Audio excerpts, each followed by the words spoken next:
All right, anyone who does not want spoilers for Act 5, we're gonna finish off our cozy day today with the Archon quest. Okay. Thank you for waiting. I finished checking your adventurer handbook. Here are your commission rewards. Oh, thanks. We have no other urgent commissions on the books at present. Thank you for all your hard work lately. Perhaps you two could consider taking a vacation. Amazing! Paimon never thought we'd end up having downtime and not cry. Things were pretty hectic when we first got here. Everywhere you looked, it was either the wild hunt causing chaos or the Fatui stirring up trouble. It felt like this whole region was one giant slime in a barrel, ready to go boom at any moment. We really have achieved a lot since we've been here, haven't we? Sure have.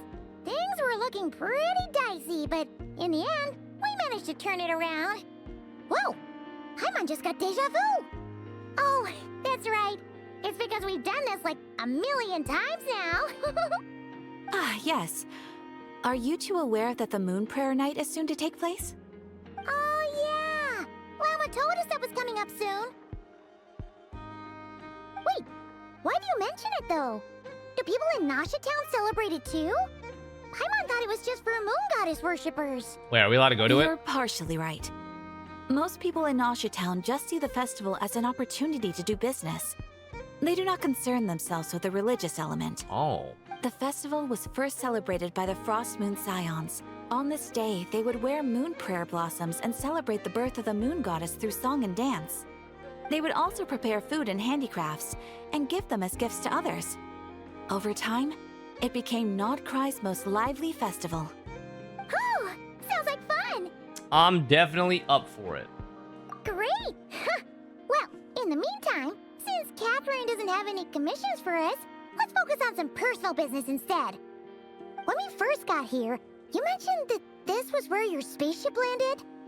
We didn't get to follow up on it at the time, because we got wrapped up in that whole rare situation, but now we can finally start investigating it properly. Except we have no idea where to start. How long is AQ Act 5? Chat says 1.5 to 2 hours.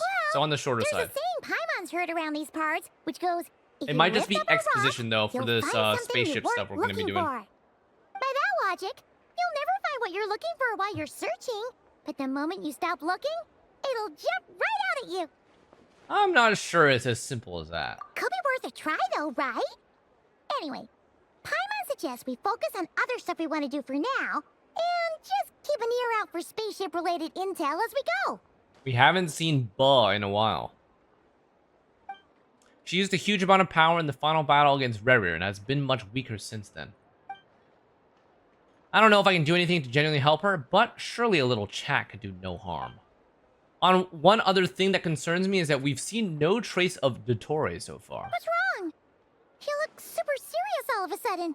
Just thinking about Ba and the doctor. Huh? Paimon gets why you'd be concerned about Columbina, but what does the doctor have to do with anything?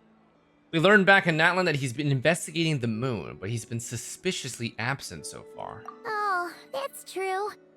And now that you mention it, we're definitely overdue for a showdown with the Fatui. It is weird that he hasn't shown himself this whole time. What could he be up to? Maybe in his experiment. True. Paimon would much rather deal with Marionette anyway. She says the meanest things, but when it comes down to it, she doesn't seem like a bad person. I need more rage bait. Maybe it's the pressure of being a Fatuse? Especially as a Harbinger. Does she feel like she's gotta act tough to keep up appearances or something? Maybe. But then, every time we headed out with Rerir, she always wound up having to repair Polonia and her other robots. That's gotta sting. Losing That's things gotta always hurts more sting. for people who care a lot about their image. She's probably still furious about it. I have a feeling she might have heard that. What? Relax, she's not even here. Huh? What's the matter? Oh, yeah, that is one of her, Nothing. Sorry, we'll be on That our is way that is now. one of hers, huh? Where are we again? Oh yeah, Columbina? Right, yeah. Let's go see Columbina. Starting Act 5. Alright, Silver Moon Hall.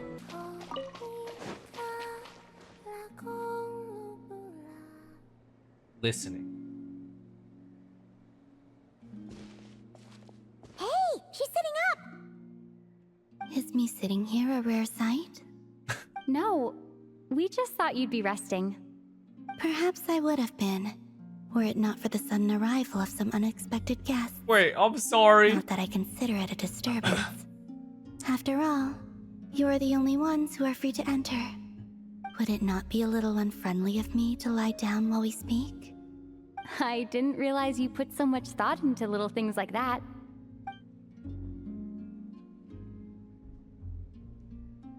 Floats down menacingly. Only sometimes. Yeah, Traveler has been There have speaking been more moments lately. where I think about you Especially in and your 6.0, companions. 6.x quest, which is nice. They are warm, mysterious, and cozy memories. Very few of my past memories are anything like that. They say that travelers return home bearing bags full of souvenirs. But my luggage was empty, and I believed it would stay that way. Return home? So, you're still planning on returning to the moon? Yes. This planet continues to reject me, Damn. reminding me that I do not belong here. If I remain in Teyvat, there will come a day that I disintegrate. Whoa. And I don't mean reduced to dust, or turned into food for the flowers. I mean, I will cease to exist entirely. Wait, Alright that's then. extreme. Well, we're sure gonna miss you. But Like she's just gonna it sounds vaporize like into thin we'll air? have to say goodbye. How do you intend to return? The moon prayer night is soon to arrive. On that day, the moon will be closest to Teyvat. The Kuvaki in this land will reach its peak at that time.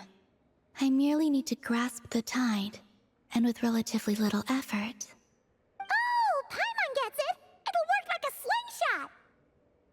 You make it sound like she's gonna get blasted up to the moon. If I did that, I suspect I would crash into the false sky. I will be using a much gentler approach. But I do like the analogy. It's fun. You see? She gets Paimon's sense of humor. In the blink of an eye, the time has come to part ways. It does feel that way, doesn't it? Time seems to fly fastest when you are enjoying it. I have always thought Life. of myself as a wanderer on this earth, and it has never expressed any desire to keep me here. Yet, just as I plan to depart, it tugs at my arm. Is this a gesture of affection? Or is the world mocking me? Oh. Were you hoping I can answer that? Yes, you are a traveler, so you must have a lot of experience in this area. Then You made friends. what I would say is enjoy the moment. That's right! Don't overthink it! Happiness is happiness and joy is joy! The point is to enjoy it, not analyze it! I see. Then what I would say is, even though I am very tired right now, I am still happy. I can't tell from the tone of your voice. Oh, really? You don't think I sound happy? I'm just kidding. I could tell you were in a good mood today from the moment we saw you. Ah, a joke. Albeit not a funny one. Anyway, I assume you're here about you-know-what. Give me your hand. Actually, it's not that. There's something else we wanted to discuss with you. Oh, then, do you still want to give me your hand? Or not? Sure.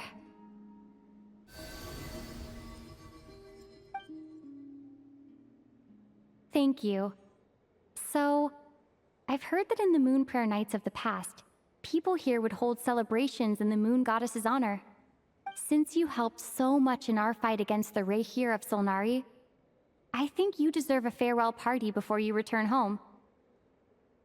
I haven't asked everyone else for their opinions on this yet, but I'd like to invite you to join the upcoming moon prayer night.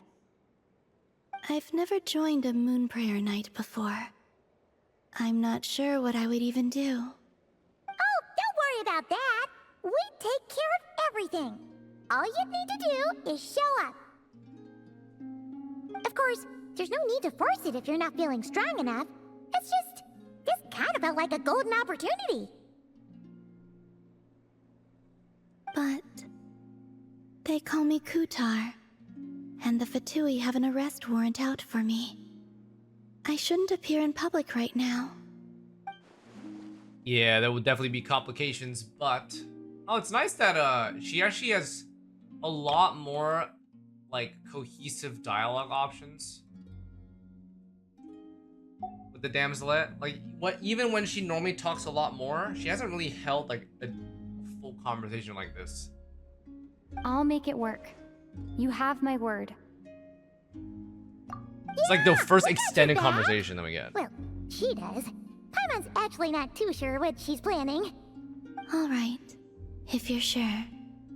I will not refuse your invitation. I suppose it wouldn't hurt to pack a few more sights from this world into my suitcase before finally learning what my homeland looks like. Oh, if you see Lauma, please tell her that my answer to the question she asked me is neither yes nor no. Rather, it is. There is no need. That was kind of cryptic, but sure. Guess it's between the two of you. We'll pass along the message. Bye for now.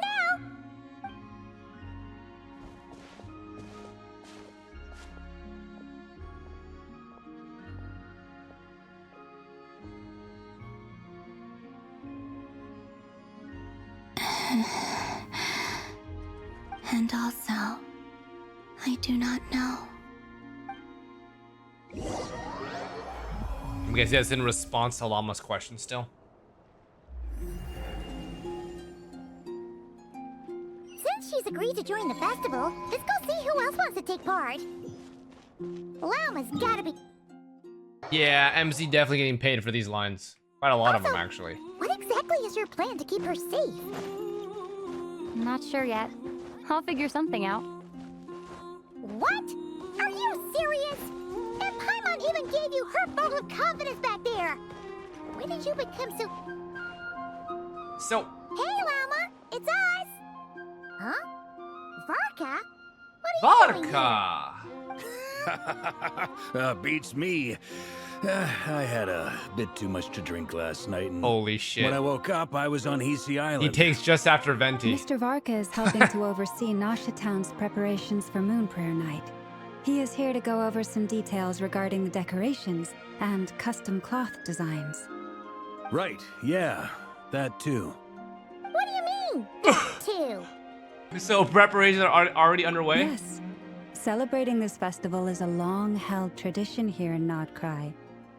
On this day, the crescent moon at the top branches of the verdant crest turns into a full moon, and the moon prayer blossoms bloom with a special radiance. Our people take these to be blessed omens. It's an especially welcome event coming off the back of all that nasty business with Rare. Everyone got put through the ringer recently, and now they're looking to turn their fortunes around. The big shots in town all agree that a big, lively celebration is just what we need to rebuild people's faith in this place. No wonder Catherine said that people weren't so bothered about the religious element. That's right. It's become more of a local custom by this point. The celebrations have little to do with whether the religious stories behind this event are true or not. Even the Frost Moon Scions are eagerly awaiting the coming of Moon Prayer Night, despite now knowing that their past beliefs were founded on a falsehood. That's fair. It's a bit like the Lantern Ride in Liyue. It's a chance for people to enjoy themselves, not debate the existence of the Adepti. Although, in their case, the Adepti definitely do exist. Oh, one other thing. We just went to see Columbina. We went ahead and invited her to take part in the festival this time. Hope it's okay. Wait, so... you mean she agreed to it? Huh. That's quite a surprise. Then, I suppose that she intends to return to the moon on that day. Spot on from Llama. Oh, yeah. It's kind of a complicated process, but basically, it's like a slingshot. She probably shouldn't have endorsed your metaphor. I understand. In truth, I had a feeling that she might make such a decision. Well, if Kuthar has decided to participate in the festival, we should prepare accordingly. Yeah, exactly. She was saying how it could be risky for her to show her face in public. We were wondering if there was any way we could hide her. Unfortunately, the people who carved the statues did an excellent job of capturing her likeness. Oh It yeah. will be very challenging to hide a goddess. It's gonna be whose very face interesting everyone the way is that so people familiar respond with. to seeing her Darn! out in the open. We may have bitten off more than we can chew here. Nah, don't sweat the small stuff. We can handle that. Huh? Are you saying you have a plan? Not as such, no, but the most important thing with a festival is to keep the mood light and your spirits up. You can't go preparing for a festival with those long faces. You'll never convince anyone to enjoy themselves. The Mondstatter spirit is strong with this one. As it happens, I agree with Mr. Varka. Let's start by making our appreciation for Kuthar the beating heart of the festive atmosphere. And who knows? Once we get the ball rolling, perhaps everything will just fall into place. Hey! Did you catch that? Llama said the thing! The thing! Close enough, at least. I'm looking forward to the Moon Prayer Night already. We have a festival in Mondstadt called Windbloom, and you can always tell which Damn, couples are bulge. celebrating it for their first time by the smiles on their Wind faces. Bloom Festival. Big, beaming smiles like their whole face is glowing. And I have a feeling we'll get to see that same smile on the Moon Goddess's face at this festival. Not quite the same, surely. Anyway, I'll take care of business in the city, but I'll have to leave the decor up to you and the Frost Moon Scions. No one else can capture that traditional aesthetic quite like you guys. But lastly, there's the final key element that brings the festival to life. Companionship. We'll take care of that part. Before you leave, let me show you something that we've been preparing. Mr. Varka had asked to see it already, so you may as well tag along. Also, I have some further questions about Kuthar's decision.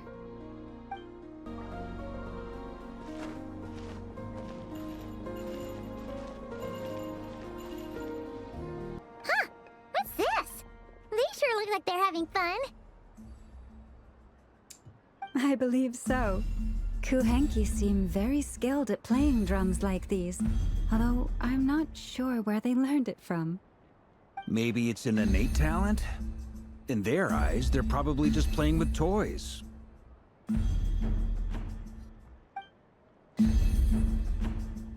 Bum, bum. Wanatar! You want to play too? Guess not. Yeah. She looks more confused than anything. Maybe we can teach her next time if we get the chance.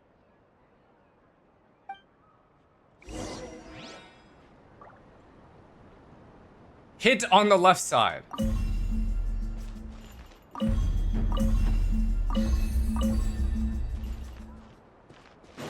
What are these floaty things? Moon veils. We hang them from buildings these are in the cool. city Yeah, during these are the moon veils. festival. When you look at the sky through them, it creates a lovely misty effect. Guess it's probably this, right?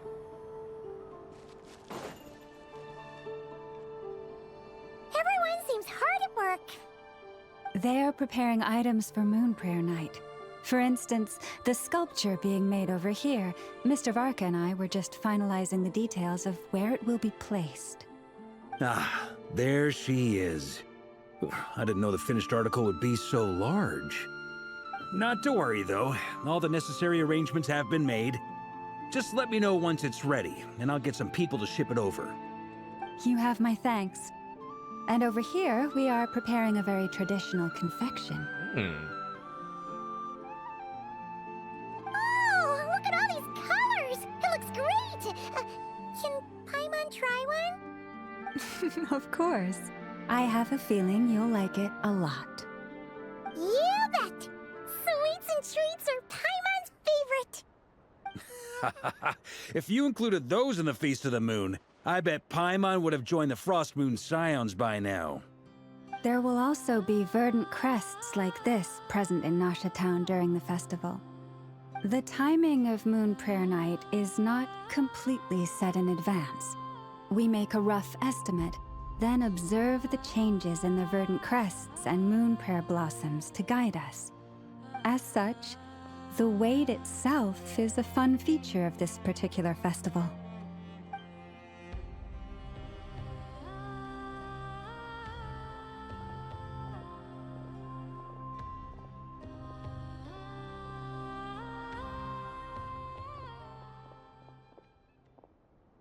The beautiful columbina Let's talk statue. here.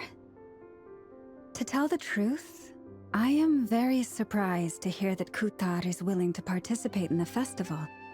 I once asked her if she'd be willing to stay with the Frost Moon Scions. I could introduce her to everyone, and we could be a family to one another. She did not answer, but she has not appeared here since.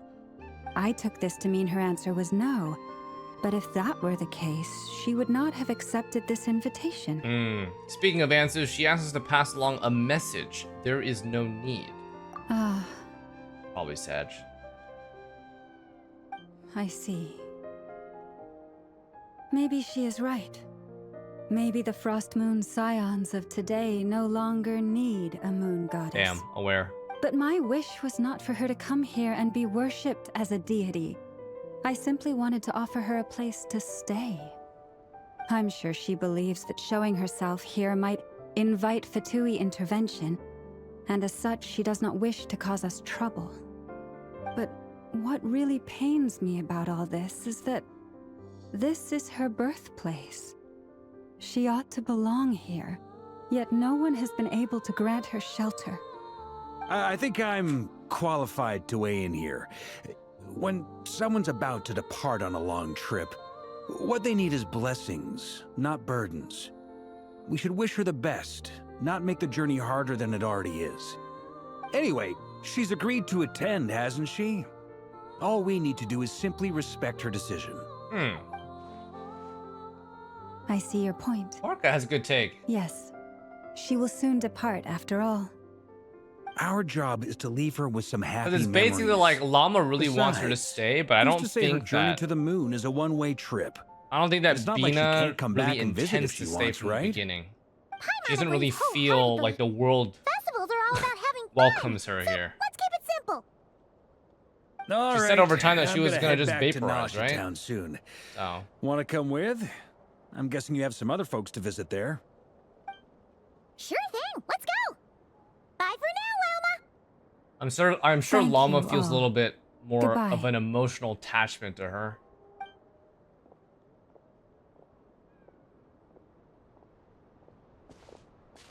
A traveler needs blessings, not burdens. Are we getting a little sentimental? Sounds good in principle, but will blessings alone be enough for Columbina? Oh, it's Durin. Huh? Oh shit. Hey, over there. More Durin Durin and POV. Albedo with Flint's. What could they be chatting about?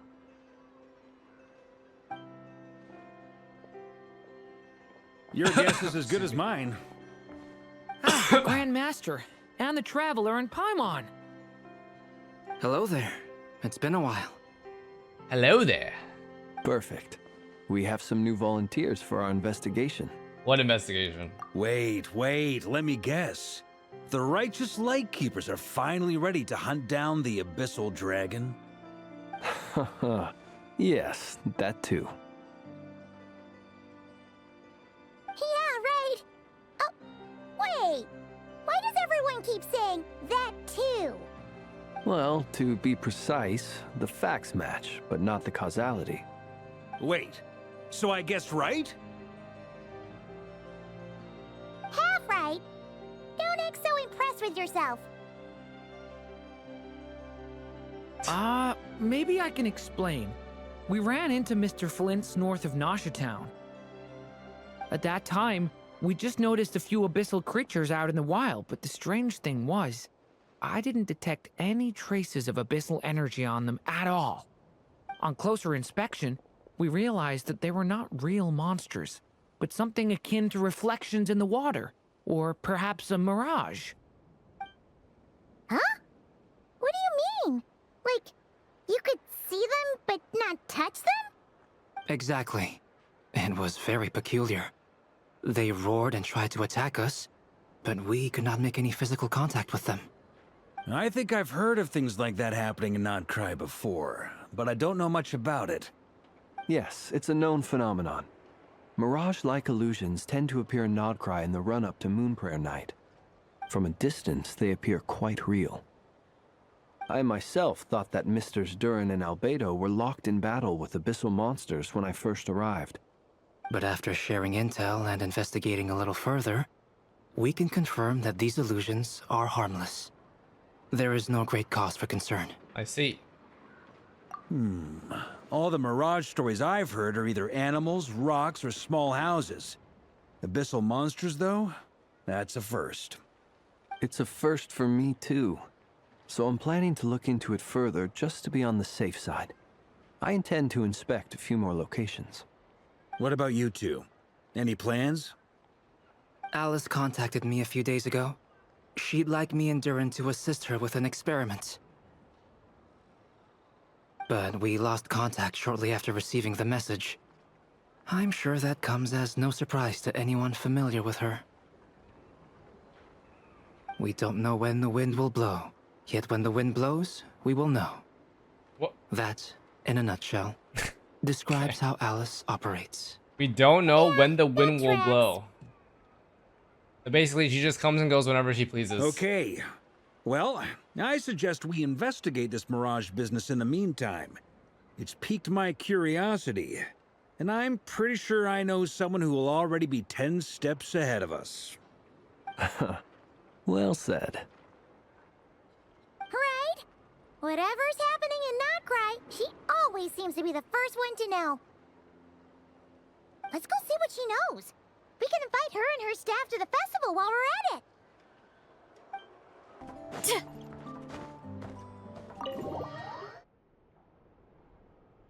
I never. You're right, I have noticed. There's certainly something a little fishy about this situation.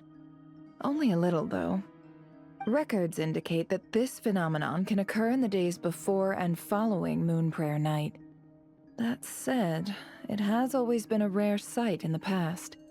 The odds of encountering these phantoms are similar to looking up in the night sky, happening to see a shooting star, and managing to make a wish before it disappears.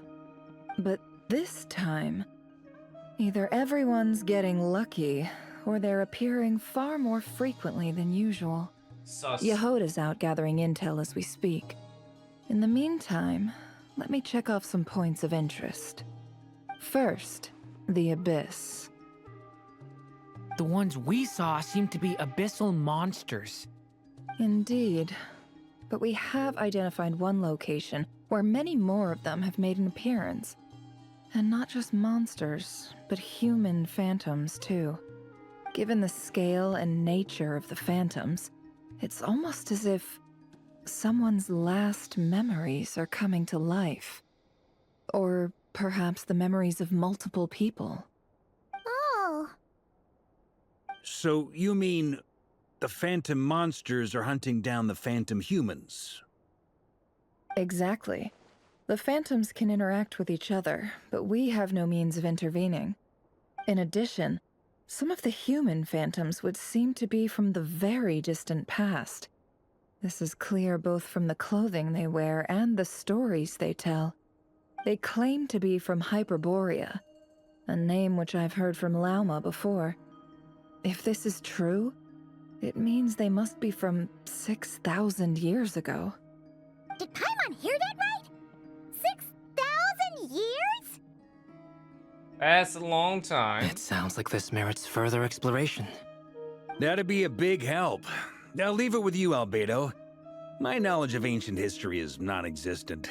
I used to doze off every time the pre-Knights Favonius era came up in class. It's quite a miracle that you were able to understand these phantoms' speech, given how long ago they lived. I suppose you're right. But I'll leave the archaeologists to ruminate over that conundrum. As an intelligence broker, my sole interest is in the value of the information I gather. Which, in this case, hopefully means earning myself some good favor with our dear Lady Moonchanter. So calculating. Whew, this intel broker logic always catches Paimon by surprise. Sounds to me like we could split the work up. I think the abyssal phenomenon is best left to Albedo, Flints, and me. Agreed. It coincides with my duty as a lightkeeper.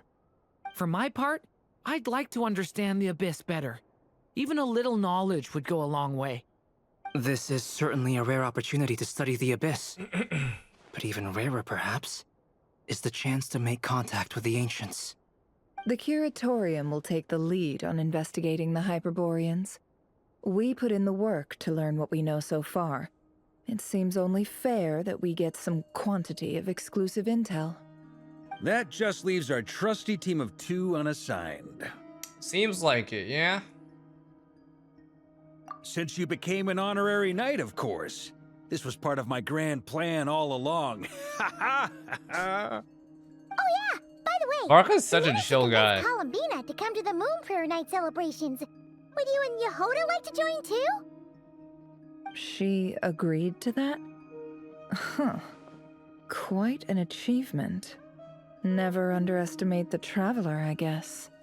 I'd be happy to join. No point shutting myself inside when the streets are all decked out. I doubt any clients will be visiting during the festival in any case. And Yehoda loves a party, so I'm sure she'll jump at the Yehoda loves a opportunity. party. Okay. No. What? No. Way to contradict me in front of... Wait, no, that's not what I have bad news, boss. So many people. All right, everyone inside, quick. Oh, This So much is character in gonna the sound character, crazy, man. but hear me out. I saw one of those phantoms at Star Sand Shoal, and it was some sort of flying ship. Like a spaceship? hey, that's ours. That's gotta be the one you came to Tibet in. You said you saw the same thing through the moon marrow, right? Huh? You already know about it? Ugh, I thought I was gonna blow people's minds. Turns out I'm the last to find out. Wait, back up. You came here in a spaceship? Now my mind is blown! What's it like on the inside? Was it like flying through space? I want to know everything! Maybe that's a conversation for next time. Yep, exactly. Huge discovery. You're the best, second best intel broker in the world. After your boss, of course. Wow. Really? Well, I don't know if I'm all that, but... Jennifer just in the back smilers. I guess that decides where we're heading next. Come on, don't look at me like that.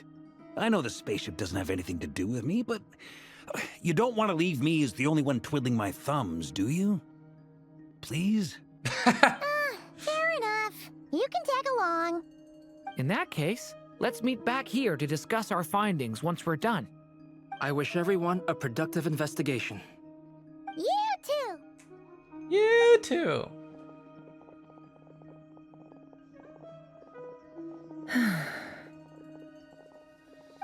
What's up, boss? Aren't we gonna head out? Tell me, Yehoda, when did the Curatorium start giving out intel Oh, for free? she's mad. Sorry, boss. Damn. A little bit of leakers happened in front of our eyes.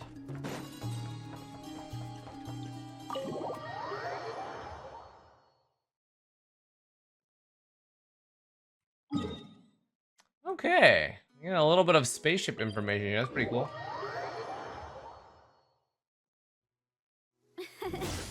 I bet the crops back in the orchard are loving this weather. Guess the Saurians won't have to water them today. Holy shit.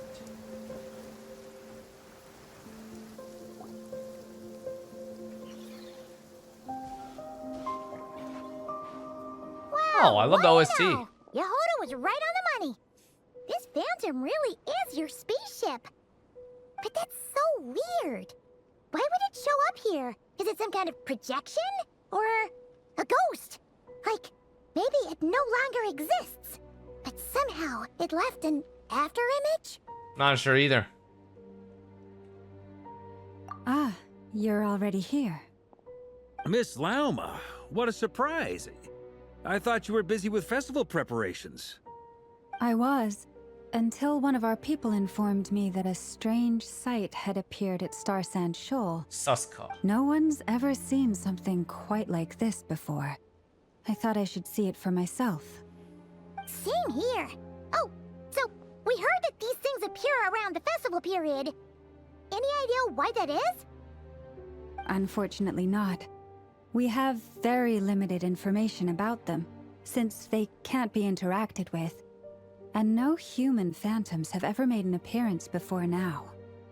The most we've been able to deduce is that these sightings appear to be connected to the increase in Kuvaki energy around this time. Let's look around and see what we can find out. Yeah, seems like that's all we can do. This is all so confusing. Allow me to lend you a hand.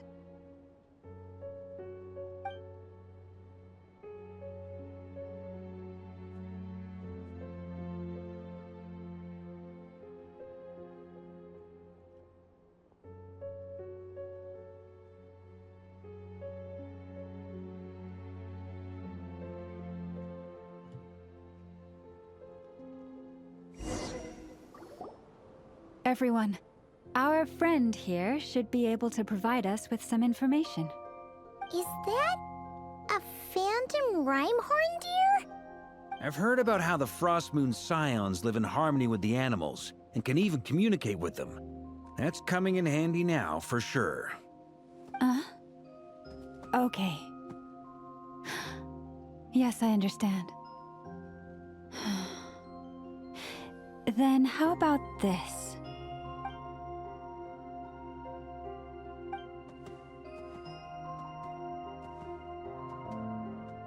Oh, it's leaving. It appears to share our curiosity about this giant spaceship, so I asked it if it wouldn't mind investigating along with some friends. In return, I told it about some nearby spots where the wild fruit grows abundantly. Corpo. We may live in a different era from these phantoms, but I trust that the terrain, climate, and ecology here are more resistant to the effects of time than some things are. Let's give them a moment and hope for the best.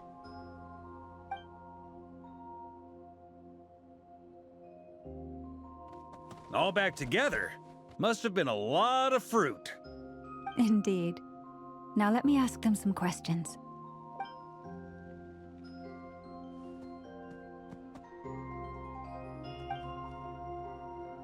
It did find a lot of wild fruit, enough for them to feast for a long while. This puffin circled in the air several times, but didn't spot Llama anything out of the ASMR. ordinary. Certainly Yeah, it's nothing to do with the nice. spaceship. Huh. Well, it definitely makes sense to get a bird's eye So it's view. kind of like dreamy background music Indeed. too. Other than that, I was also thinking that the world these phantoms see is also different from ours.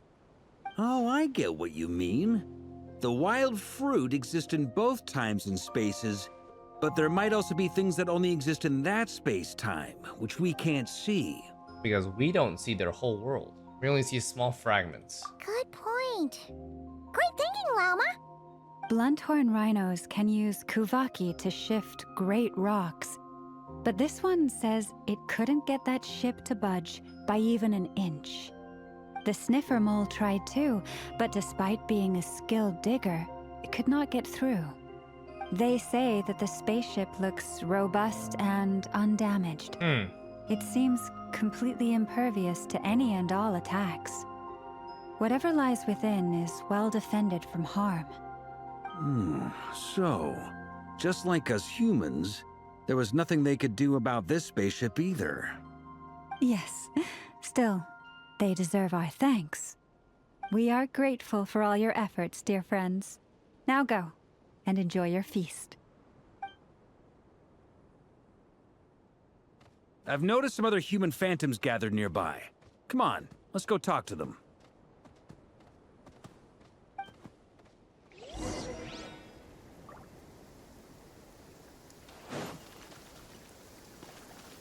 The hell? There's even people NPCs. I bet the crops back in the orchard are loving this weather. Guess the Saurians won't have to Ketu water and them today. Kielo. What is this thing? I've never seen it move, and there's no way to get inside. Goodness knows. My grandpa says it's been sitting here at least since his grandpa was still alive. Holy. What about Okay. his grandpa? Did he say anything to your grandpa's grandpa about it? Huh? I don't know. In all likelihood, it was here Bro, back Varga's then, such a too. dork. Hard to imagine something this huge could move. Guess that means that as far as they're concerned, this ship's been around a long time.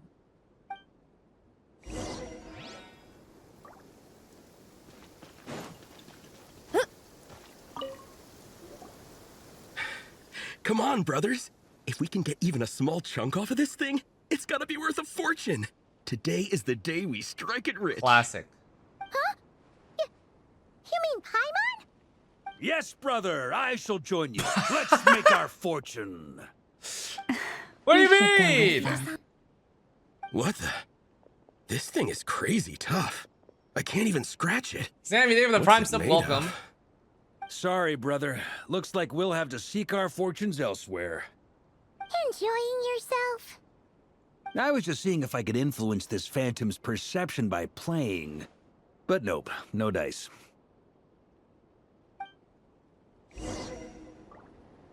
Parker's got some we're fun all dialogue. starting to build up an idea of what's going on here now that we've spoken to some of the people. These phantoms are reenacting real historical events in Nodcry. It's almost like we're in some kind of interactive stage play. We can talk to the actors, but the plot is fixed, and we can't influence it. It makes sense. History is set in stone. The objective facts of the past cannot be changed. Paimon totally thought you were just goofing around earlier. But actually, you were doing some serious investigating. Of course I was. Anyway, at this point, I think we're forced to conclude that although the Phantom spaceship is right there in front of us, we aren't going to learn much about it from these people. Only just showed the moment when my brother was searching for me. Maybe then I could have discovered why he wasn't in the spaceship. Or if it showed the moment when it disappeared, I might have found out who was piloting it and where they were headed. But no such luck. All we've seen is an arbitrary moment in time during its long stay here.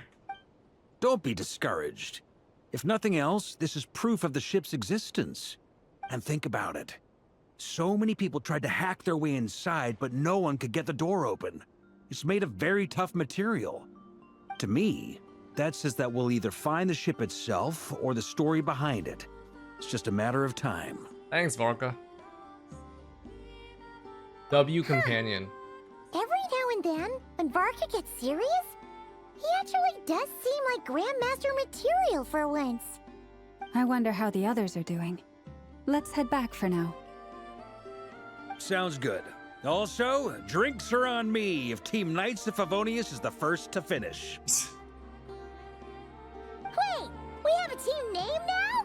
Varka, so he's a good Team bro. Knights of Favonius as well.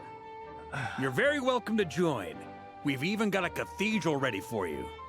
Isn't that technically blasphemy? You wouldn't dare make a joke like that if Barbados was in earshot.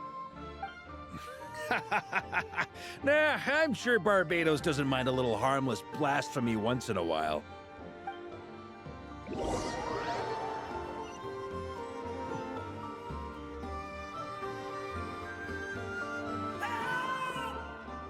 Help! Oh, no! Get away! Oh.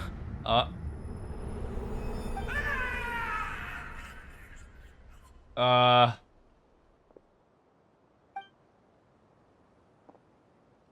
I know it's hard to stomach, Mr. Durin.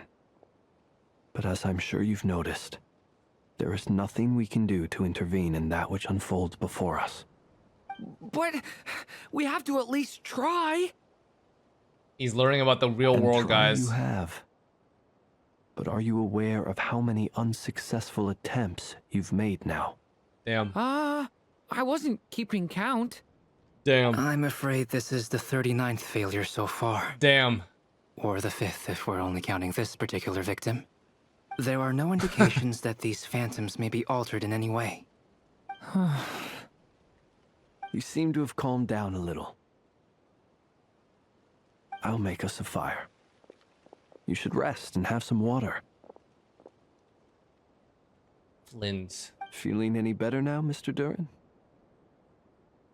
May I ask a few questions? He looks so Be my sad, guest. man. What exactly are we witnessing here? What happened to those people? My guess would be that we are seeing Nodcry during the Conrian Cataclysm. Would that be accurate? Conria. That is correct. As you know, once the Abyss senses even the tiniest crack, it floods in and spreads like wildfire. There was a time in the distant past when it permeated all of Nodcry, causing immeasurable harm. The people paid a terrible price to heal this land. Then 500 years ago, the whole of Teyvat suffered an abyssal disaster. Once more, Nodcry was dealt a devastating blow. I see. In the face of the abyssal onslaught, all were like grains of sand tossed around by a tidal wave. Be they human, fae, or god. The moment you witnessed is but one drop in a whole ocean of catastrophe. All right. I guess that answers my second question, too. I wanted to know why there's nothing I could do to help them, and that's because what we are seeing is history. That would be my guess as well. As I understand it, history and fate are not all that dissimilar. The latter may be unseen to us, but both are immutable. Yes. Fate was determined long, long ago. I still have a couple of other questions for you, Mr. Flint's. You mentioned more than one abyssal disaster that has struck this land in the past. How can you be sure that what we're seeing is from the Conrian incident? And also, how are you able to stay so calm when you're talking about these events? From everything I know about you, you're not cold or ruthless, and you're not indifferent to the suffering of others. Alas, I am forced to show my age. Damn. I must be 600 or 700 years old by human measure. It's fucking crazy. Wait. So, 600 to 700. One is not easily moved by history when one has witnessed the truth firsthand. I'm sorry. Guys, no! You needn't apologize.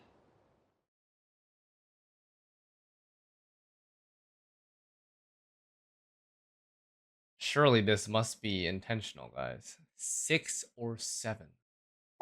That's fucking crazy. Now, at the risk of offending you, I have a question in return. Like, I didn't even realize it until you guys said it. And then I'm like, toward the wait. abyss, is it born from hatred or because you sense its call? I only ask because I kept a fragment can't of wait Varir's until I body can't in my wait for this lantern meme to for a die out, short man. time. Specifically, his heart. So I know what a burden it can be to carry the abyss with you. And I hear its power growling from somewhere within you. In my eyes, your mere existence is a miracle. My honest answer is... I don't know. I don't think I have the confidence to say for certain.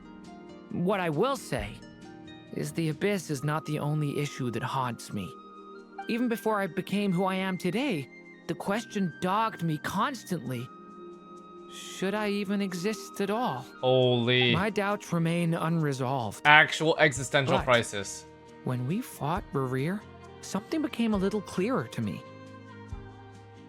Sometimes it is the darkness within us that allows us to achieve the impossible. Damn. I certainly got the sense from your 39 attempts that you were trying to achieve the impossible. It sounds like you've resolved to see the truth for yourself. Actual life. Absolutely. In that sense, he and I are quite similar. Then I wish you every success. I look forward to the day of your transcension. Well, if everyone's caught their breath, I suppose we should head back. Oh, and one last thing. I'd appreciate if you kept our discussion about history a secret.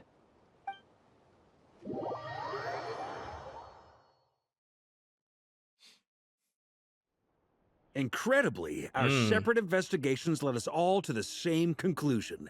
Hooray for consensus! Yeah, but we barely learned anything, though. I totally thought this would be the mother lode. Talking with the ancients? I mean, come on! But nope.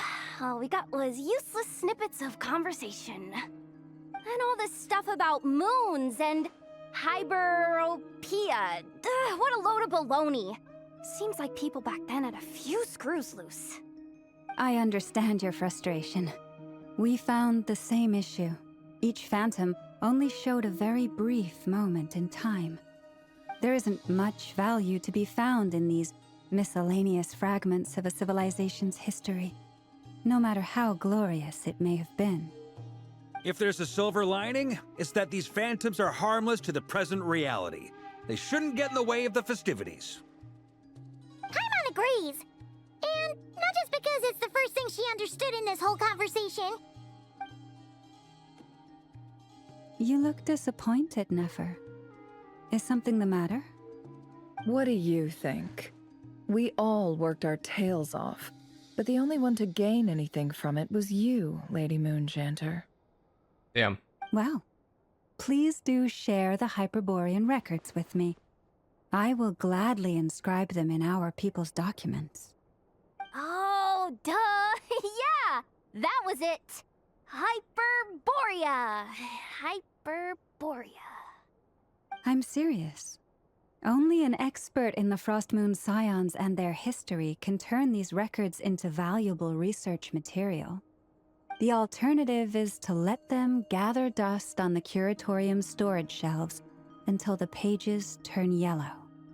Nefer, you're wise enough to know that cooperating and sharing the profits is the best course of action here. Well, that goes without saying. Sure, let's do that. Huh? But didn't you say we aren't supposed to give out intel for free? Sorry. Shutting up. Now is not a good time to push Nefer's buttons. Anyway, back to Moon Prayer Night. I'm thinking that we should prepare something Low-key, Yehoda was rage baiting Nefer aside there. from the usual decorations and so on. You mean a parting unintentionally? Can't go wrong with food. Although, does food go bad on the moon? Perhaps a lantern would be a better choice. It might be dark up there. It could prove difficult to light a lantern on the moon. Magical stones might serve that purpose better. What about a clockwork mecha model from Fontaine? I've got a whole bunch at home. I use them for fighting practice in my free time. None of these sound like things she would be even remotely interested in. But we don't interact with her enough to know what she likes. Yeah. It would really save us the guesswork if someone could find out what she's into. Wait, what the? Traveler? They're all looking at you. Okay, I got it. Find a chance Great. to ask her. Haha, problem solved. Now, I need to stop by Dory's. Gonna need her help sourcing a bunch of stuff for the festival. Then let's leave it there for now. We all have our own business to attend to. Traveler, if you find out what Kutar likes, let us know right away. Or actually, the Bina messenger. Gotcha. Columbina.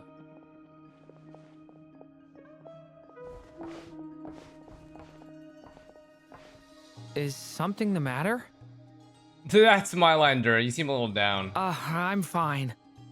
It's just... I'm still feeling a little rattled after witnessing the horrors of the Abyss. But it's okay. This is something I have to work through. I'll be all right. Thanks for your concern. Well, don't put too much pressure on yourself. If you ever feel like something's wrong, physically or mentally, we're here to talk. Don't forget, I'm a member of the Knights of Onius. You can always rely on me. Come on. Stop treating me like a kid. Sounds just like a teenager.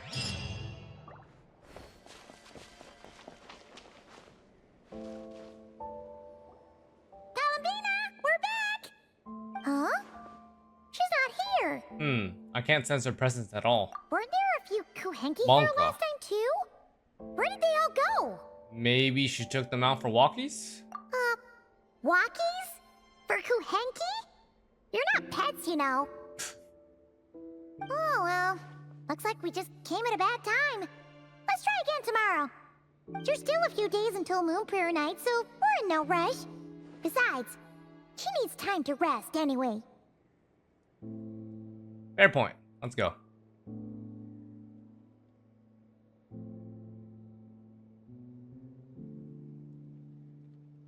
Columbina, are you back yet? Oh, how strange. Looks like she still isn't here. Ah, this is a bit odd. Right? It's not like her to spend so much time outside. Especially since she's worried about attracting unwanted attention. By the looks of it, she hasn't been back all day. What about Luonatar? Luonatar, you there? Question mark. Appears out of thin air. Do you know where Columbina went? Sorry, didn't understand. But if you know where she is, could you take us to her? Sounds like a I don't know either to me. Yeah, that's even stranger. Oh, I look the flowers. What about them? Oh, that's not good news. They're shrinking. They change color when Columbina gets weaker, right? And they look super pale right now. Let's go, we gotta find Llama. Good idea. She might know what's happening. Rot-roll, Raggy.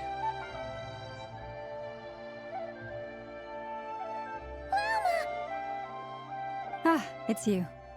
How is Kutar? Is she okay? She's missing. No, she hasn't. I came here to check on her after I noticed the flowers had changed color. Based on past precedent, she must be very weak right now. Even getting up to walk would be a struggle.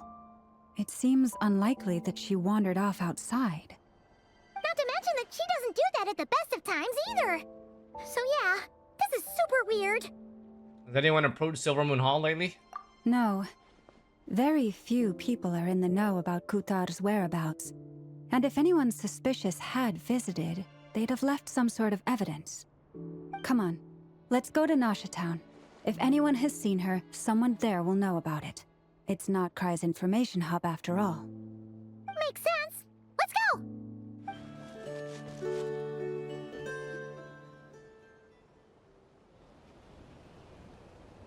Wait a moment. Is it just Paimon, or is this stall kind of suspicious? It's never been here before, right? Among Us. No, I don't recognize it. What the fuck? Alas, your free and easy adventure time is over.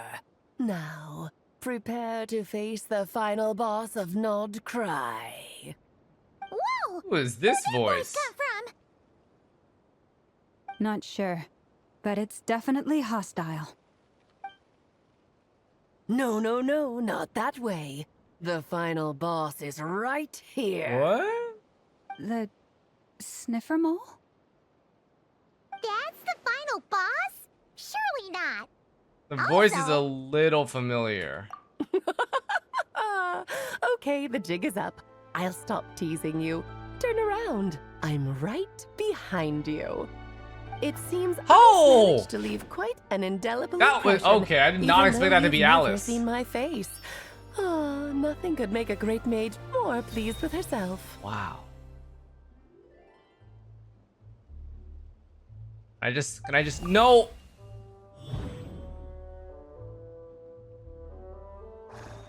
Damn. I wish I could have gotten the screenshot, but that's fine. What is going on? I can't even rewind. Do you guys like how she waved her name onto the thingy? It was originally question mark because we didn't know, and then after her introduction, she just a little magic there and added her own name there. That was cool. I've heard that all the big shots in Teyvat have long, wordy titles that stun people speechless when they make their entrance.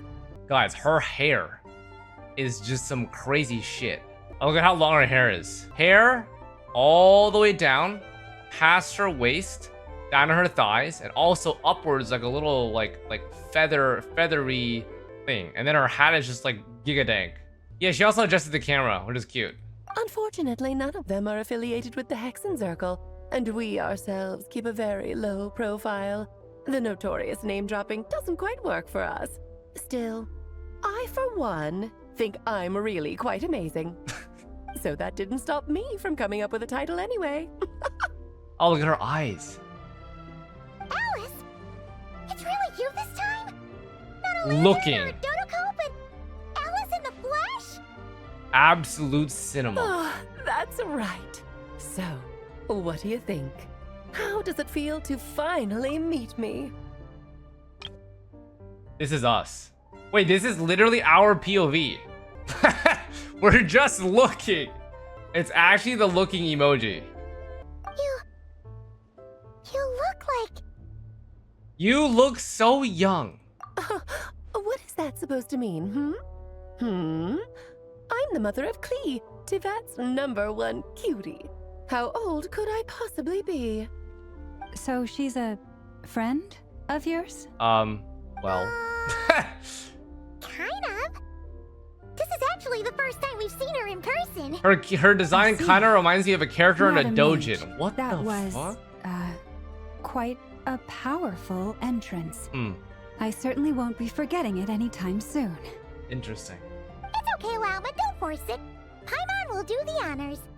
This is Alice from the Hexen Circle. She's a friend of ours. And of Arcus, too. She helped us a lot in the past. That's right. She's a good person, just kind of unpredictable. Holy looking. Well, what is the human heart if not unpredictable? If we could not do as we please, how would we differ from machines? I am Lauma, Moon Chanter of the Frost Moon Scions. It is a pleasure to meet you. Oh, I know. Before you got here, I spent a good, 15 minutes getting up to speed on Nodcry's present situation. In other words, I've read the whole in the last episode part, so we can skip the pleasantries. Wait, her eyelashes, Well, eyebrows Miss are like Alice, this I gorgeous can already dark tell red that color. You have quite a unique personality. He'll get used to it. Paimon sure is. So anyway, what are you doing in Nodcry, Alice? Oh, I thought I told you already. This time, I'm the final boss. What does that mean? And what a formidable foe I shall be. Powerful, confident, decisive, and good luck finding my weak spot. You will never succeed. I'm gonna send a formal request for Jean to put you in solitary. Oh, drat. My one weakness, and you found it in an instant. Fate has been dealt a devastating blow.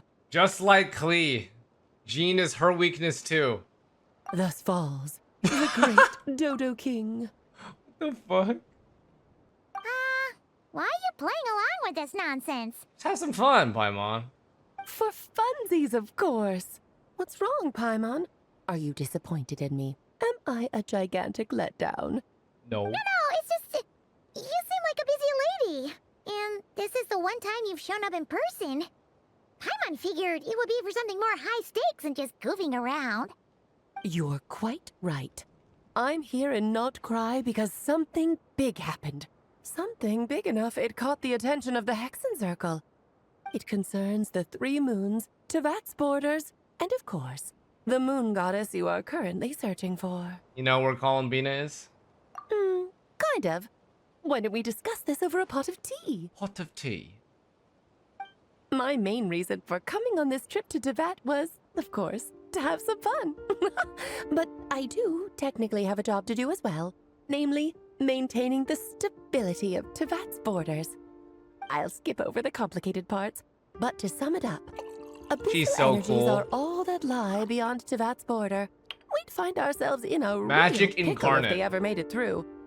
And the phantoms you've been seeing are a sign that the border has been disturbed. Ah, no wonder they tend to show up around Moon Prayer Night. Is it because the real moon is now so close to us that its power can cross the border? In part, but only a negligible amount passes through. Just enough to influence the verdant crests and so on. Verdant And as you've crests. noticed, What are those? there has been an unprecedented number of phantoms appearing this year.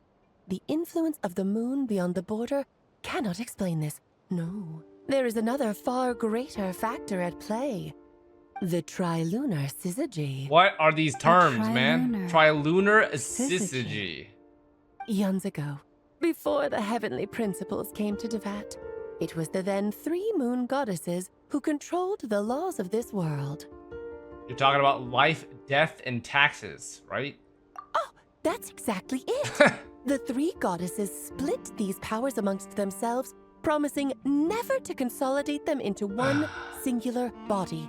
This was meant to keep the world Yeah, stable. guys, taxes. Even But in this world, I'm fast sure forward to the taxes present, riddle The eternal everything. moon's marrow is with you, while the iridescent Nothing can moon's escape marrow, taxes. which should never have appeared in this world, has been retrieved. Add that to the presence of a moon goddess in the flesh, and the power of all 3 moons is gathered here in Nocturne. There hasn't been an event like this since the War of Funerary Flame, and it's having a noticeable effect on Tevat's borders. So this is because Arlecchino's here too. Yeah? If Arlecchino was not here, I don't think this would be affecting the stuff. Why are you so concerned about said borders, if I might ask? Because I wish to give my darling daughter a peaceful, sunny environment to grow up in. Is that a good enough reason? Oh, W mom. Kinda sounds like you're dodging the question. That's a lie, though. It does make sense. Well, that's Masking one the real anyway, reason. And the most important one. The others are a little complicated to explain. For instance, cleaning up after dearest Miss R. Ryan daughter. Albedo could tell you more about that if you're curious. But right now, I have a more important question to ask you. Why are you collecting the moon marrows? Bina wants to use their power to return home. I see. Nicole told me about that legend once. Nicole. Nicole? You mean Mage Anne? Oh, so you remember. We heard her voice in Fontaine. Yes, of course. That was a story about fate, her And area her of cute little ring expertise. on her But right back to hand. the story of our dear moon goddess. I'm afraid her intended method of returning to the moon is unlikely to work anymore. What does that mean? She may be missing, but she hasn't gone anywhere. She has disappeared. Disappear. Oh, wait, hold on, chat. Once I go to the damsel... oh.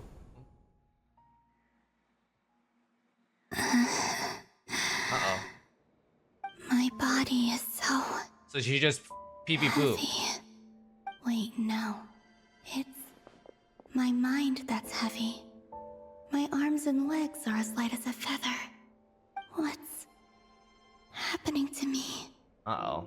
I feel drowsy, like I've been asleep for too long. Is it daytime or nighttime? Is the moon out? I think I'll go for a walk.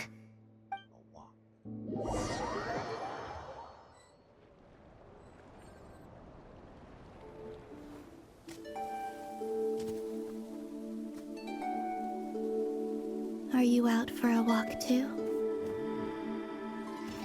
Huh? Wait. She just got Phantom. What the helly? Uh-oh.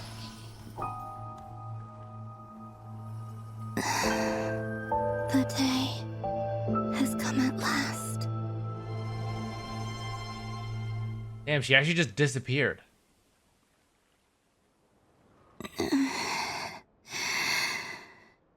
Have I grown so weak that I can't even sustain my physical form?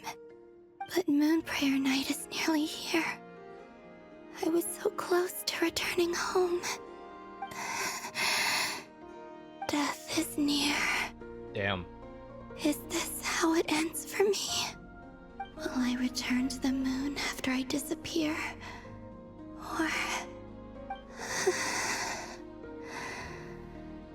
I don't want it to end like this. So far, at least, I still exist. Even if not physically, I can still feel. But as my power wanes, I'm sure that too will fade. I suppose I might take one final look at this world. The world where I was born. This may be your last chance to visit the Frostmoon Enclave. Don't let it slip away. Come on, come on! Wait for me! The Frost Moon Enclave. How much it has changed since I was born. These decorations, they're so heavy.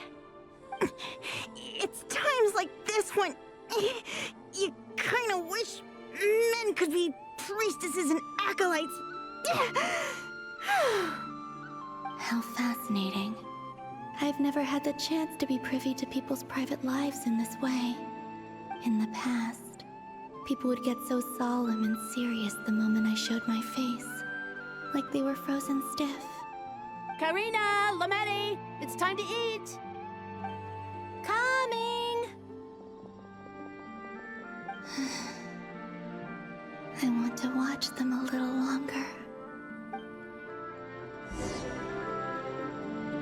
Damn.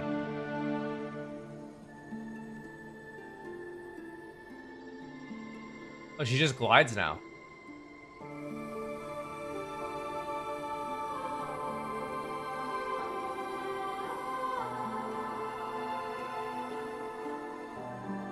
She drifts along as light as a feather.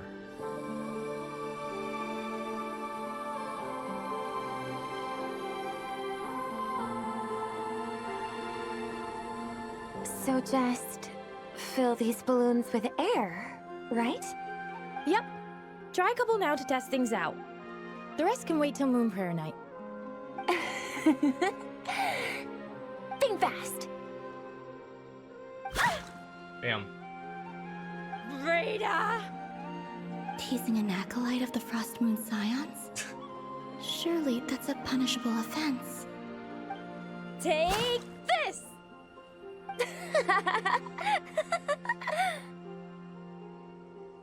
Huh? All right, enough horsing around.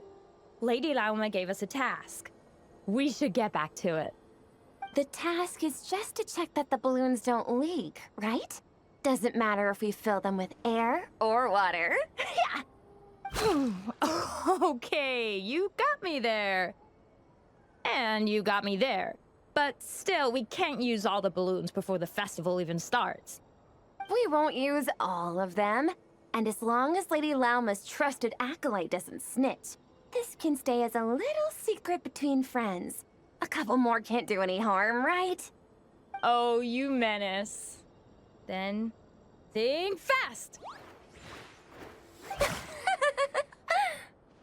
Oh, Llama's just, I mean, Vina's just in the background really chilling. So much fun. Yeah.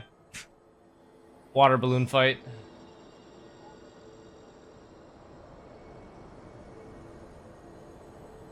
Oh.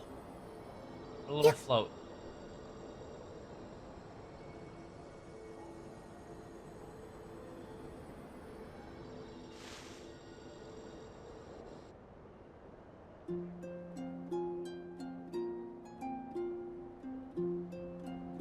I'm sure you're both tired from playing all day. Come on, eat up.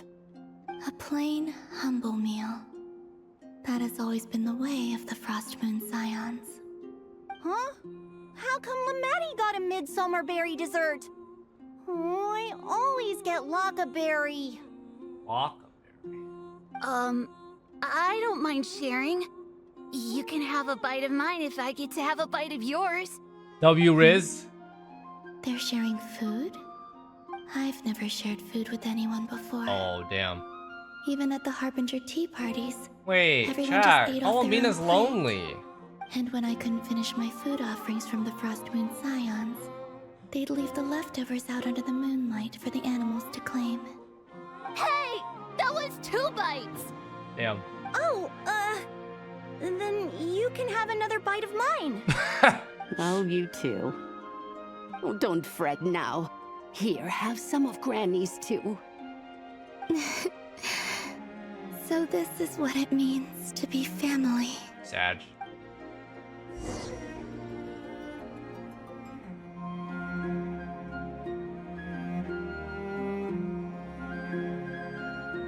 I'm seeing so much that I'd never usually get to see. They'd never act like this when I was around. It's nice, being able to just watch people in peace in these final moments. What a rare opportunity. I think I'll go take a look around Nasha Town, too. Maybe the Traveler will be there. After the War of Funerary Flame, the Moon Goddesses were no longer recognized by Teyvat. They lost the whole foundation for their existence.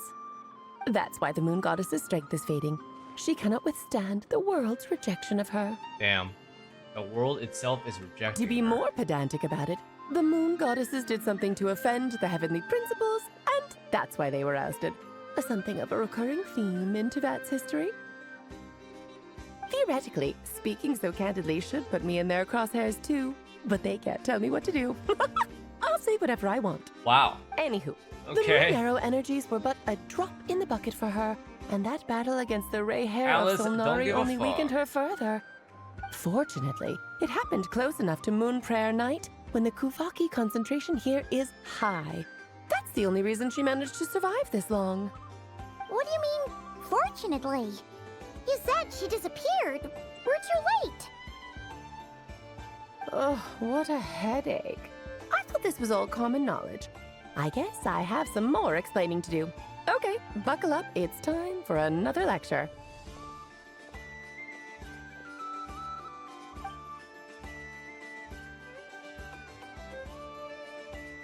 Now, I said earlier that the Moon Goddesses lost the foundation for their existence.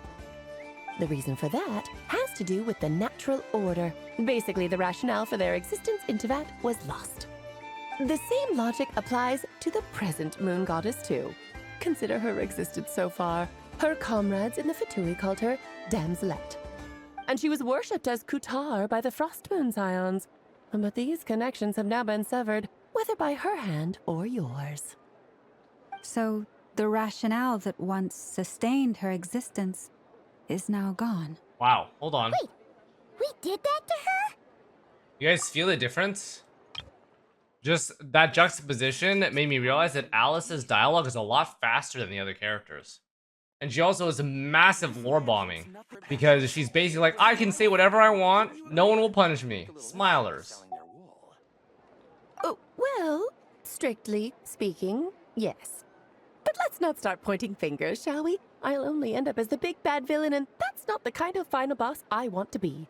You have a plan. Of course I do. I'm only the greatest mage in the whole entire world. Holy. Now, if you wish to find your Moon Goddess, there are 2 problems we need to solve. Firstly, we'll need to strengthen the connection between her and Teyvat, at least enough to sustain her until Moon Prayer Night. Strengthen her connection. But does that mean I'll have to rally all the Frost Moon faithful behind this? I'm afraid a bygone faith and a former home won't be of any help to her now. Do you know her name? Her name? She Yes. doesn't have a name? Names are Question very mark? important things. A name is a fundamental concept that anchors one's entire existence. Does Columbina have a name? I mean, I'm sure she does, but like, she doesn't even know her own name. So how are we supposed to find her name? Then your first job is to find it. As a moon goddess, I see, I'm okay. sure she must have a name she I guess it's a name that we're not identifies with. familiar with at all. Neither Columbina nor Kutar is her true name, and she's never really accepted either I don't of think them. Damselette would count either. So, finding out her real name is enough to sustain her existence? Yes, I know it sounds like a small step, but every journey begins that way. So for now, that's all we need to focus on. The second problem is with her plan to use the moon marrows to return to the moon. Unfortunately, piercing through the false sky will take an enormous amount of power. Given her current condition, she won't be able to provide anywhere near enough power, even if she recovers her physical form. But no need to fret. Yeah, there is Varka Nicole's screen the time. expert in this field, and I'm sure she'll figure something out. Wait, Mage N is going to help us out Damn! too? Double That mages. means we've got 2 Hexencircle mages on the case. This is turning into a pretty big deal. Actually, this is more of a side quest for me. Oh my god. Like you said, What a character. I'm a busy lady, so I can't stay for too long. I'll have to return to Tevat's border soon. Tevat's border. Thanks for telling us all this. That's the upside you get for looking out for my little Klee. Hopefully that will incentivize you to carry on keeping her company in the future. Anyway, see. jokes aside, you'd better get moving. It will take quite a miracle for the moon goddess's consciousness to hold out till moon prayer night. Oh, I suppose I might as well tell you where Nicole is before I leave. Off you go now. Time to meet your new friend. Oh, yes, and a little suggestion. Don't forget to mind your heads. Mind your heads. What? I wonder how Durin's doing. I should really go see him before I head back. You really are super busy. I most certainly am. There's so many children I have to keep tabs on just in Mondstadt. Durin, Albedo, Children? Venti, Varka. Children! We know Durin's child. We know Albedo's a child of Rhine-daughter and Durin's of M. Venti of... I better get me some alpacas. Was it? Hauled everything over to Snezhnaya. No, it's not Nicole's. Fucking Shades, question mark? Or some shit. But Varka being the child of one of the mages or of the Shades? I mean, if in this context, I think it definitely reverses the mages. Wow, okay. Or maybe she just treats them like kids. It could just be, it could just be a phrasing and not an actual, like, title or some, whatever the fuck, relationship thing. Interesting. Yeah, I think Venti surprises me because Venti is an Archon, right? And then Varka surprises me because I feel like Varka is the same enigma that Alice is. We don't really know much about Varka in general, so. Clay didn't make the list, huh? Oh me. Like our face in this. Of course not. Klee is my pride and joy. I have no qualms about her, because she's the best child in the whole wide world. Guys, this is a nice view. I mean, don't you like that view? That's a nice view. This is when Paimon is looking up. Or just looking in general. Yep. Clee's a little angel. Bonka. I'm glad you agree. Well, all the best. See you when I see you. Do you guys notice that, by the way? That's the only time that Alice was a little bit moderately scary, was because Paimon low-key rage baited her. Klee didn't make the list, huh? Of course not. She is my pride and joy. Alright, say bye to She Alice. left in a hurry. 07. 07. Yeah, she didn't pack up her stall. Should we handle it for her? Bro, it's probably her stall's probably already gone. She just probably just clicks her fingers and it's gone. I must say, I'm now very curious about her daughter. Klee, wasn't it? What's she like? She's kind of an arsonist. That's a long story. Come on, we'll fill you in as we go. Uh-huh.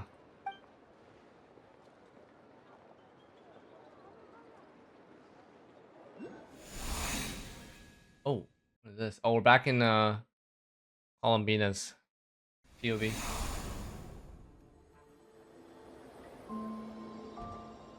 Did we just leave as she came here? What a lively place. I've never experienced Nasha Town like this before. Hey, you old geezer! Your hammer's rusted through! Who are you calling old geezer? Are they quarreling? I'm looking right at him! You've really gone downhill since giving your daughter free reign in the workshop. Can you even swing a hammer anymore? Holy. It shouldn't take you days just to fix a single chair. You might as well use that hammer to massage my back for all the good it's doing. So much rage bait happening. Don't run your mouth, or you'll get a back massage that'll put you in bed for the rest of your life. Look, the materials haven't arrived yet, all right? You know how busy it gets in the days before Moon Prayer Night. I'll bet you send all the materials to your little princess. Blood's always thicker than water, huh? All right, you've made your point, Uncle Koski. As soon as the materials arrive, fixing your chair will be the #1 priority. That's the daughter. And Dad, if you've got time to chat, why don't you lend me a hand, See? Lolka knows what the score is. I guess they're friends. Hmm. But the way they spoke to each other was so ugly. Agreed. And again, it wouldn't be the first time I've seen something like this. Columbina! Sit outside my door in the middle of the night one more time, and I'll unscrew your vocal cords. You hear me? Yep, it's rage bait central. Oh, Sandrone. So that was her way of trying to be friends with me. Wait, at least wait. Okay, wait, low key. She's kind of getting it. What a pity. I won't get the chance to say any ugly things in reply. I like how this is the logical conclusion that she jumps to. To be friendly with people, you can say ugly things to them if they say ugly things to you. Hey, have you decided what to give her for Moon Prayer Night? I sure have. She's gonna get the surprise of her life when she's least expecting it. Then I'll whip out the ring and pop the question. The surprise of her life. What a fun turn of phrase. Cool, I get the picture. You can spare me the gushy details. Ooh, looks like we have a customer. Hello there, ma'am. Would you like some Moon Prayer Night candy? Huh? Is he talking to me? Can he see me? Here you go.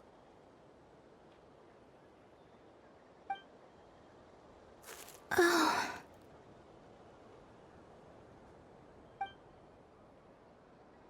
Come back anytime. Right. Now, where were we? I don't know why, but I still held out hope. Sag. Actual Sag. The most important thing right now is to find that mage. This name thing seems super important too, but where do we even start looking? Oh, so she knows. I'd better go pay the Fatui a visit. She's been hearing this the whole time. Okay. Oh, Sag. Oh. That must be so heartbreaking for her.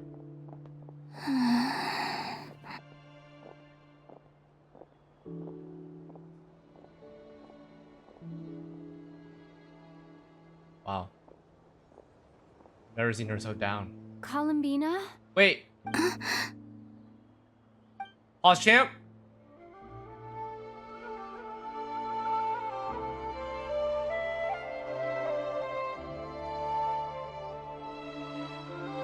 Wait. Traveler knows something. Sensed something. Let's go! This is no time to be spacing out!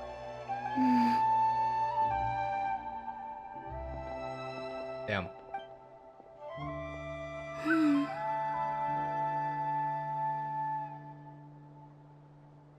Damn. Oh, maybe she follows us now. Who knows?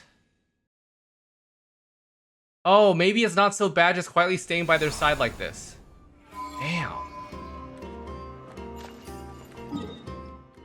She's so lonely, chat. She's actually so lonely. Where are they going? They mentioned a mage and a name?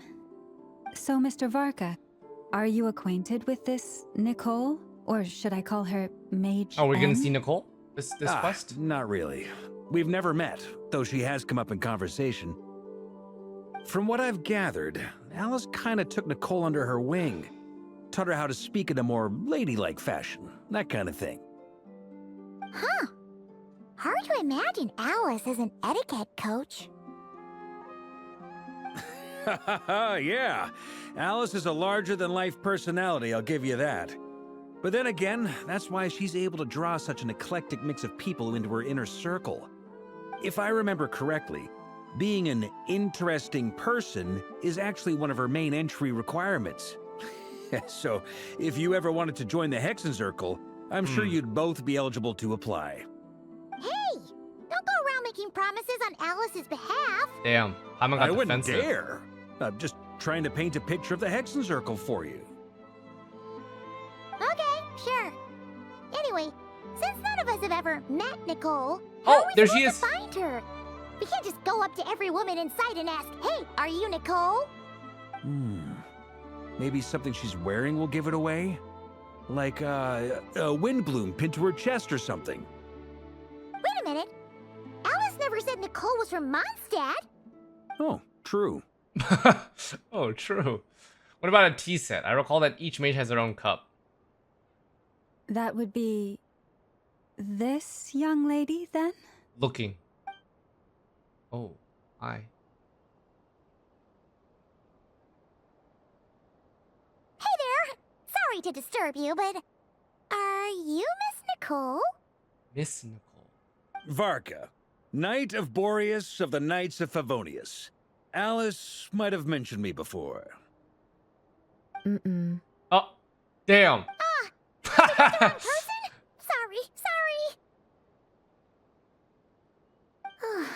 Well, this is awkward. When I shook my head, I meant, no, Alice hasn't mentioned you before. Oh, looking. Holy shit, she looks good. And also, she's talking to us through telepathy. Huh?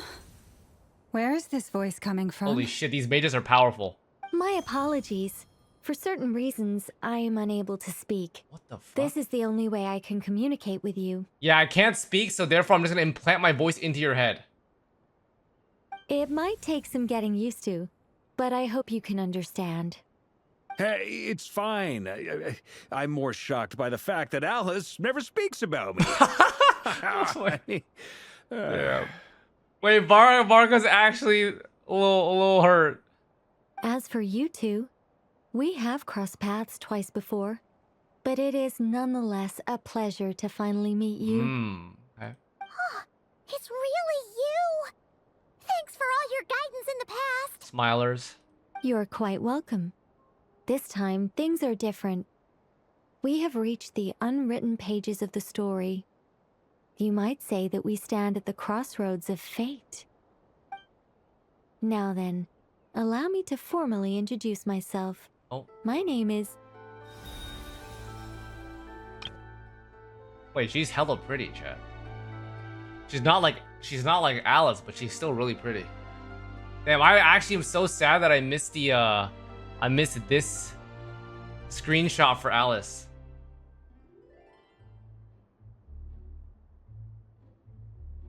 No, stop! Alice! I can't believe it! Wait, did Alice oh. I had a whole speech prepared. I'd agonized over every single word. She always picks the worst moments to ruin other people's plans. So Alice was the one who did the intro bubble. It's interesting. I like these little quirks. Alice is really powerful. She can she basically, yeah, I mean, it makes sense that she's like one of the most powerful people because she literally can manipulate our text that we read as a viewer, which is just fourth wall breaking. So, yeah. I'm so sorry about that. Alice took the liberty of devising some bespoke self-introduction magic for each member of the Hexen Circle. But I could have sworn I deleted all of the triggering conditions for it. Me. How did it bypass everything? Oh gosh, this is so embarrassing. This is a very different side of Nicole than what we're used to. Is she not used to face-to-face interactions? She's just shy. Don't worry about She's it. probably shy. We've seen that introduction magic once already, so it wasn't too much of a shock. Please go on, Miss Nicole. We'd love to hear what you have to say, or, well, communicate. Huh? Are they talking to this lady? But... Will you all promise to forget that horrendously embarrassing introduction? It looks Sorry? Embarrassing? When? She's very self-conscious. Wait, among the words that hopped out just now, I saw angel. Yes, my name is Nicole, and I am one of a very few angels who have retained both their preferred form and their power. Looking. The Traveler and Paimon should be no strangers to this concept. Oh. There is another of our kind in Natlan. They call her the Lord of the Night. Alright! Paimon remembers her! Oh, we've never seen her in person. Yes. Well, I have retained more Wait, of look my at power Columbina than in the she. background just floating. It's because I don't have a long-term duty to fulfill. I like how Columbina just floats in the To be more background. specific, no. We'll be here all day if I get into the specifics. Moving on. If I'm not mistaken, you are here because you wish to learn how one might reach the moon beyond the sky. That's right. Is that something you can give us any guidance on? Yes, I do know a way. It began with the Hyperboreans, who lived after the War of Funerary Flame. Blank looks. Maybe I should start with the background of the war. So much Or lore. maybe not. It shouldn't be an issue.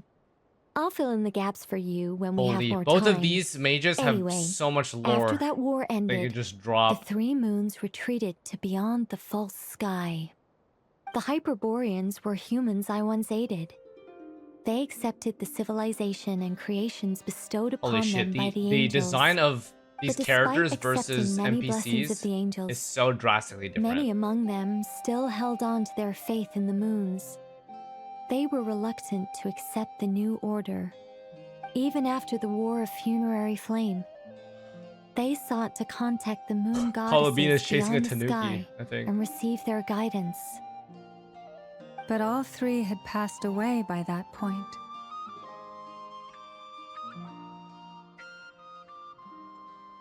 This mage has a unique method of communicating.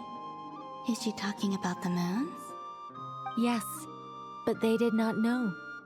And so, still they prayed for the moon goddess's mercy.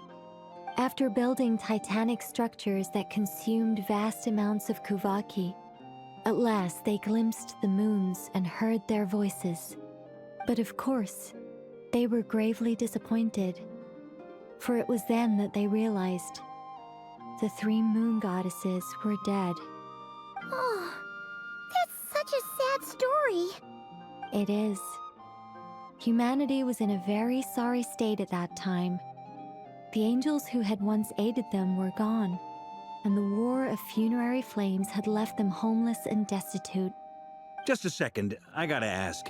How relevant is all this history to the task at hand? Well, I mean, it's... Okay, it seems we've drifted into irrelevant narrative waters. Damn. Chat, even the mages are a human. It's been a while since I've had the chance to speak inside someone's head. As soon as I got started, I lost control and the words just flowed out like a waterfall. What I'm trying to say is... Right, yes, that's she's it. blushing, chat. The relevant part is the ritual created by the Hyperboreans. Nicole blush. The fact that they bypassed the false sky and saw the true moons implies that they successfully built a connection between Tevat and the outside world.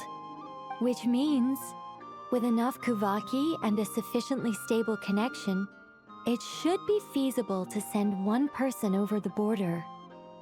Okay, so they built some kind of portal? Oh, yes. A portal. Yes. Is something wrong? You sound disappointed.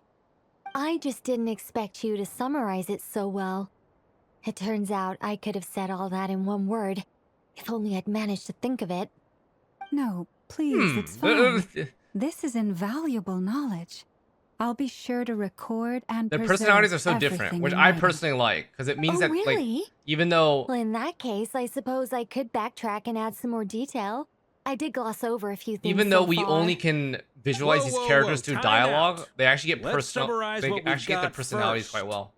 The Hyperboreans were the last ones to use this method, right? Until Nicole is a lot we more somehow awkward need to find whatever with structure social they interaction built than and Alice make is. sure there's enough Kuvaki to power it up.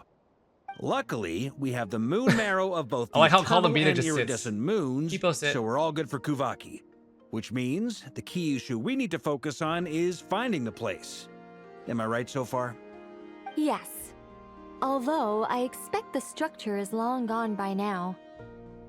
That said, what if we could take advantage of the phantoms to travel back to a time when it still existed? Well, travel back isn't quite accurate.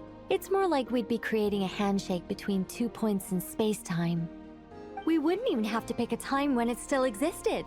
It could just be a time when it still appeared in Oh phantom yeah, form you via should not watch projection. this. This is Or very we could far project past our now. own phantoms, fold them together at... This is not Cry's Archon quest.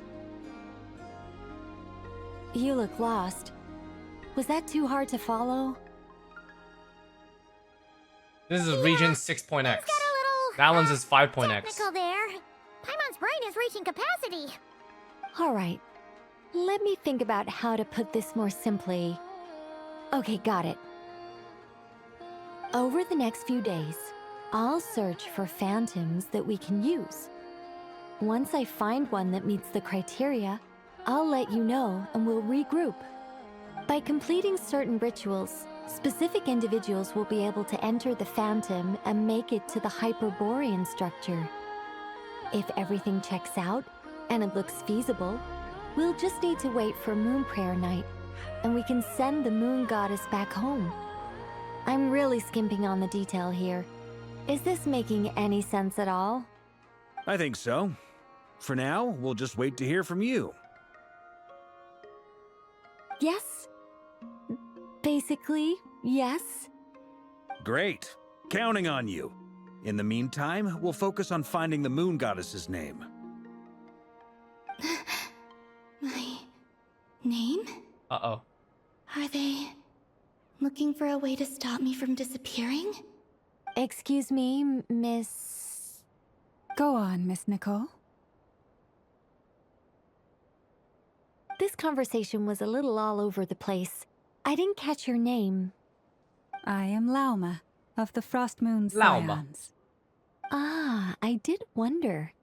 I noticed that you listened very intently when I spoke about Hyperborea and the moon's history. If you'd be interested, I'd love to visit you this evening and go through it again in greater detail. Also, if you were serious about making a record, it would be too risky to simply write down the raw details as is. I would suggest some tweaks. Maybe rewrite the stories as fairy tales or fables, perhaps even prayers. Anyway, we can cross that bridge when we come to it. So, see you later then? Oh, and no need to prepare anything. Just a cup of tea will do. She's very polite. See ya! She seems friendly. It's just... It's so nice to find someone who's actually willing to listen. I've been dying for a chance to finally go through all this systematically from start to finish. Any longer and I'd probably start forgetting it. I like how we actually can just still hear her thoughts. Now Paimon gets why Alice told us to mind our heads. Ah, I see. What did I tell you? A lot of quirky people in Alice's orbit. Now then, the next order of business is, where do we start looking for the moon goddess's name? Maybe the rest of what Nicole has to say might give us some clues. Once I've heard her out, I'll summarize the salient points and share them with you all. I'm also inclined to review our other documents. Yes, our faith was first established by our Hyperborean ancestors, but many of the more factually accurate records are from after Kuthar's birth. I have a hunch that the Fatui might know something too. Sounds like we're gonna follow Columbina's journey through Devat, huh? In that case, we'll start by heading to the Frost Moon Enclave. Sounds like a plan. Take this with you. I'll see about getting in touch with the Fatui. It'll probably just be Arlecchino and Sandroni again. They're the only ones who would want to help. Thank you, Mr. Varka. Don't mention it. Honestly, I'm more comfortable dealing with the Fatui than prying into the details of a young lady's childhood. Catch you later. I should follow them, just in case there's some way that I can help.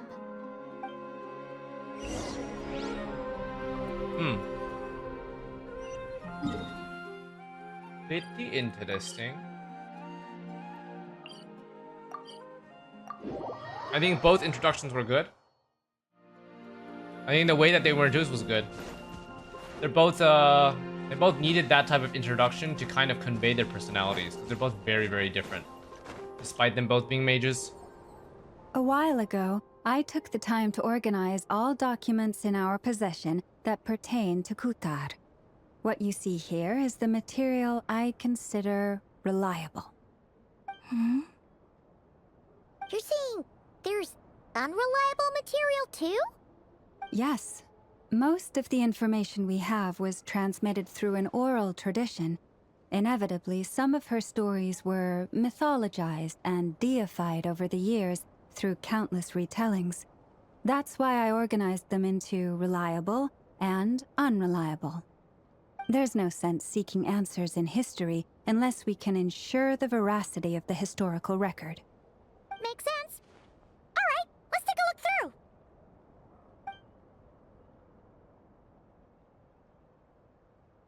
Clear and concise would be one way to describe the writing style of these historical records, but you could just as easily describe them as terse and dry. And since Llama already knows the material like the back of her hand, the quest to find any new information in these texts is tough going.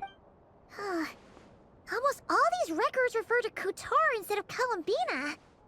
Although neither of those is her real name. Paimon's not sure what point she's trying to make. What we can gather from these records is that the Frost Moon Scions worshipped her as a god, placing impossible expectations upon her. I cannot fault them for their earnest faith, but for all their devotion, worshipping her day in, day out changed nothing. I imagine that none of it resonated with Columbina. It wouldn't surprise me if, even back then, she had already begun to reject the name Kutar and everything it represented. Lama speaks the truth. When I heard them call upon Kutar with hope and expectation in their voices, they may as well have been calling upon somebody else. What criteria do you use? Well, that's a bit complicated. I looked at the level of detail, perceived authenticity, prose style, and how realistic their portrayal of Kutar seemed to be. Amongst the Frost Moon Scions of today, only I know of her existence, and I alone have spoken to her face to face. As such, I know that there are certain things she simply would never do. That being said, I have sensed some changes in her lately. Changes? Me? Seems like this is getting us nowhere. For what it's worth, why don't we check the unreliable sources too? Sure. Give me a moment. Exerting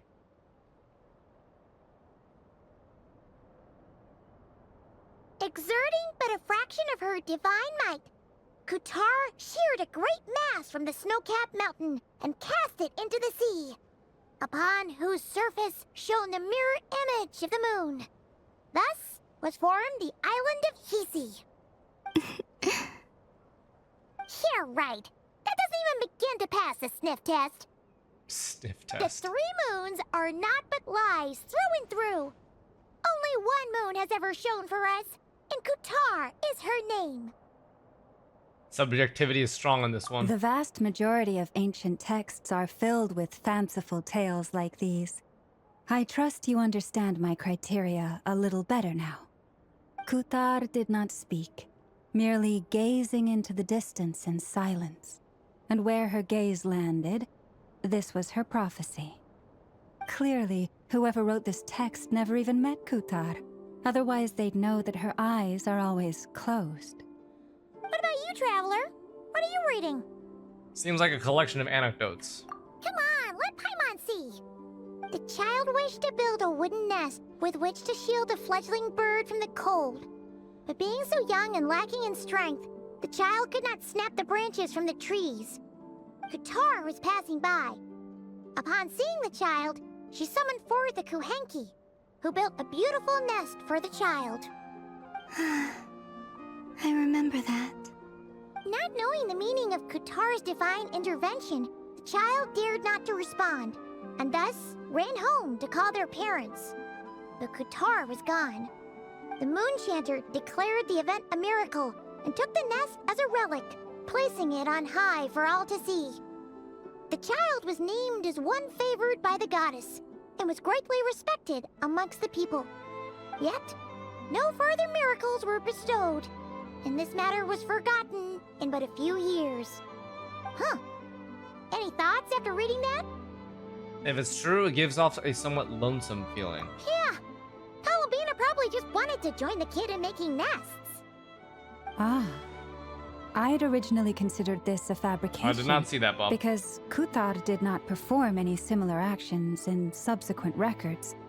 But now that I think about it, it does seem like something Columbina would do. It's just that... She didn't know how other people would interpret her actions. She was probably worried about making things difficult for people. And so, she gradually stopped joining in. Yes. Oh, that's so sad. Oh, sad. And now, I can make no such gestures of warmth, even if I want to. Sounds so sad. Still no name. That's a bit of a shame. But we did learn some interesting... Barca said he was gonna set up a meeting with Arlecchino and Sandrone, right? Let's go back to Nashi Town and see how he's doing.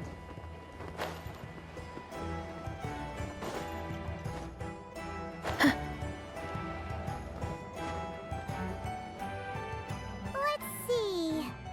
There's Barca. Oh, and it's Durin and Albedo too. Talk about coincidences. We meet again. Yeah, this is pretty much the same place we bumped into each other last time. I convinced them to stick around a little longer. We were all waiting on people, so I figured having a little company would help pass the time. Ah, so you've been waiting for us? Does this mean that you've already arranged things with the Fatui? Sure does. Now you're back, we can go meet up with them together. How'd your investigation at the Frost Moon Enclave go? Well, we didn't find out Columbina's true name. But apart from that, it went pretty well. We learned some stories from her early days. Aha, just as well that I didn't tag along then. I'm sure our moon goddess wouldn't want every man and his dog knowing all about her private life. Still, desperate times, desperate measures, I guess. Someone had to do it. So, Varka was waiting on us, but what about you two? Are you waiting for Alice? Oh, no. We already met with her. We discussed that experiment I mentioned to you last time. Oh, and she also handed me this communication device. Old Dodoko. That's right. I understand she informed you about the relationship between the phantom phenomena and Tevat's borders, yes? She wants me to help her with some more experiments on that front. She said that she'll contact me through this device with more information. Ah, I see. Following instructions and making observations. Pretty common research method. Takes me right back to Albedo's lab. Wait, then who exactly are you meeting? Someone you know. Albedo's met him too. But I don't think Miss Lauma or the Grand Master have been introduced. Introductions are overrated. Especially in What cases the like this. fuck? Random ass wanderer. Bro, what? That's actually the what? So, it's not like the academia has prohibitions against going abroad. Also, I applied for leave. I've been writing to Hat Guy since Hat obtaining Guy. a human form. I've already brought him up to speed on everything that's been going on in Nodcry. Damn. Hat guy. Turns out, I actually have heard that name before. Oh? Then why did you react the same way I did? I only knew the name, not the fella. But since we're all here, let's do some introductions for what it's worth. I'm Varka, Grand Master of the Knights of Favonius. Lauma, Moon Chanter of the Frost Moon Scions. And I'm a Driosh from the Vahumana Darshan of the Sumero Academia. Hat Guy. Hat Guy. Good to see you again, Mr. Guy. I believe we last saw each other on the boat ride here. Mr. Guy. So they came to Nodcry together. Mind you, the only reason I came here is because there's someone I want to look into. Who's that? The Doctor. Also known as Dottore. Second of the Fatui Harbingers. Just as I thought. From the tone of your voice, it sounds like there's bad blood. Quite an between you. exposition of characters I was in reviewing this. our archives and noticed that a lot of information about him was missing. Left a bad taste in my mouth. That's all there is to it. Dottore, or Zondique, as he was then known, Zondique. once studied at the Academia, but he got kicked out before he could graduate. So the Harbinger's #2 man is a college dropout? How embarrassing for them. Last we heard, he was planning something. We actually heard that a few times before, even coming to Noctry. But we haven't seen a trace of him since we got here. He only appears when something interests him. For all we know, he might have left already. But the fact he did something here at all is worth noting. It'll fill a couple extra lines in his file. Why does it sound less like a file you're writing and more like a criminal record? Anyway, we were just about to meet 2 of the other Harbingers. Want to come along? You might learn a thing or two about him there. Sure. Even though they're Harbingers, well, they're old acquaintances of ours, so, you know, when you talk to them, try to be... I got it. The Frost Moon Scions' relations with the Fatui remain tense. Forgive me if I do not attend. In that case, we'll continue assisting Miss Alice with her experiments. Good stuff. Everyone's having a fruitful time. All right, we better get going. I'll lead the way.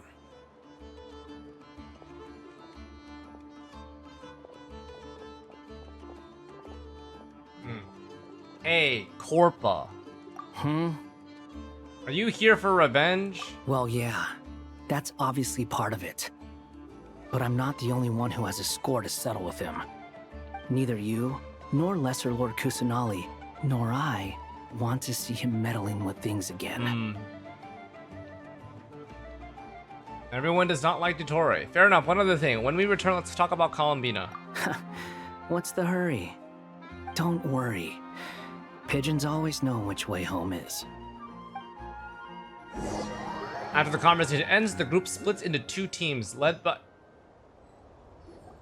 Okay, well... You made it.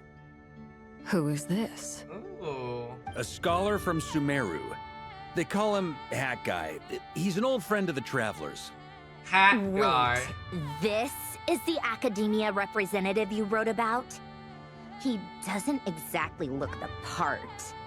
I believe this will prove my identity. You'll notice it bears the seal of the Sanctuary of Surasthana. Well, what do you know? So it does. All right then. My mistake. It's fine. I expected as much. What? So as I mentioned in my letter... Okay, guys, the Sandrone gets Academia's rage baited got by its eyes everyone. on Dottore. But this matter remains top secret. Apart from those assisting in the Not investigation, just Columbina. the fewer people who know, the better. She about to pick a fight with no If matter anyone any asks, with anyone. I'm here in Nocturne to pursue my personal academic interests. Gotta say, Marka, you did pretty well to keep all this under wraps for so long. Sounds like you got in touch with the academia about this way back. you flatter me. You're all harbingers. What reason would you have to disclose information about Dottore? Where do I even start? Remember that time we fought Rerir at Star Sand Shoal? He sure let me have it then, didn't he? I'll bet Dottore had that all sketched out, with me as his convenient little pawn. He could not care less about us if he tried, but hey! The feeling's mutual. Does Dottore really strike you as the sort who values his relationships with his colleagues? Fair point. Definitely not. Which is why I always keep my guard up whenever he starts making suspicious moves. To that extent, our motivations align. On top of which, I consider you trustworthy people. Now, back on topic. In the wake of the Reikir of Solnari episode, Sandrone and I grew suspicious about Dottore's complete inaction during the entire affair. So we tried to find out what he'd been up to, but unfortunately to no avail. He never lets anyone in on his plans. The more he cares about something, the more secretive he gets. Indeed. Perhaps he believes that by keeping a low profile, he can avoid trouble. But that trick isn't going to work on his colleagues. Yeah, I mean, he's been researching the ancient moon's remnants. And he's been trying to get his paws on the moon marrows. Only an idiot would believe he doesn't have something more planned. With this in mind, I returned to Snezhnaya and relayed my thoughts to Her Majesty the Tsaritsa, entreating her to have him recalled. That's pretty direct. Did the Tsaritsa agree? Yes. I made it abundantly clear that the Fatui's business in Nodcry is almost concluded, and we do not need 3 harbingers in this territory. Her Majesty concurred. Accordingly, Dottore has returned at her orders. I imagine he is continuing with experiments, which no one besides he would ever have any interest in. Common sense might mean nothing to him, but he's not stupid. He knows that no good can come from opposing the Tsaritsa. Smarts alone won't get him all the way. He needs the Rooster's resources Holy. and Regrator's Mora. The Rooster and the both of which Regrator the Tsaritsa mentioned. can strip from him by waggling a finger.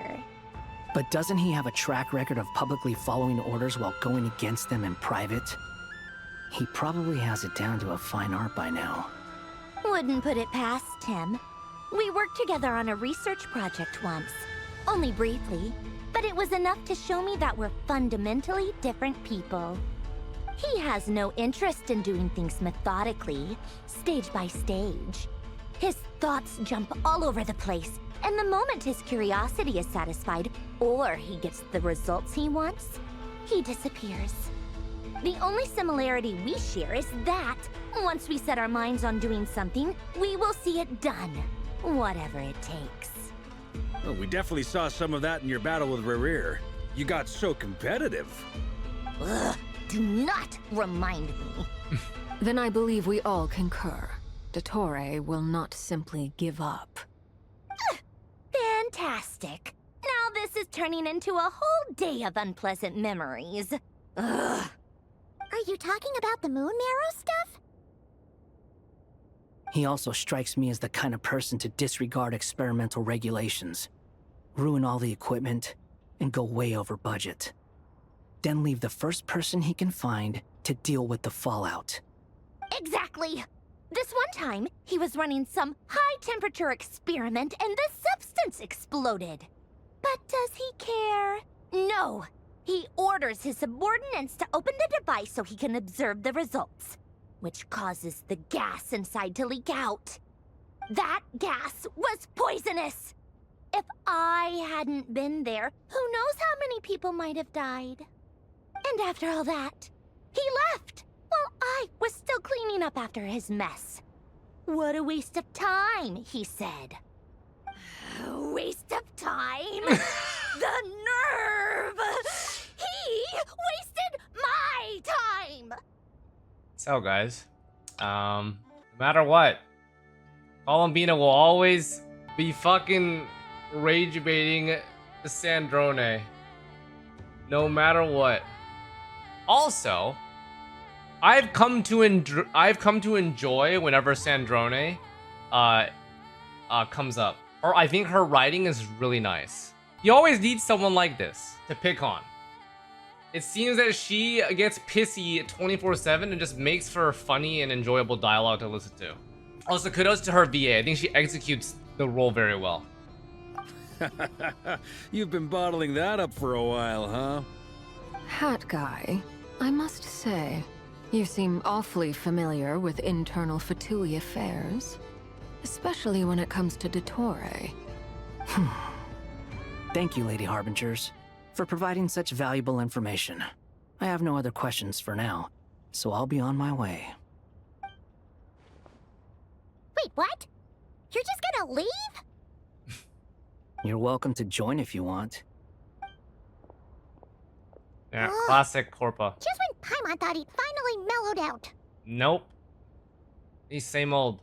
He makes quite the impression. I'll say.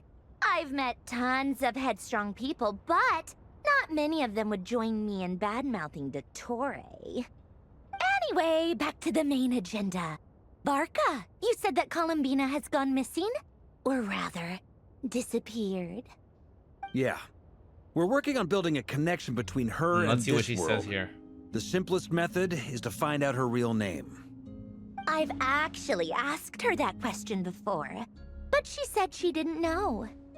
Considering our relationship, I doubt she was lying to me. She could have just given you a pseudonym.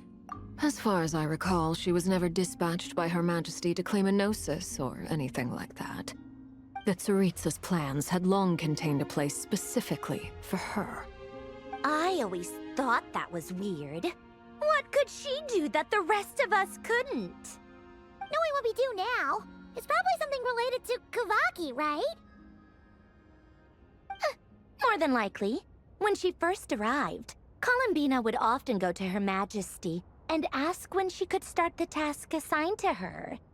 But Her Majesty always gave the same reply. The time has not yet come. So she spent her days in Snezhnaya doing basically nothing. The Tsaritsa has summoned a beautiful blind maiden to be a harbinger, giving her the third seat by virtue only of her enchanting voice. It was a dumb and stupid rumor, but the reality of the situation made it hard to refute. And what happened after that? I imagine she stopped caring. She no longer seemed to care why she had been recruited, and Her Majesty never gave her any missions, so she just continued to sing in the flower garden. For my part, I was busy. So busy, in fact, that watching someone be that idol had me fuming. Classic. But still, I got the sense that she had long been used to a life of other people claiming she was needed when she wasn't. I just felt that having a place to stay would cost me something eventually. And so I waited quietly for the day that I would have to pay the price.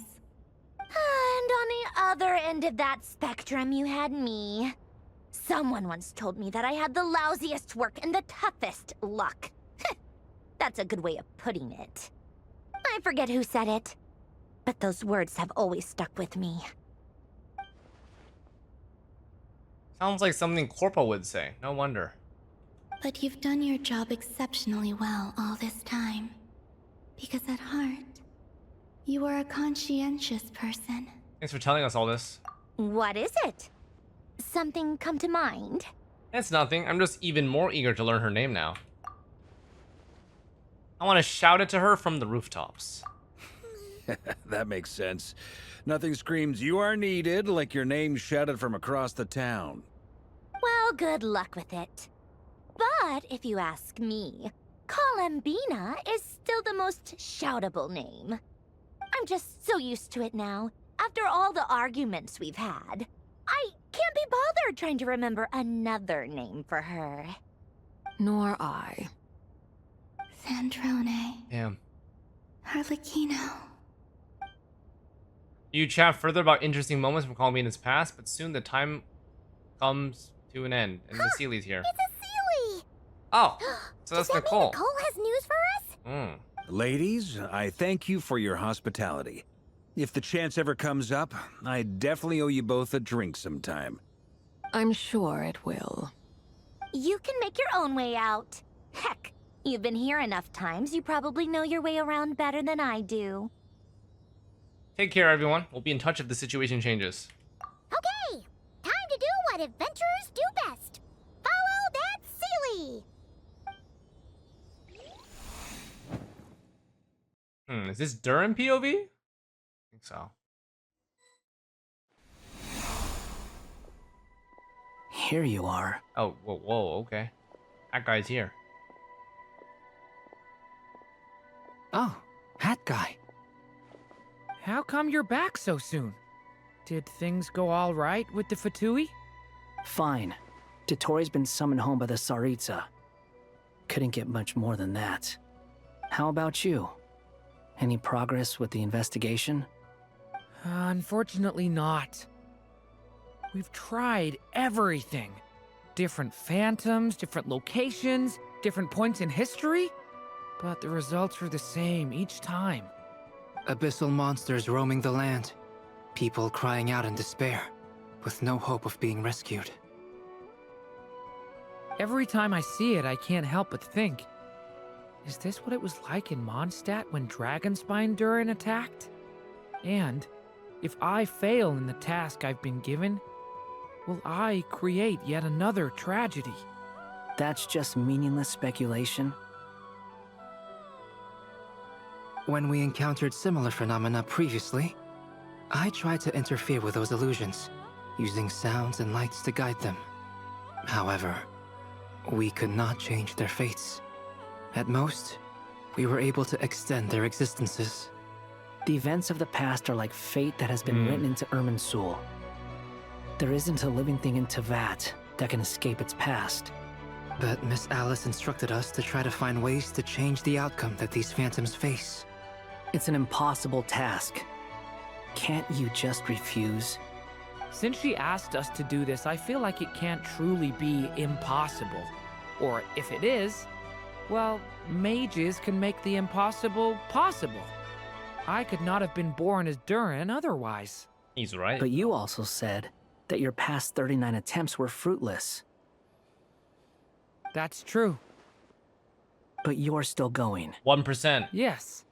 After this many futile attempts, surely you realize that you're not doing this because you still believe what some mage told you. It means gotcha, right? It's because you want her hypothesis to come true.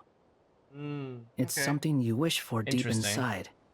So, think for yourself about what you want to do. As long as you don't believe it's futile, it isn't. Yeah. Yeah.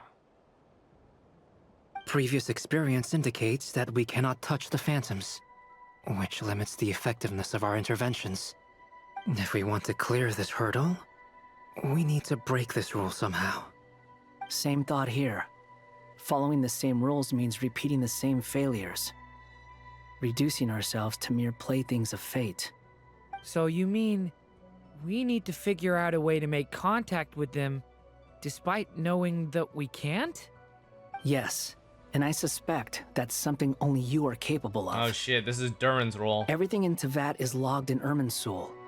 But the withering that once occurred in Sumeru was a sign that the Great World Tree was being corrupted. This corruption allowed things that should not have existed in Tevat to appear. This is tantamount to rewriting reality to an extent. You're saying What the hell? abyssal power might be able to affect those phantoms? No one's ever tried it before. If you're gonna try it, it'll take courage. And you have to be confident that you can control it. Is anyone there? Has anyone seen my daughter? Maspiz. She's missing. I have to find her. I hear someone inside. Spargana? Are you in there? Oh, so many names. Spargana. Uh-oh. If I can use my abyssal powers to warn him that there is danger here, maybe it'll change his decision. Maybe he'll stay away. Yes.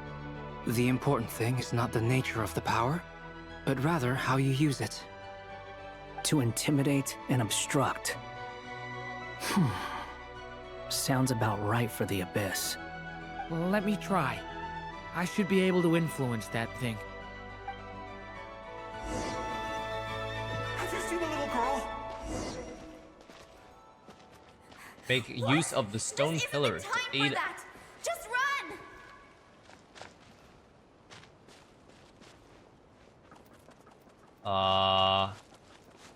I hear someone inside. Okay. Spargana? Are you in there?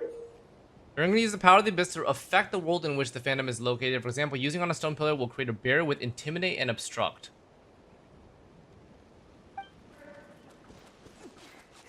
Where are all these monsters coming from? I don't think I changed anything there.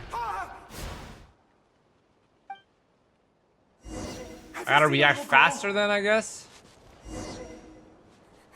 What? This isn't the time for that! Just run!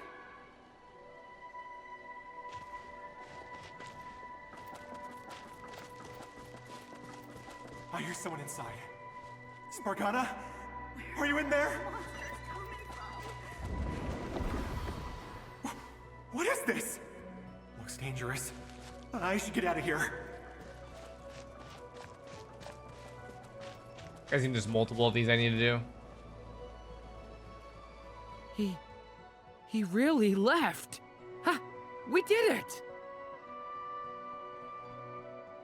Don't celebrate too soon. Follow him. See what he does next. Monsters approaching from the front. You need to stop them and create an opportunity for him to hide. Oh shit. No! There's monsters ahead!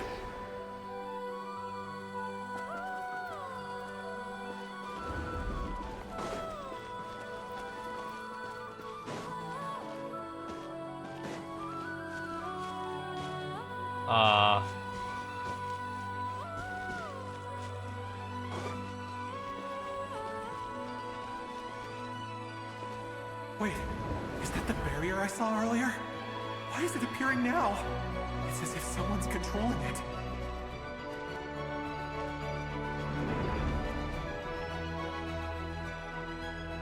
So this is a little puzzle. The monsters are gone. Is...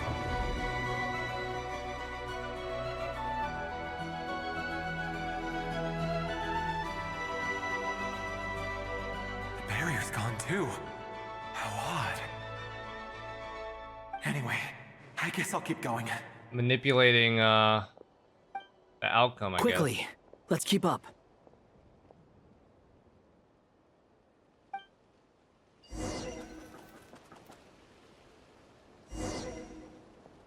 Wait, there was someone else here?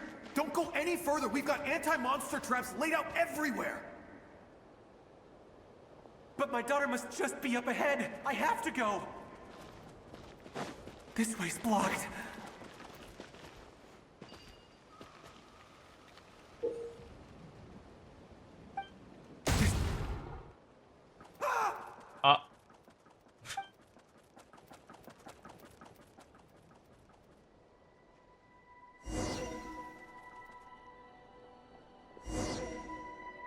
Wait, there was someone else here? Don't go any further. We've got anti-monster traps laid out everywhere. But my daughter must just be up ahead. I have to go. This way's blocked.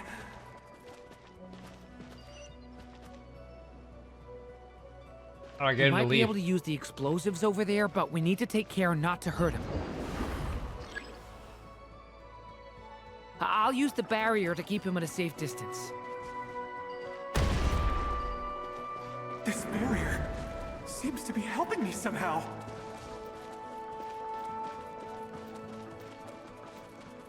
How long is this in the quest already?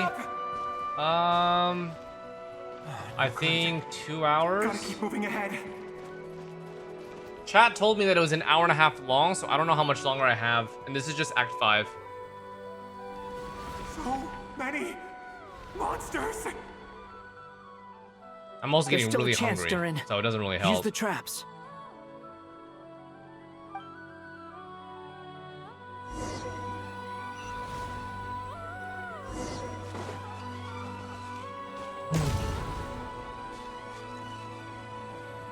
Oh shit. Okay.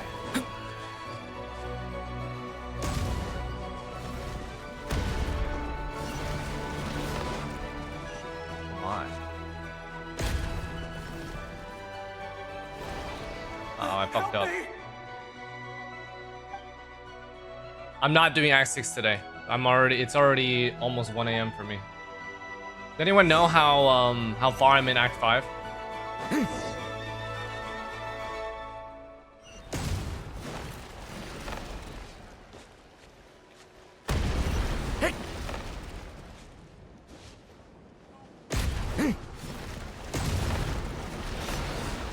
Right, so oh, that one first, then this one.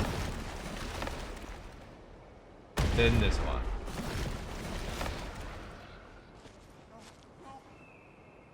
This is a new development. I've never seen this happen before. We might just be able to save this person.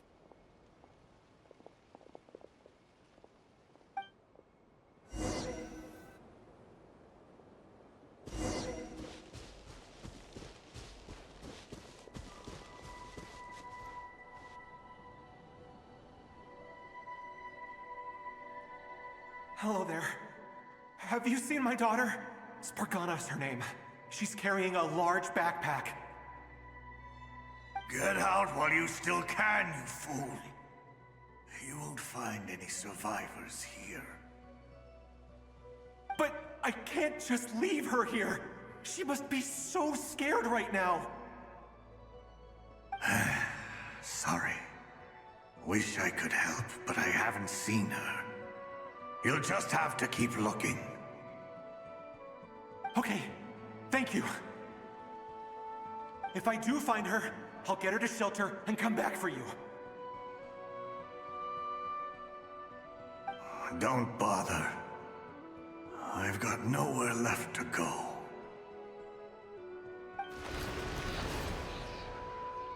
What's that noise? Monster! No, if he goes inside, he'll be walking into a trap. Let's try this once more. This time, we have to stop him. The rescue has reached a dead end. All that can be done is to wait for another chance.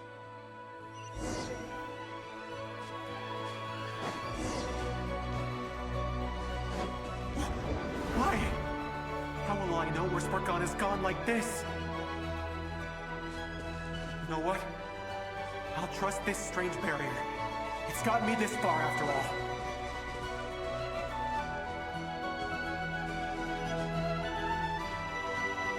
What? Spargana, are you there?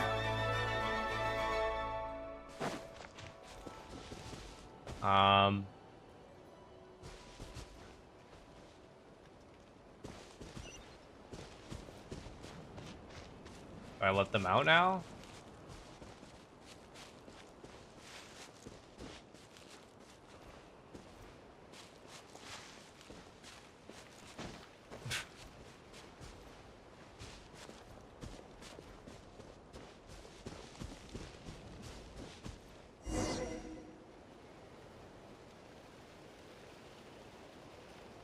Huh?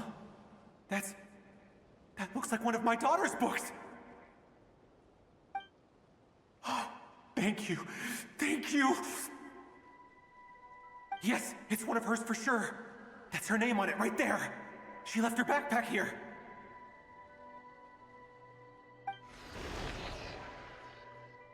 Did I not do it correctly? Just like last time. Use the explosives.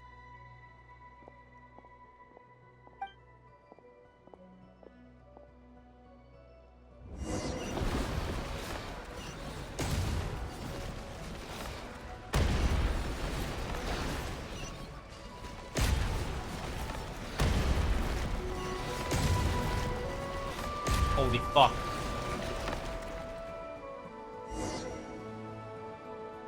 It won't work. There's not enough left. If he makes it in, he'll die. But then, this clue could be the key to him finding his daughter. It might not be the only one. Better he misses that clue than loses his life. I guess so. Bruh. Stop him, Durin. We can't let him get any further in. Alright, you can't go anywhere, buddy. That's my daughter's book! She's passed this way! Why? Why won't you let me go in? I've searched and searched and searched just for this! But how will I find her without any clues? I no longer have anywhere else to go. So he's dead no matter what? Question mark?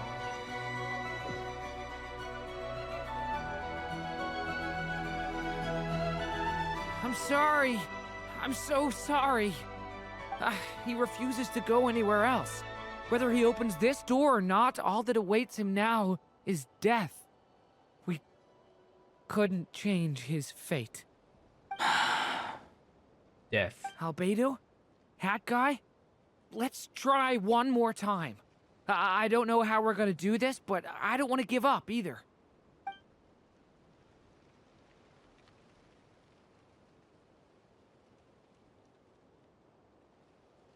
Why am I here? What's going on? All these scenes running through my head. Where are they from? Huh? What's going on? His reactions have changed. How many times have I... What's happening to me? Huh? Wait, who are you? You can see us? You can see us now? I feel like I always could, but that I only just realized you were there. I'm sorry, I don't know how to describe what I'm feeling. But you were the ones guiding me using that marked barrier, right? I haven't done anything yet, but those monsters, those deaths, they feel like memories. Like things I really did experience. I won't find my daughter. In fact, I'll ultimately die trying to find her. Isn't that right? Wow. Well, no, it isn't. Yes, it is. Damn, what? Even so. Two we're sides trying of to a find different way out of coin. this.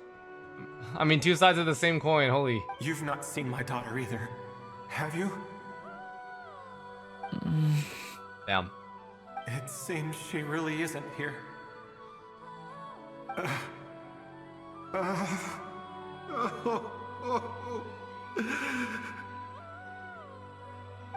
I'm sorry we couldn't help you.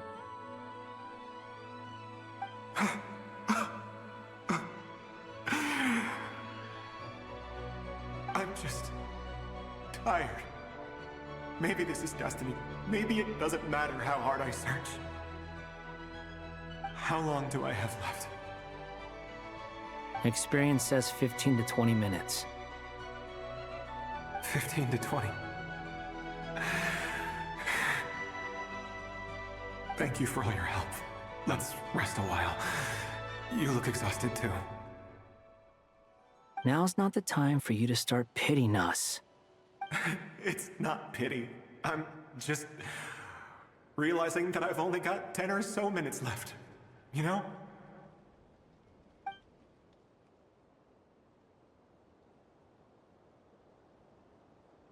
You say you're from Mondstadt, yes? A place with windmills, where people enjoy limitless freedom? And you're from Sumeru, where they've built an academy into a giant tree? Yes. It seems you've never heard of either place.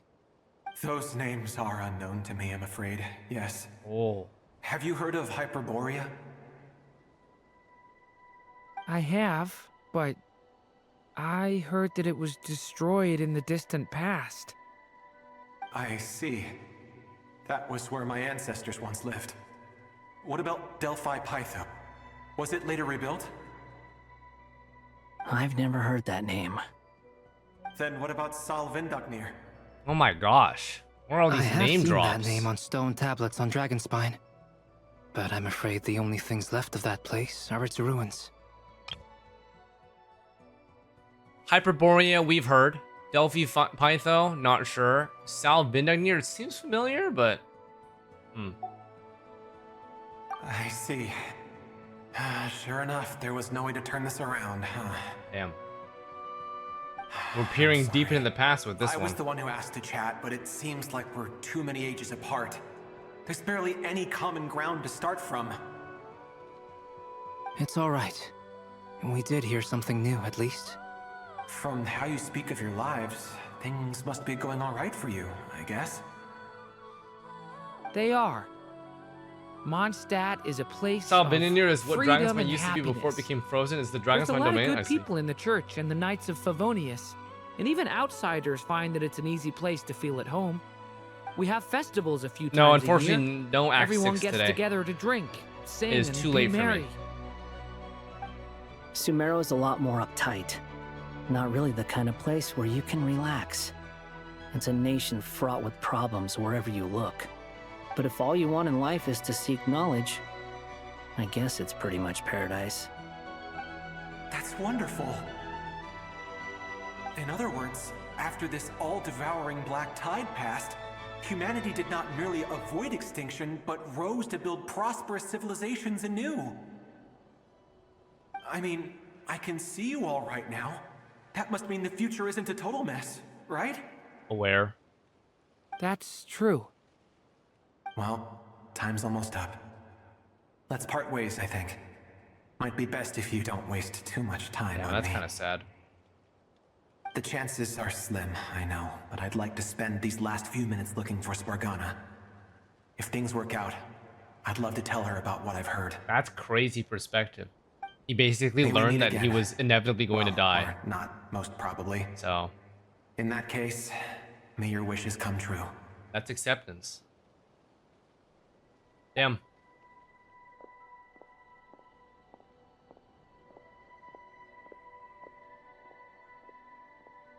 Oh, 07 He's soldier. gone. In a few minutes, he will meet the end that was his to begin with. The ending of this tale did not change, but I believe that we've just made the most progress we have yet. May your wishes come true. If only it were so simple. Hat guy, could I ask you a question? You've never talked about your past. It seems complicated, and it weighs heavily on you, too. Would you be willing to tell me about it? I mean, sometimes it's better to get things out in the open. Take that guy we try to help, for instance. At least he said goodbye with a smile, right? I know about Albedo's past. Our experiences are very similar, and he created me. As for you, you're my first friend, and you've witnessed every step I've taken. But by comparison, I know nothing about you. Either way, I mean, we're still best friends. But if I Damn, knew more best about you, friends. I might understand your thoughts a bit better. I've told you about myself. I'm a student at the academia. And what did you do before that? Prepared for the entrance exam? All right. If you really don't want to talk about Sad. it, I Stur won't just press you wants to any make further. friends. Hat Guy's personality doesn't really fit that, though. I was a puppet built from the branches of a white tree, using technology left behind by the Conrian schools of mechanical engineering. A white tree? You mean an Irminsul tree? Yes. A branch of Irminsul that was once connected to the main tree. So you had a human creator too? Yeah. But my creator abandoned me after deciding that I was a failure. After that...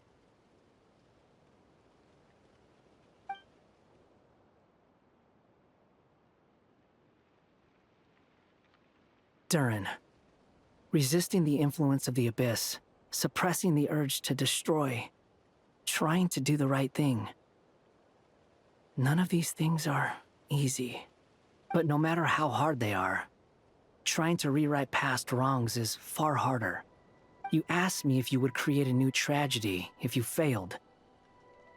I told you there was no point speculating about that.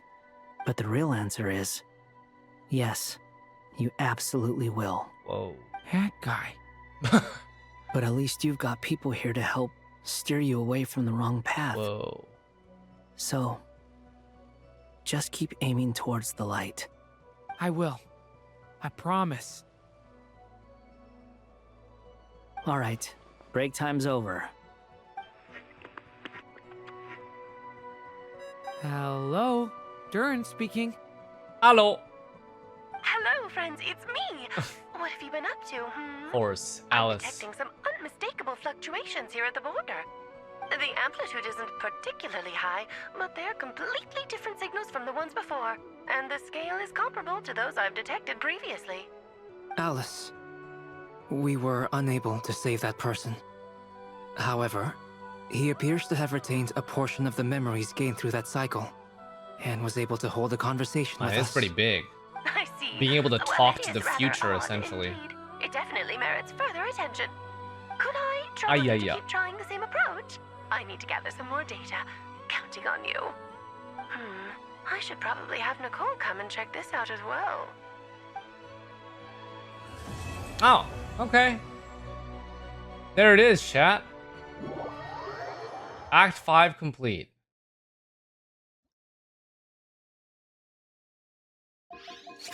Oh, what a way to... There you are. Wait! I Oh, was fuck worried me, you man. might stop to collect treasure chests opened by the Seelie along the way. It would have taken you so much longer to get here. God damn it. Another conversation I cannot hear. I wanted to pause. I am delighted to see that you understand what takes priority, and that your adventurer's instinct has not swayed your resolve. Really, I must applaud you for it. You should know. Paimon's head. God damn it. Okay, I'll try and keep it short. My senses are telling me that this is where we shall find the entrance to the ruins. Oh, no. Nicole looks very pretty. What are we waiting for? Let's open it up and see. Patience. This was a sanctuary of great importance to the Hyperboreans. A special process is required to open the gate. Oh, like the place that housed the Eternal Moon's Marrow? Seems like the ancients were very fond of making tricky gate puzzles. Okay, so what's the plan? Need us to do anything? And just the short version, if you can. Ah, all right then. I was planning to start with some background on the invention of these techniques. Are you sure you don't want to hear it? It's quite informative. Remember what you were saying about priorities? Fine. Simply Fine. put, we need 3 human representatives to successfully undergo a process of Kuvaki resonance. Think of it as a test from the 3 moon goddesses to see if the entrants are qualified, with the most recognizable qualification being Kuvaki. Pretty sure Lauma would ace that test. Oh, wait. But we need 3 people. I also have no doubt that the Moon Chanter would be qualified. But we would need 2 other people with the same constitution. Therefore, the most feasible method is not so much to follow the rules, but to figure out how the test functions and find a workaround. I've done some research, and it turns out the mechanism is rather crude. We'll simply need humans to stand before it who have sufficient Kuvaki energy within them. I'm with you so far. How do we get the Kuvaki in them? The easiest way would be transfusion. Take some Kuvaki from Nodkrai's soil, put it into the bloodstream, and get it circulating in the body. So we're going to cheat on the test? Precisely. There are other methods, but this is the simplest one. Cheating the system is much easier than trying to hide from it. Huh? Ah. Sorry? Does the idea of cheating upset you, Miss Lauma? No, that's not it. I suddenly had an idea. Ah. Oh, what is it? It's about Moon Prayer Night. I figured out a way for Kutar to join in the festivities. Huh? But as Paimon said, we need to have our priorities straight. Let's get back to the I test. think either one's fine. I'll follow up with Nefer on the Also festival for, I arrangements. think Durin C1's better than his SIG. Oh, okay. Anyway, is this really the best method we have? A Kuvaki transfusion sounds dangerous, no matter how you slice it. If you think that's dangerous, wait till you hear the other methods. I'd be more than happy to go through them if you'd like. There are several. No need, we're good. Let's go with this one. XDD. Very well. Kuvaki transfusion it is. Now, I should mention that Nicole the is like an risks can be encyclopedia greater or lower of depending on information for individual this. compatibility. It would be rash You to could probably simply talk for infuse the ages. Kuvaki and hope for the best. If the body rejects it, the reaction can be quite severe. The symptoms are similar to another condition that some people living here suffer from, known as congenital Kuvaki sensitivity. So, before we execute our plan, I will perform a simple test of my own to see who is compatible and who is not. Once that is done, we will have to complete the resonance process as rapidly as possible. The participants must remain stationary while the Kuvaki circulates and bonds with them, and they mustn't eat or drink anything. What? No eating or drinking? That's some hardcore fasting. They'll all be monks by the time they're through. How long will they have to keep that up? 3 days. Oh, 3 that's days. so long! Wow. And we still need to find 2 more people who are not just compatible, but also willing to volunteer. Fasting? What are they talking about? I'm willing to volunteer. Of course we are. Really? Don't you want to think this through? Haha, count me in too. 3 days without food? Holy I can fuck. handle that. Miss Nicole has made it clear that this is the easiest way. The way I see it, there's nothing else to discuss. It's time to step up. Compared to having columbina disappear completely, fasting for a few days is nothing. True. Look at her. Yeah, you're right. In that case, Paimon volunteers to be captain of logistics. She'll keep the fires lit and grab some spare clothes to keep you comfortable. Good work, Paimon. Then we'll start with you first, traveler. Please step forward.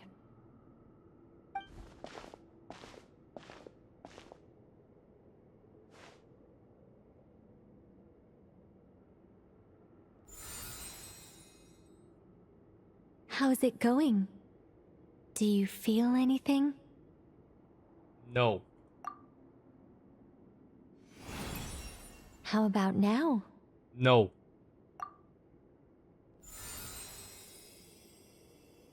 And now? No.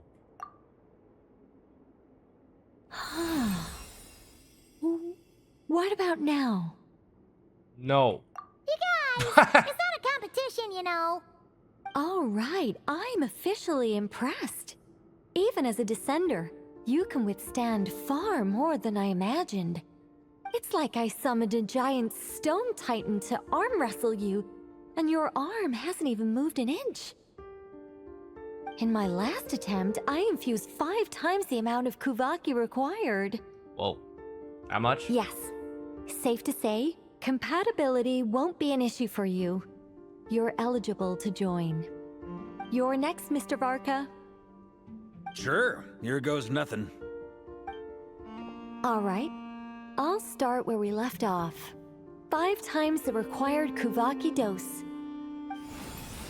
Whoa, whoa, whoa. Hey, wait a minute. Oh god. How's it going? They got fucked. No, not great. I kind of want to puke. Feels like I've been drinking too much. A few bottles of wine, then a big stein of Dark Horse. Some hard liquor from Leo I mixed in. Nicole really didn't want to get bested. You think this is funny? I just lost to a young lady in an arm wrestling contest. I'm never gonna live that down. My apologies. I'll lower the concentration and try again. Oh. How's it going now? I'm not as dizzy as last time, but I can still feel it pulsing around. In that case, you wouldn't be an ideal choice, Mr. Varka. Damn. Let's try someone else. That's Okay. a reality check. Let's go ask some of our other friends Damn. then. I'm not finishing Act 6 today, chat. Too late already.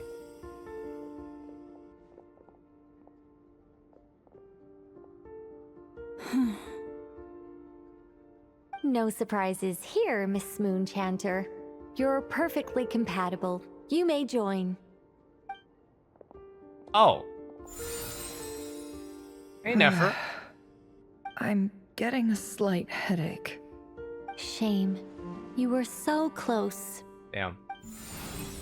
We're actually just pulling. Whoa, time itching all over. Allergic reaction. We can't have that. Huh? Well, are you gonna start a what? Damn. The Hexenzirkel is an organization that cares for and protects children. We will not have them do dangerous things. Not even tests.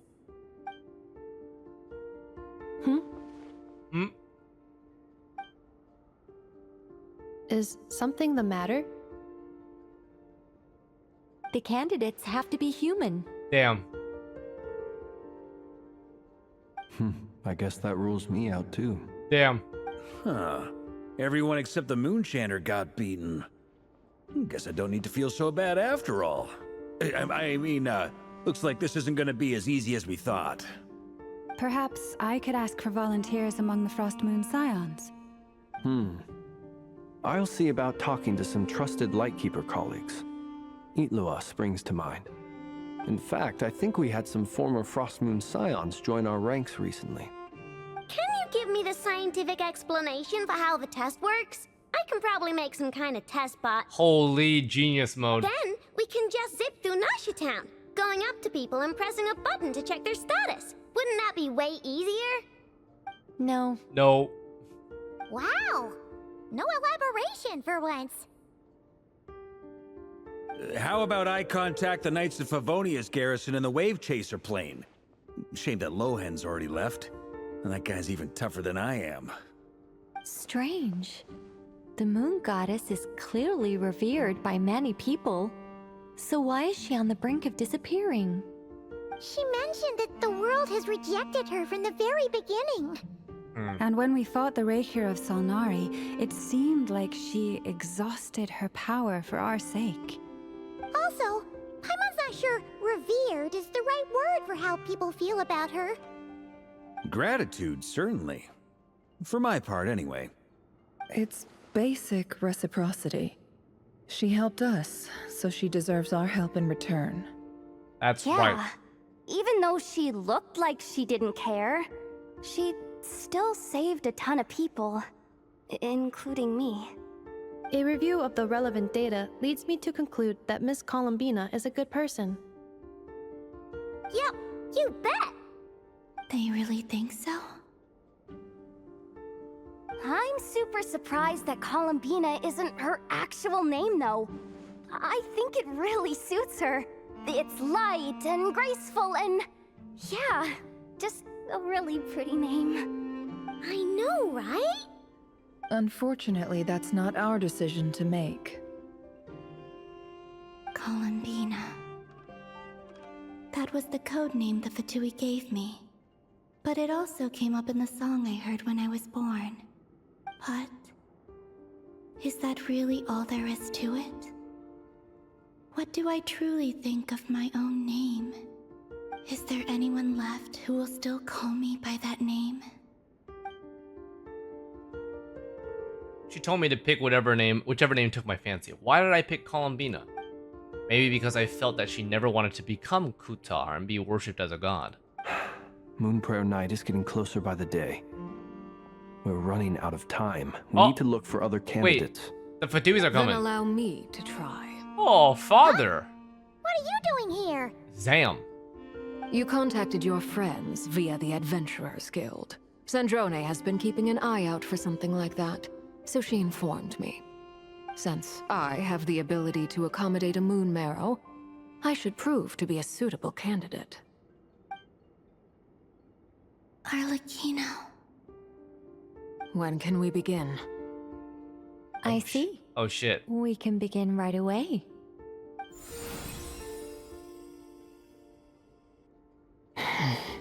Oh. How was it? Did you feel any discomfort? Not at all. Then it seems we shan't need to look for additional candidates. Damn, after Arlecchino is all. a beast. Cool. All right, like Paimon said, the rest of us can take turns. Yeah, making Zwiid, sure I the will. three of them stay I'm kind of well making some Then content my for job is to CZN. take care of the caretakers. I will On ensure second. everyone receives food and accommodation. Let's do this. No time to waste. I'm ready as well.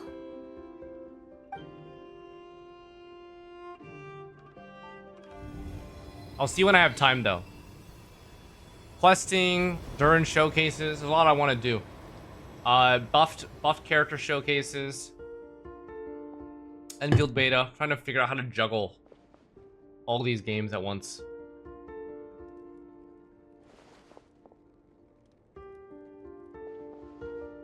Oh, so sad. Seeing Columbina just bitch.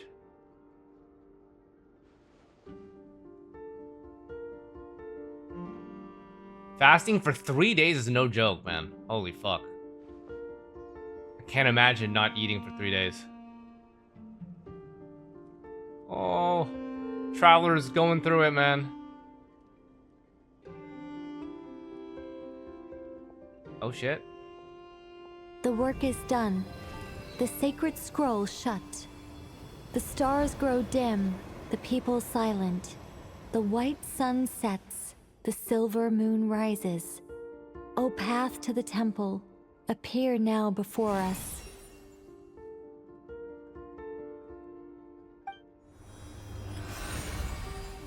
Wow, it really opened. So that's what all this is about. They've been trying to Oh? open this gate. Bina, do you know what this is? Come, let us enter. Come. Wait.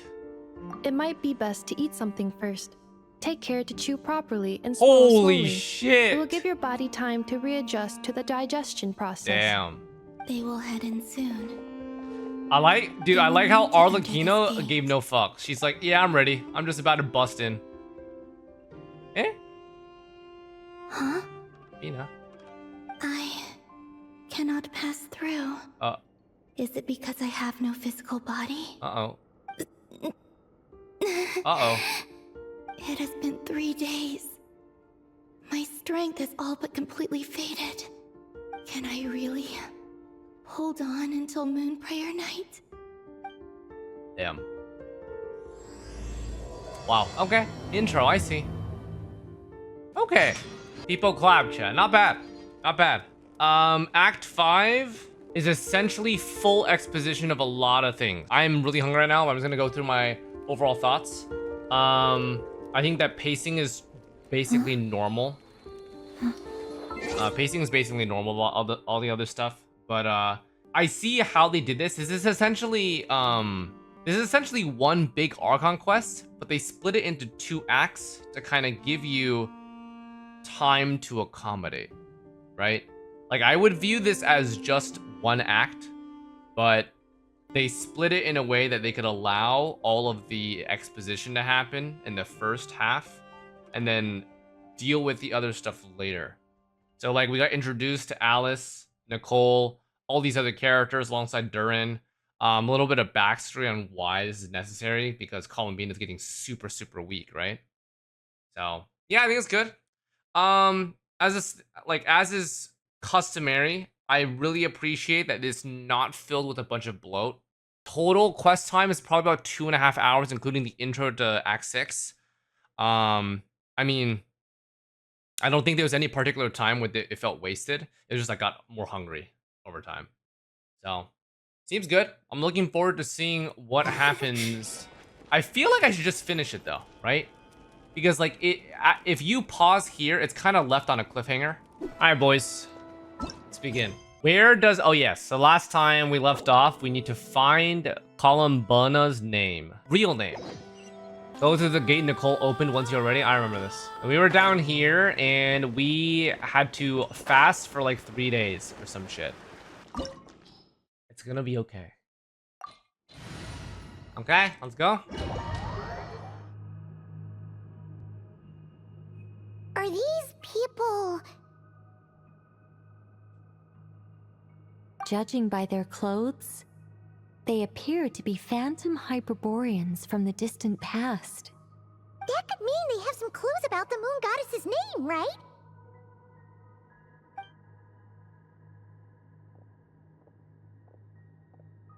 Hey there!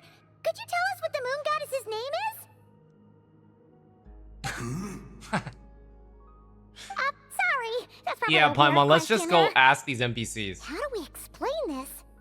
The moons are long gone, and their goddesses are dead. Their names no longer mean anything. He has a complicated name. When a Zasiah new moon Xantis. goddess is born, we will surely know her name.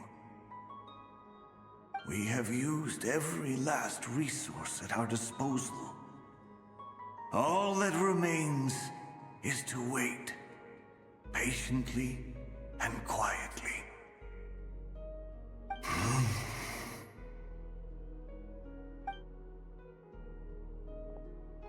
Were the people of the past all this devout? It looks like this phantom doesn't intend to converse with us any further. Father's always a joy to Surely listen the to. new moon goddess he speaks of must be Columbina. Alas, Kuthar's birth came long after the age in which he lived. Salvation did not come.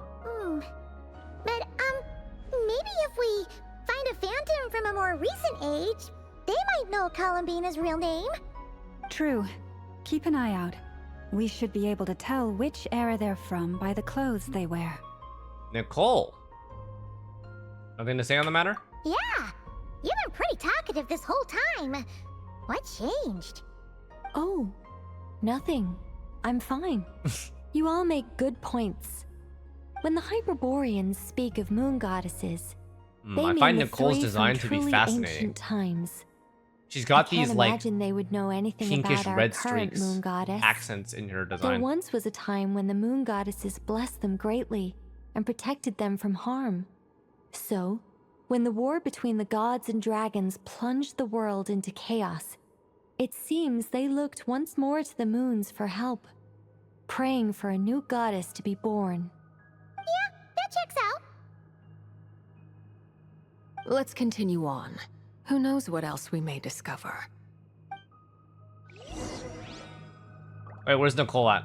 I want to check her hat. Her hat looks like a the head of a jellyfish. There's a door blocking this path. Not a problem. Try this. T. Did we just get a ball? Whoa! How did that door suddenly collapse? We just took a ball from the pillar and This we just device opened. was maintaining the door's integrity. Remove the core, and the device stops working. Is this Whoa. our destination? Impressive. Holy shit. More precisely, this is a device that will help us reach our destination. Let's Looks go. like we're about to be still have a fucking long judged, man. distance to cover.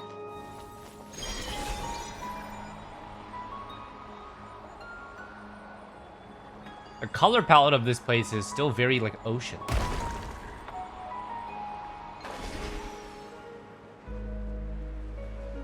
I supposed to press T again? Oh shit, I am. Wait, am I supposed to keep on jumping between? I am. Wait, why am I going backward? Oh, it's direction based off where I jumped. Okay. Wait. Am I supposed to take that? Or I just punch into the thing? Oh, I guess I just punch into them. That's fine. Why am I not on the thing? I don't get it. Why am I not on the thing? Oh, I'm supposed to press T in the meantime. I guess it does affect me if I don't. Now what? Oh, I'm just hopping over.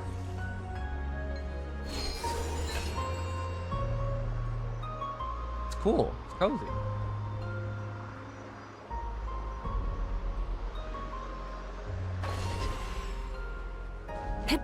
The humans we see are all phantoms, but the monsters are real. The monsters are real.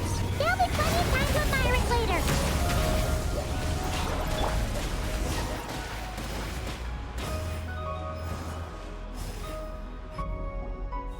It was your fault technically because we were told how to use that in 6.0. I see. Seems pretty old. Nicole, this is probably your area of expertise. What do all these paintings mean? Let me see. To understand these murals requires some knowledge of the history surrounding the War of Funerary Flame. I shared a little of this with Lauma before. Yes, I think I follow. The dispute between the Moon Sisters, the transformation by Nibelung. You guys remember the old times when we did this quest?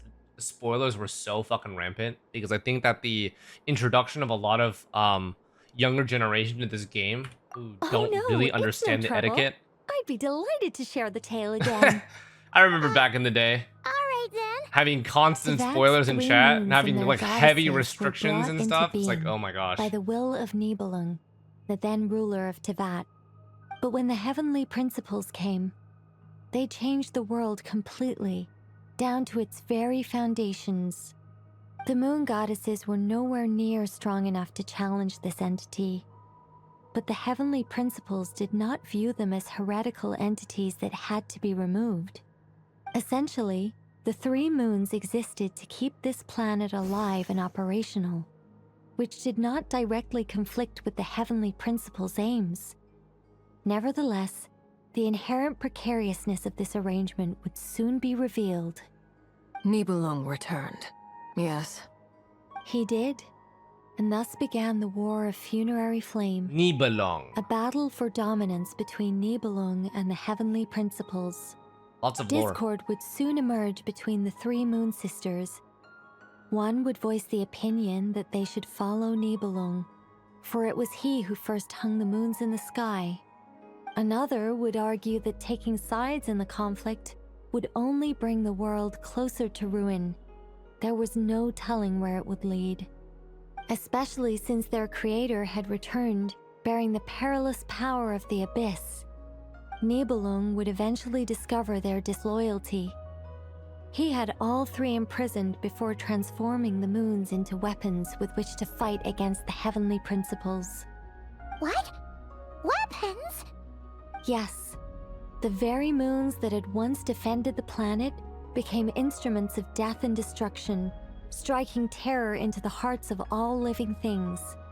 And although the heavenly principles and the 3 Moon Sisters had once been at peace, it now seemed that the moons posed an unacceptable threat to Tibet.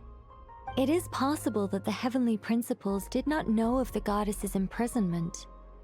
If so, the weaponization of the moons would surely have been viewed as an intentional breach of the peace agreement. What happens then? Regardless of who knew what, when, the heavenly principles shattered 2 moons and flung the other beyond the skies. Whether the goddesses managed to escape Nibelung's captivity after his fall, nobody knows. But this much is certain. From that day on, the moons no longer belonged to Tibet. The rejection slowly drained their power until eventually they passed away. Is that why Bina is the way that she currently is? The full story. Just like full rejection. You say the moon ceased belonging to Tibet from then on. Why then would Columbina be born here? That is perhaps due to the lingering connection between the Frost Moon, which was not shattered, and Oh. this world. You could see it as the three sisters' dying wish. They never desired war. All they ever wished for was to protect this land. I see. If the final fate of the three goddesses is as you say, then Columbina faces the same grave danger. Our investigation has yet to bear fruit. We must hurry. Yeah, you're right. Let's keep going.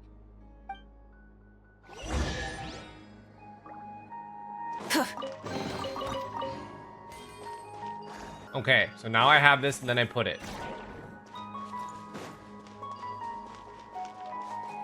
Do I need to do it again?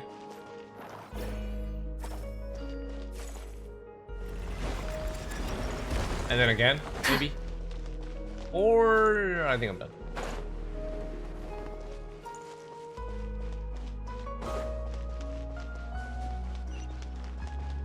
He's learning!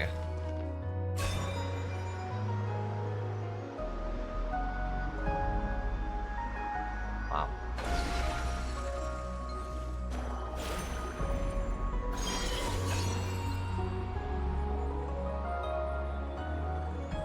Yeah, this has similar to Enkanomiya vibes. So does it affect me even if I don't do that? Like, what if I just run into this?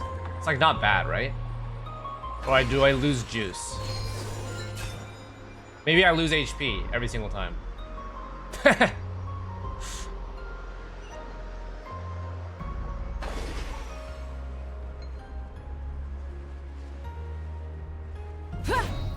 Get damaged a little? Okay. We're finally here.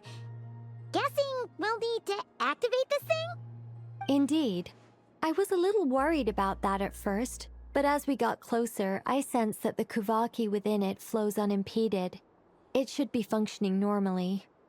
The only issue is how to activate it. It's looking a little worse for wear.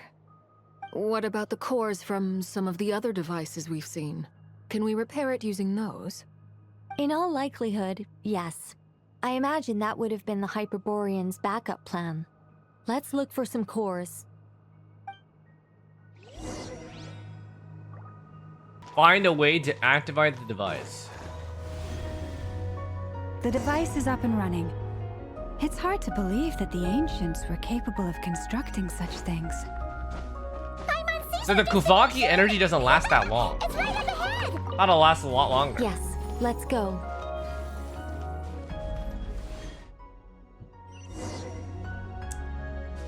I mean, the area is very pretty. Do you guys think this moon is realistic? What if it's 1-to-1 with Earth's moon?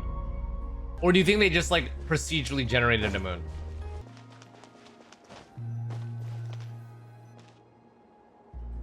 Doesn't look exactly like Earth's moon, so you know what Earth's moon looks like off the top of your head? That's impressive. This is where the people of Hyperborea communicated with the moons. The moons. We need only place the moon marrow upon this platform on Moon Prayer Night, and we shall be able to open a portal to the moon and send our moon goddess back home. The assumption being, of course, that we can find her first. Yo, I got a question though. That moon is beyond the sky, right? That's right. You want to know if it's safe there, don't you? Exactly. It might have been corrupted by the abyss. And yet, she has no choice but to return. You know this. That's not the only issue here. This is the end of the line, right?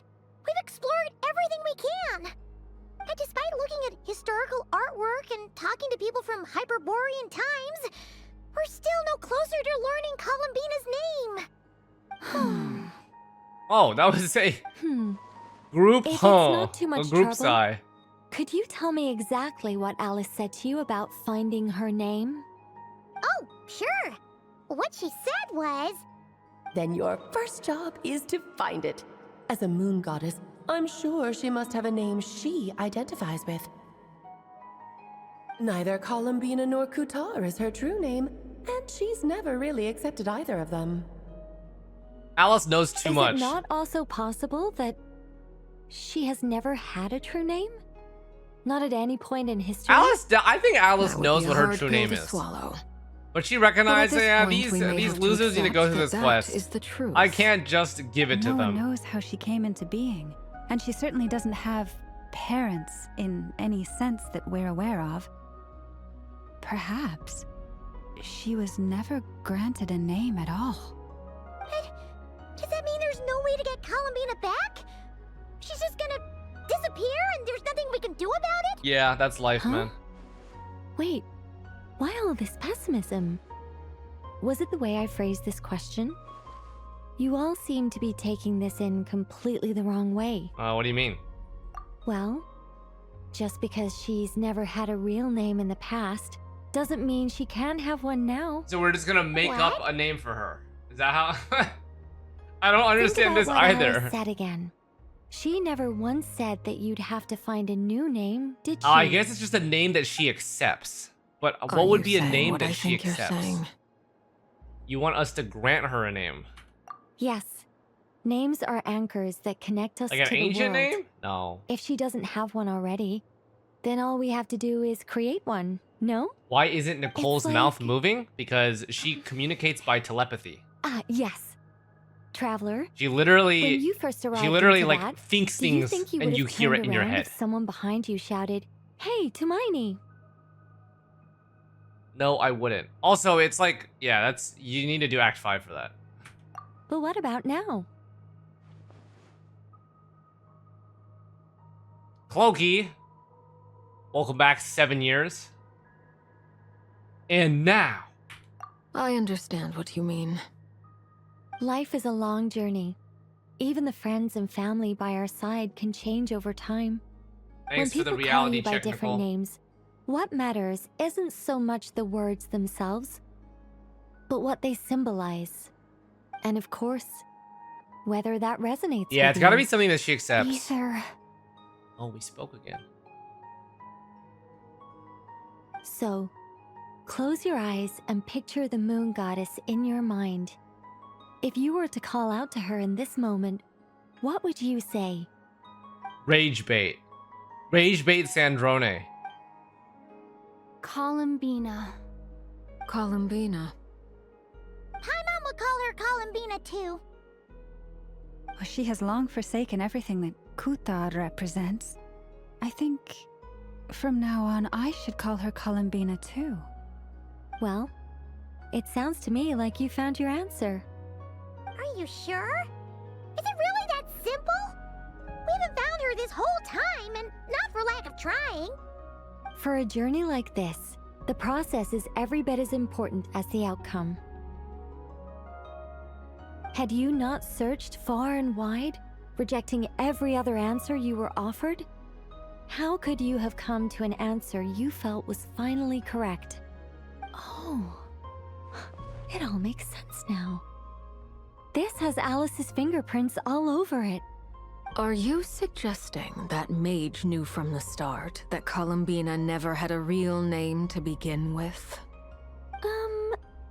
I can't say I for don't sure, really want her real name to but be this I can way. definitely imagine her chuckling in satisfaction Not really satisfied somewhere with right this now, outcome. saying, "Oh, what fun!"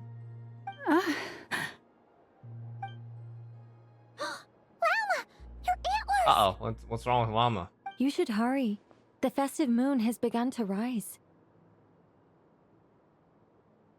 Do not worry, for when you called the name Columbina just now, I could sense that the power within was enough to summon back the moon goddess. The power within what? The name? Yes. So, the thing is,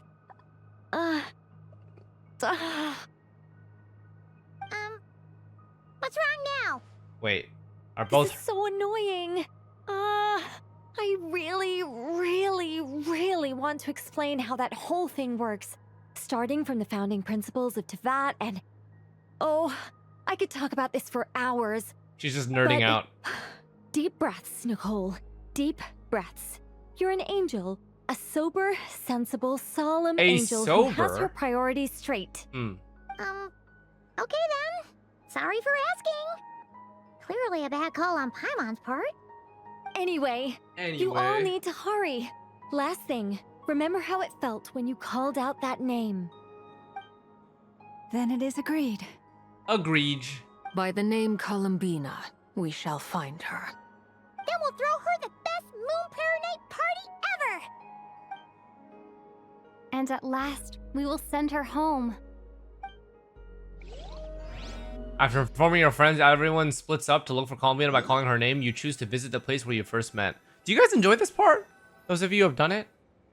Or no? I can barely move anymore. That part of the story seems a little bit... Fading away. Have they come back out? Seems like cop-out.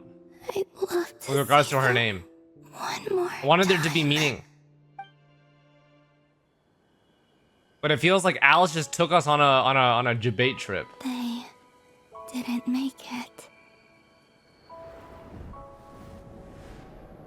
Ooh, cutscene. Could you tell me your name?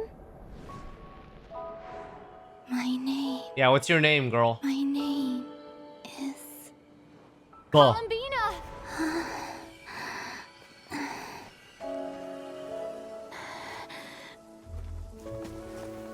Columbina! Are you here? Columbina! That's the name you gave when we first met. And it's what I've called you ever since.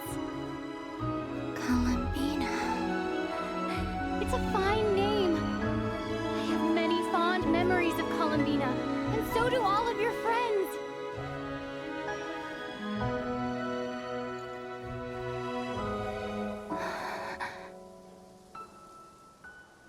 If you like this name,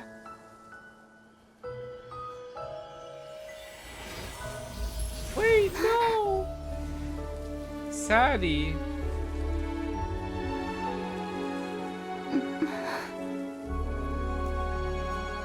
Looking for me? Huh? Wait, what?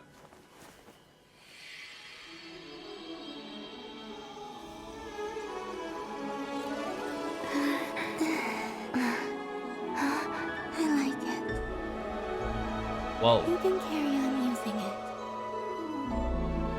My name is Columbina Hyposelenia. Hyposelenia. Columbina Hyposelenia. Hyposelenia. That's a So wonderful she remembered her name. name. I never thought that Columbina would become my real name. Hmm. But after I met you and my other friends, the things that this name stood for slowly began to change. So where did Hyposelenia come It from went then? from being a Fatui code name to something my friends call me. Huh. How much she's changed since we first met. She never used to share her innermost thoughts. What is it? Why aren't you saying anything? I'm just so happy for you. Power of friendship. Thank you. So, where's everyone else? We can go and meet them very soon. Everyone went to different places to try calling your name. Great. I'd like to thank them as well. Everyone's done so much for me. Searching for my name, entering those ancient ruins. Huh? Wait, so you were... Oh, so now we realized that she was I was following there. us, but invisible. Not physically, but my consciousness was still holding on. I followed you the whole way. Starting from when? You turned around and called out my name while you were in Nasha Town. Do you remember? Ah, so that's what that was. I could have sworn I felt someone pat me on the back, and deep down I think I knew it was Columbina. Let's go. We don't want to keep them waiting. Sure. In that case, come with me. But... Hmm? Before that, could you call my name one more time? What is this? Sure. Come with me, Columbina Hyposelenia.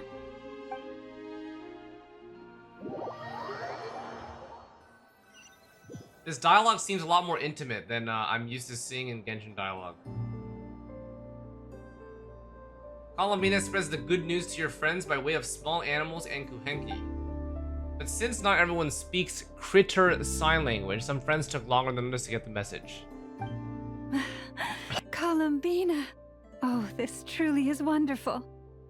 So now she's physical form. Llama, I can't breathe. Damn. Ha! Just in time for Moon Prayer Night. It's good to have you back, Miss Columbina. I can't breathe. Yeah, classic. Good problem to have. All right, you lucky. Thank you, my friends. With your help, I now have a name that belongs to me. Columbina. Yeah, I think Twitch had just like died. Hypocylenia. Where's the second half from? Don't know what happened. You added it yourself? That's right. It means... Born beneath the moon. Yes. And by extension... Wait, you guys have seen Twitch had just like die. Born beneath this world. A fine name. For some reason, when you type in chat, as it's much as it pains me to interrupt this beautiful reunion, I feel obliged to remind you that the Moon Prayer Night celebrations in Nasha Town have already begun. Don't you want to enjoy the In the festivities? middle of There's our so much Yuri. to see and do. And some of the ambient lighting and entertainments were sponsored by the kind souls God, I love in these the Dodocos, Hexen man. Circle. Nicole? Why have you turned into Dodoko? So you're Miss Nicole. Thank you for helping us. And for helping me find my name. It's nice to finally hear your voice. You're quite welcome. Guiding lost people to hidden treasure is what we Seelie do. And if you ask me, spiritual treasures are far more precious than material ones. Chests are all well and good, but this was what it's all about. Ah, so satisfying. Anyway, I had to go help Alice. It seems like she ran into some trouble. That's why I couldn't be here in person. But don't worry, we're with you in spirit. We'll be celebrating right along with you. Keep an eye out for the Hexen Circle's festive stalls in Nasha Town. I think you'll like what we came up with. Alice said she even managed to rope B in this time. Barbie. The Frost Moon Scions have also prepared various attractions. I believe Aino and Test, F. I can type now. Yeah, I don't know. There was a period right during that cutscene where like Twitch chat just died that request for like I made. 5 minutes. It's all in hand. Yehoda is on site to ensure that everything During the goes most off important without a part hitch. too. Wonderful. In that case, Traveler? Yeah, I got it.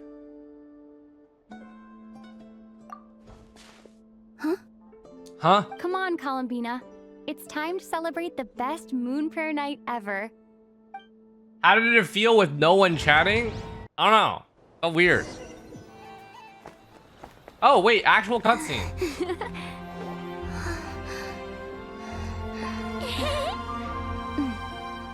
Hey, young lady. Oh. Would you like some Moon Prayer Night candy? Happy so cool Moon for her, Prayer huh? Night. This is her first Oh, time. yeah. I almost forgot to say. Welcome home, Moon Goddess. Oh, that's probably a very touching phrase to hear.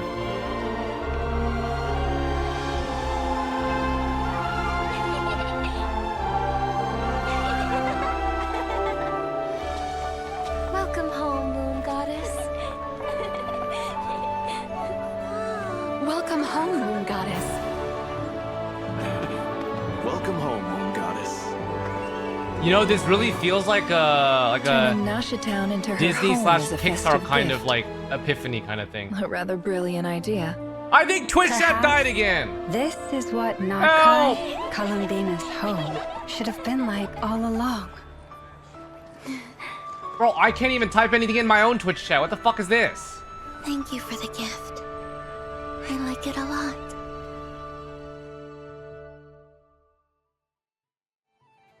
Bro. This feels like the surprise of my life. I do. I never imagined I'd ever get to enjoy Moon Prayer Night with everyone so freely. If you're happy, we're happy. Quite a strategy you came up with. Oh my god, what is Hide this the emote, tree in guys? the forest. It's not your usual style, Lauma. Is there something about Moon Prayer Night that enhances what's in your head Guys, what is as this well emote? as the antlers on top? Apparently so. It even inspired a perennial penny pincher to use That's their insane. resources for a greater cause. It truly is a magical festival.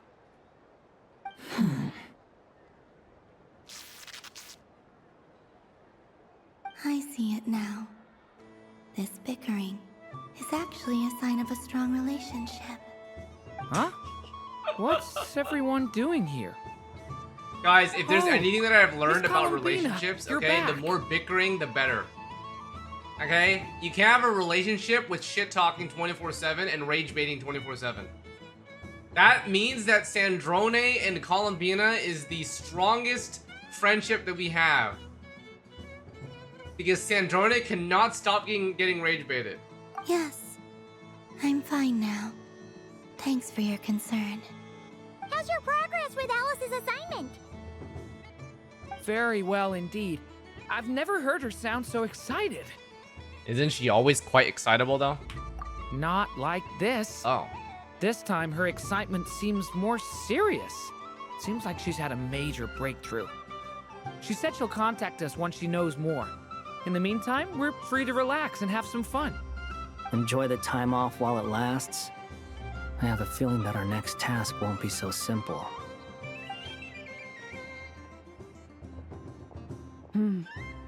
I should go. I still have a few things to attend to at the Frost Moon Scion stall. And I think I'll take a look around. With any luck, this once-in-a-year festival will come with once-in-a-year opportunities. Hold up a second. Where's Varka? Yeah, where's Varka? I believe he made a beeline for the flagship the moment he entered Nasha. Oh, he's getting drunk. Lovely. That's Monsters for you. They know First what they thing want when he goes festivals is roll around. wants to Goodbye go for now, drink, Columbina. man. I hope you have a wonderful night. I will.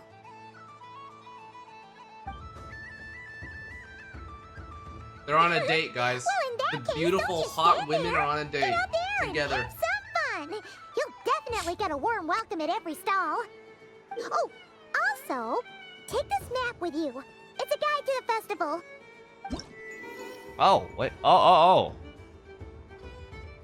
cool. Can I click on these? Oh, I can. Oh, there's multiple. There's 9 booths. The Frost Moon Scion stall is over here. Lauma's invited a whole bunch of cute animals to celebrate too. Over there is the Hexencircle section. Alice Your is more excited than message anyone failed about to this festival, send. so she insisted on making it a grand affair. Oh, and then there's the Nasha Town local specialties, including... Actually, forget that. Better if you go check them out for yourself. Thank you. It looks like a lot of fun. Enjoy your moon prayer night. You're not coming with me? Oh. We'll be around. But don't you want to browse by yourself for a bit first? She wants us, guys. Platonically. We'll be nearby. Yep. If you find something you like and want to try it out together, just give us a shout. We'll be right with you. Otherwise, just relax and enjoy yourself. There's so much on offer, so try to experience as much as you can. And don't forget to stuff yourself with all the delicious festival food. We'll probably run into each other while browsing. All right then. Off I go. Have fun. Where should I go first? Oh, wait. We play as her. Does she just keep floating? This She must does. be the mage's stall. It feels like I've entered a fairy tale. Ah, how lovely. If I press M, okay, how do I... So I just click on these all in order, and I should do Sandrone's last, I suppose.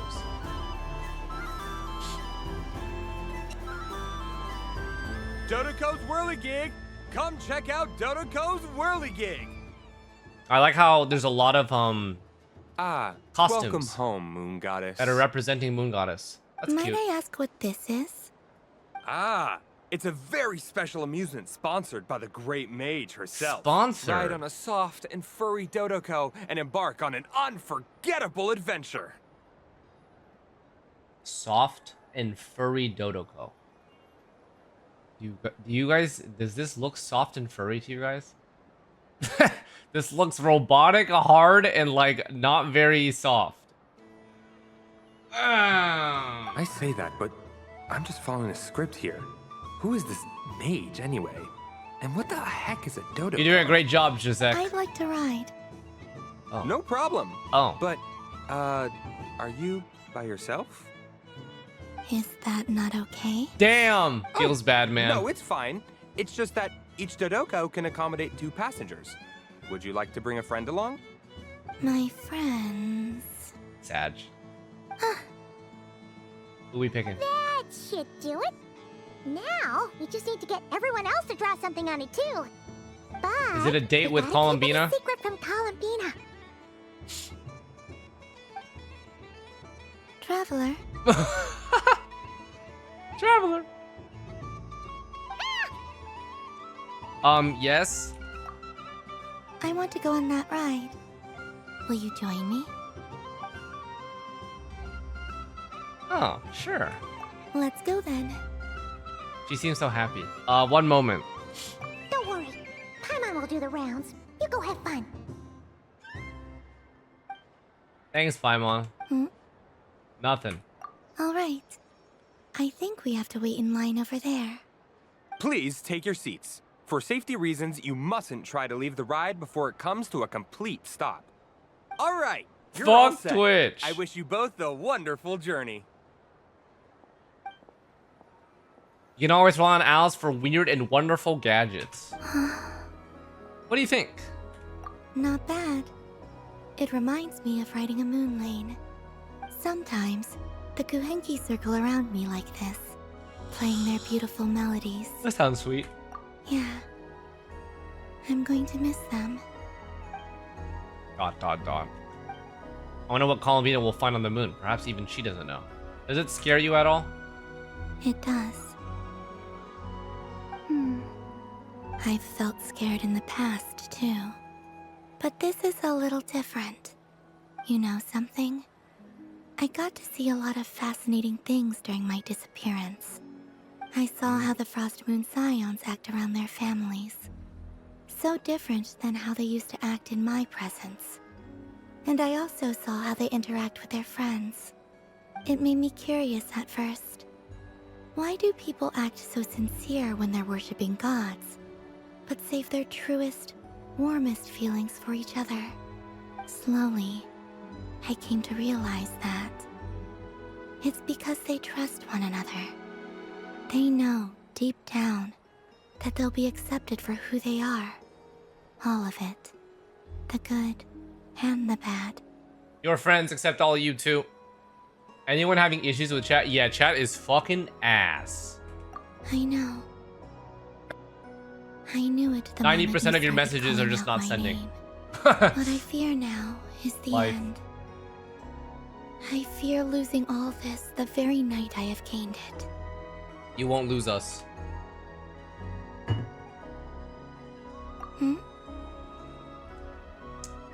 Even after you return to the moon, your friends will still be here. dude. Thank you for this conversation. Thank you for listening to me. Chat, when we get to a Don't good break worry. point. This fear I have, and the unknown that awaits me, they cannot hurt me. Not when I possess a treasure far greater. I just want you to remember this version of me. The real me. On this final night together.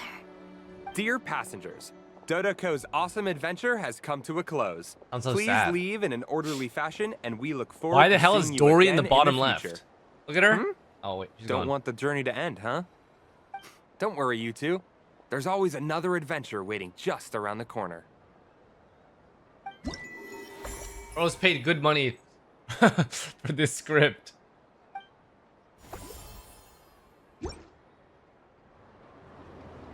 No, I'm not talking to Dory, man. Why'd she just hang? Like, what? No, I'm not talking to Dory. I'm just gonna get it over with, man.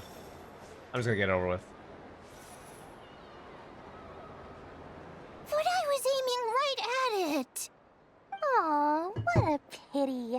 I saw it with my own eyes. You were so close. So very close. That's not true. It dodged out of the way right as I was about to snag it. Dory's a scammer. I knew it. I'm sorry? Yeah, fuck you, Dory. You heard me. This paper frog can move. Scamming kids is fucked up.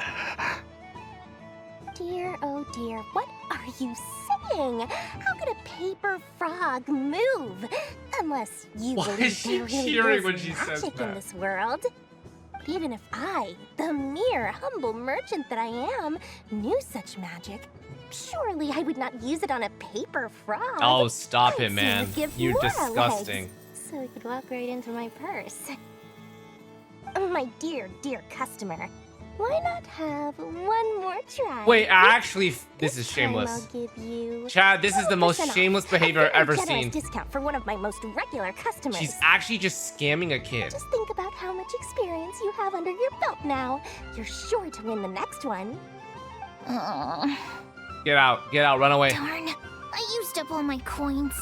I'll be right back. Just gonna fetch some more from my house. Oh my god, it's so dirty, bro. Time, but don't take too long. This event is Moon Prayer Night only. Miss it, and you'll Guys, have how to can wait you a defend whole this? year before I'm back. How can you Next defend this, customer, man? please. Welcome. Alright, Bina, show him who's boss. Please. Put her in her place, please. Hello. Hello. Whoa, what's this bigwig doing over here? How do I tell my employees not to go running around this time? Shooting them a glance won't work. I haven't known them long enough. Dory? Dory? Why, hello there, Miss Columbina. Would you like to play my ring toss game? The rules are very simple, and it's easy to get the hang of. How much for a round? How much? Oh, first time's free. Not a single Mora. Holy! After that, well, we can cross that bridge if and when we come to Guys, it. she actually baits you. She first gives you that free-to-play With your experience, sharp eye, and then she and shoves sharp microtransactions down skills, your I'm sure throat, you'll win all the while she prizes also in one manipulates the fell swoop. odds. That was an obvious enough hint for them, right? Right? It's an El Clasico. Hold the ring toss button to aim for the prizes.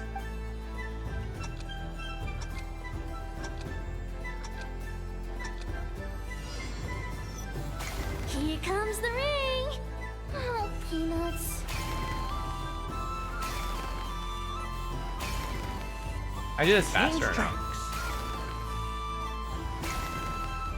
Roselle, should we move or not? Too late.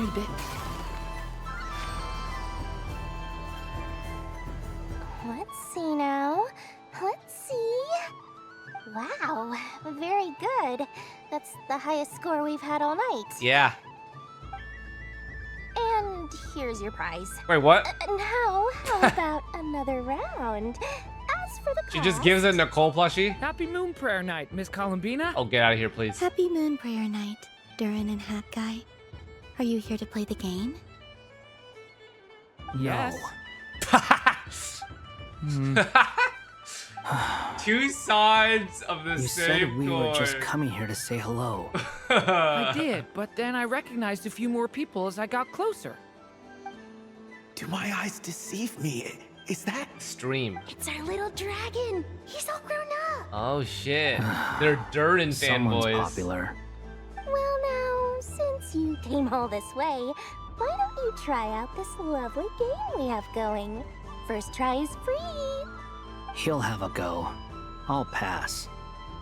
It's only one free try per customer. You can't give your try to him. I'm aware. Damn. How has Elder Almond been lately? He's in great shape. He goes for a Elder run in the forest Almond. every morning to stay fit That's and cute. healthy. He tried to go boat racing with Firecracker a while back, but he couldn't even make it onto the Lotus Leaf. Firecracker was in fits of laughter. How about you, little dragon? Can you still fly? Yes, I can. But you've become less chatty. Has growing up been tough on you? We call that maturity. Damn. You know, the thing people sing about. Real shit right there. The knight wields a sword of stone. You to become defend less those chatty, hearts that's that are made maturity. of gold. Stone is very heavy. That's what keeps them from talking too much. That's awesome! I want to be a knight when I grow up. Does he too. remember them from Simi Longclaw? here I I mean, come. barely.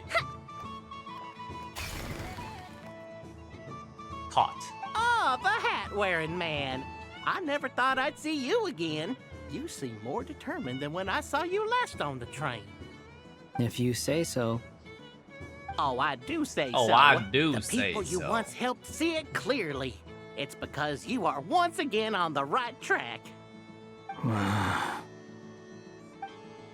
May the engine in our hearts propel us to the station of our dreams. I can move! I can move now, Roselle! What are you doing? Running into the rings like that? That's right, Dory. Deserve. You got them all so quickly. Give away your prizes. I've never seen anything like this in all my travels. Is this guy actually an old friend of theirs? But how? They're origami animals and clockwork people from a There's some fairy tale. satisfaction from Getting to seeing a know them scammer would be get quite an scammed. arduous task, unless they share a hometown. I just have like to get it. to the bottom of this. You know? Next time I see the Great Mage Alice, I shall demand answers. Thank you, Dory. I had a lot of fun. Now for your prize. Where did I put it? Give me a moment to dig it out. Oh, sweet grand prize. How I wish I didn't have to let you go. Is that an Alice Dodo Good Co? thing I've already turned a profit from the customers earlier in the night. Otherwise, I'd have wasted all my hard work. Okay. Oh. I'm... Oh no. Oh no. Oh no. What? I leave for 2 seconds and someone's already claimed the grand prize? Oh no. Oh, well, these things happen, you know? Perhaps you'd be interested in one of the other prizes instead. That's a saddies, man. We've got That's all actually kind of kinds fucked up, wonderful low-key. goodies here. Is this the thing you wanted? Here, you can have it. Huh? But... Don't worry about it. It will be happier with you. People Thanks cute. so much, miss. I mean, Moon Goddess. Oh, goodness gracious, Columbina. Give me strength. How am I supposed to make any more money from this child at this rate? Do you understand your own dialogue? How am I supposed to make any more money from this child at this rate? Brother, like, what the fuck am I even reading? Like, this is actually blasphemous, man. Like, you expect me to like this character when this is what goes on in their head? No, man. No. Daddy, look! That's the game I was telling you about. I'm so happy, man. I'm so Forget happy. it. She is the Moon Goddess after all. I'll think of some other way to swing this. My vendetta Maybe I can against try to help Dory this new kid. getting the taste of the medicine she so desperately deserves. Oh, someone already won the grand prize. Oh shit, are we gonna give away our You stuff? can take mine if you want. What? Wait, we're just giving away everything. Why? Why are all these bleeding hearts coming here to ruin my business? W! Happy Moon Prayer Night, everyone. W! Happy Moon Prayer Night. W, W, W. Absolute cinema. Absolute cinema. Alright, we're next. We're next. So we already did these. We already did that. Let me go up to Barca's stall. Oh, these are cute.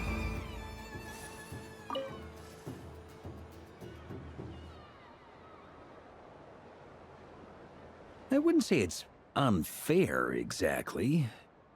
I mean, your voice goes right into people's heads.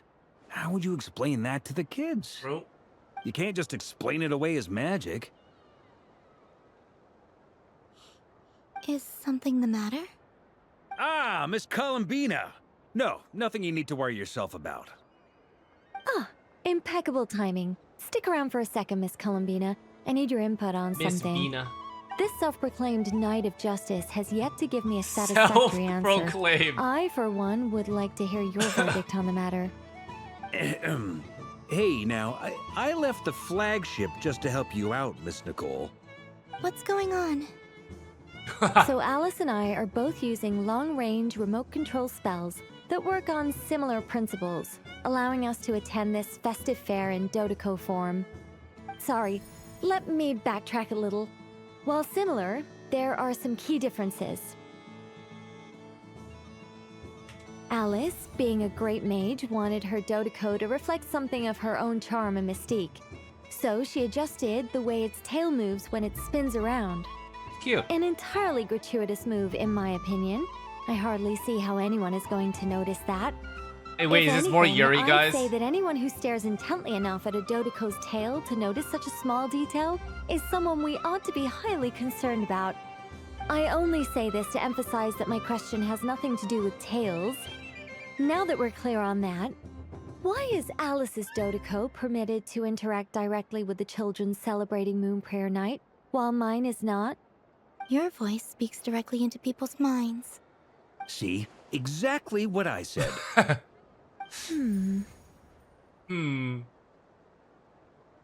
Miss Nicole? Ugh, I can't stand it. I know that probably makes me sound like a whiny child acting out in front of their parents. And it's a little embarrassing now that I think about it. But hey, I said it now, I can't take it back. That would be even more embarrassing. Sad. Also, don't go reading too much into that analogy. It was off the top of my head. I'm actually an awful lot older than either of you. Miss Nicole, are you saying that you'd like someone to play the game you've prepared? I'm not so invested in that. It's just something cobbled together using items I borrowed from Alice. She probably didn't even make them herself. The point is, I want to know everyone's thoughts after they receive their prizes. But as you've said, I can't just ask. I've been biting my lip for so long, and I've had no one to vent my frustrations on. I thought this was going to be a nice, straightforward festival where I'd get the chance to guide people to treasure. Well, can I play? I can't guarantee that I'll win a prize, but... You will? I'd like to try. This is sweet. Then what are we waiting for? Let the game begin. It's like they forgot I was ever here. Damn. Damn, feels of Arkham, man. That's an absolute classic. Oh shit, this pinball. You can use the flippers to rebound? Okay. So. Pinball. So like, what if I send it this way? Fuck it. Oh, F and J, okay. I hit that guy. Okay. Okay. Oh! Okay. So I go through these and I bounce off of the other things. I want to collect the coins. Oh shit! Yo! Gains. Oh shit, I got two of them now. Okay, low key, the little angle thing is kind of cheating. I feel.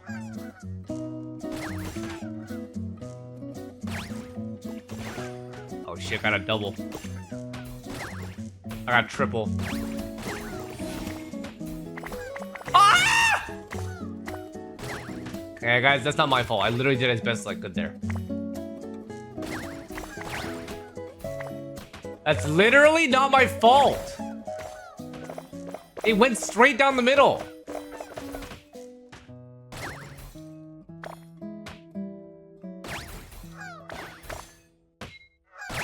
Gotta send it up high.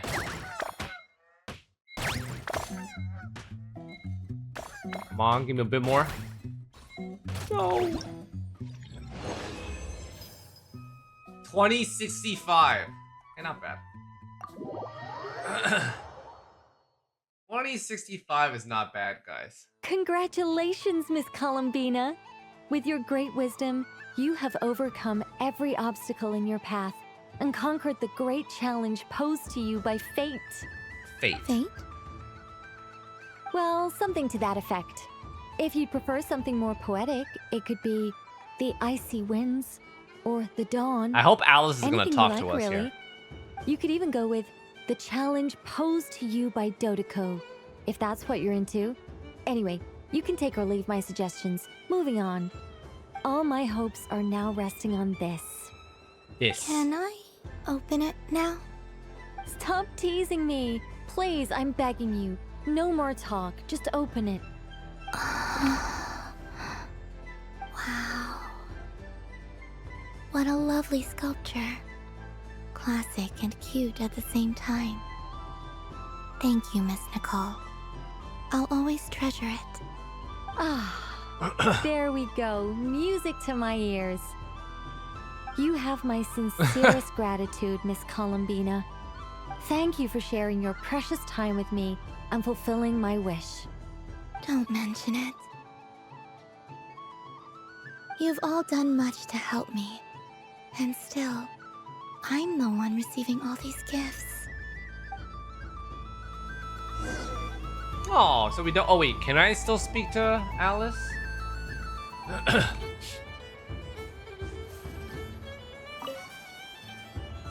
A soft and furry creature that bounces and jumps. Welcome home, Moon Goddess. This one talks too. Allow me to introduce myself. I am a Dodoko from a distant archipelago. The most mischievous of all my Why is she Dodo more brothers and high-pitched in Dodo this one? sisters. When the going got tough, I powered Oh my god, through, she's trying to and when I voice met different obstacles, Dodokos, bro. I boomed them away. That sounds like a lot of fun. Doesn't it just? Oh, but then the trouble started. Recently, I found a lovely beach, the same beautiful jelly color as my hometown, and so I dove in to have a look. Only to find it overgrown with seagrass and nasty little spiky fish everywhere, looking to turn me into a Dodoko kebab.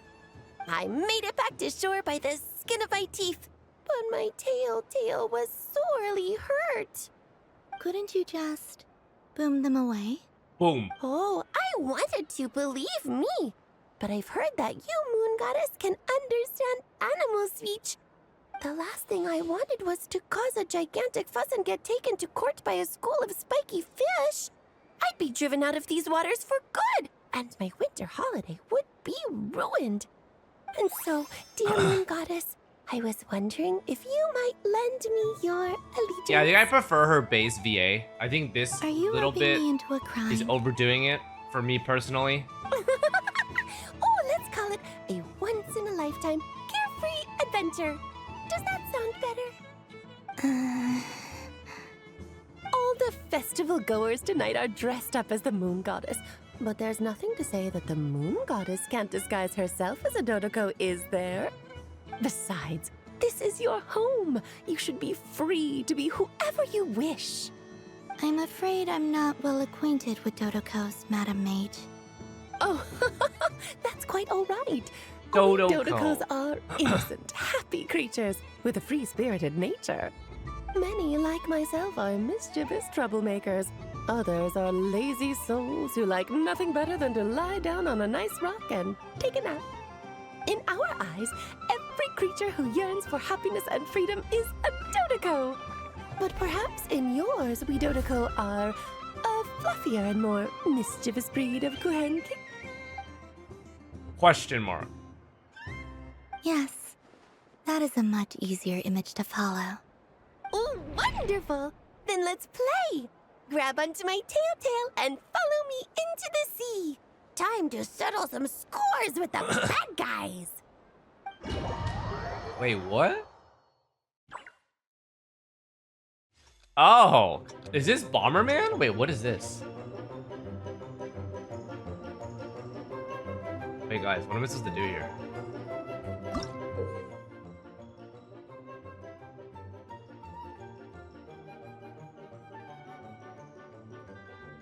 What's my button to press bombs? Okay, what's my button to press? Oh, it's left click. I see. I can't move.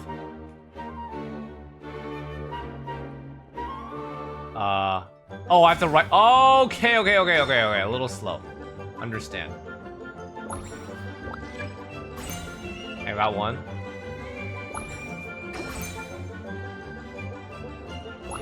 Ah! Okay. A little XDD. I'm sorry. I hit myself.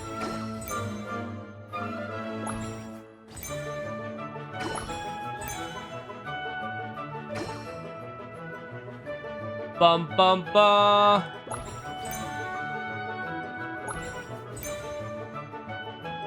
Dun dun dun dun dun dun. Stop moving, please.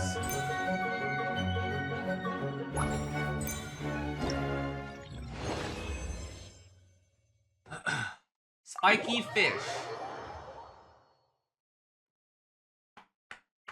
Ooh, a remarkable talent. So, what do you make of it? The use of Jumpy Dumpty doesn't come as naturally to me as Kuvaki. But their unpredictability makes it fun. That's cute. I think Cute I enough. call this Novelty. Indeed. And how did it feel blowing those pesky nuisances away? Alice, please go back to your normal voice. I love it so much more. This is so high pitched and squeaky. What do you mean? Oh, wonderful. Lovely answers to all 3 questions. You've passed the safety test. Now I can give this special bomb to you as a souvenir. Remember, if you find any meanies living on the moon, you can use this to boom them into oblivion. I will.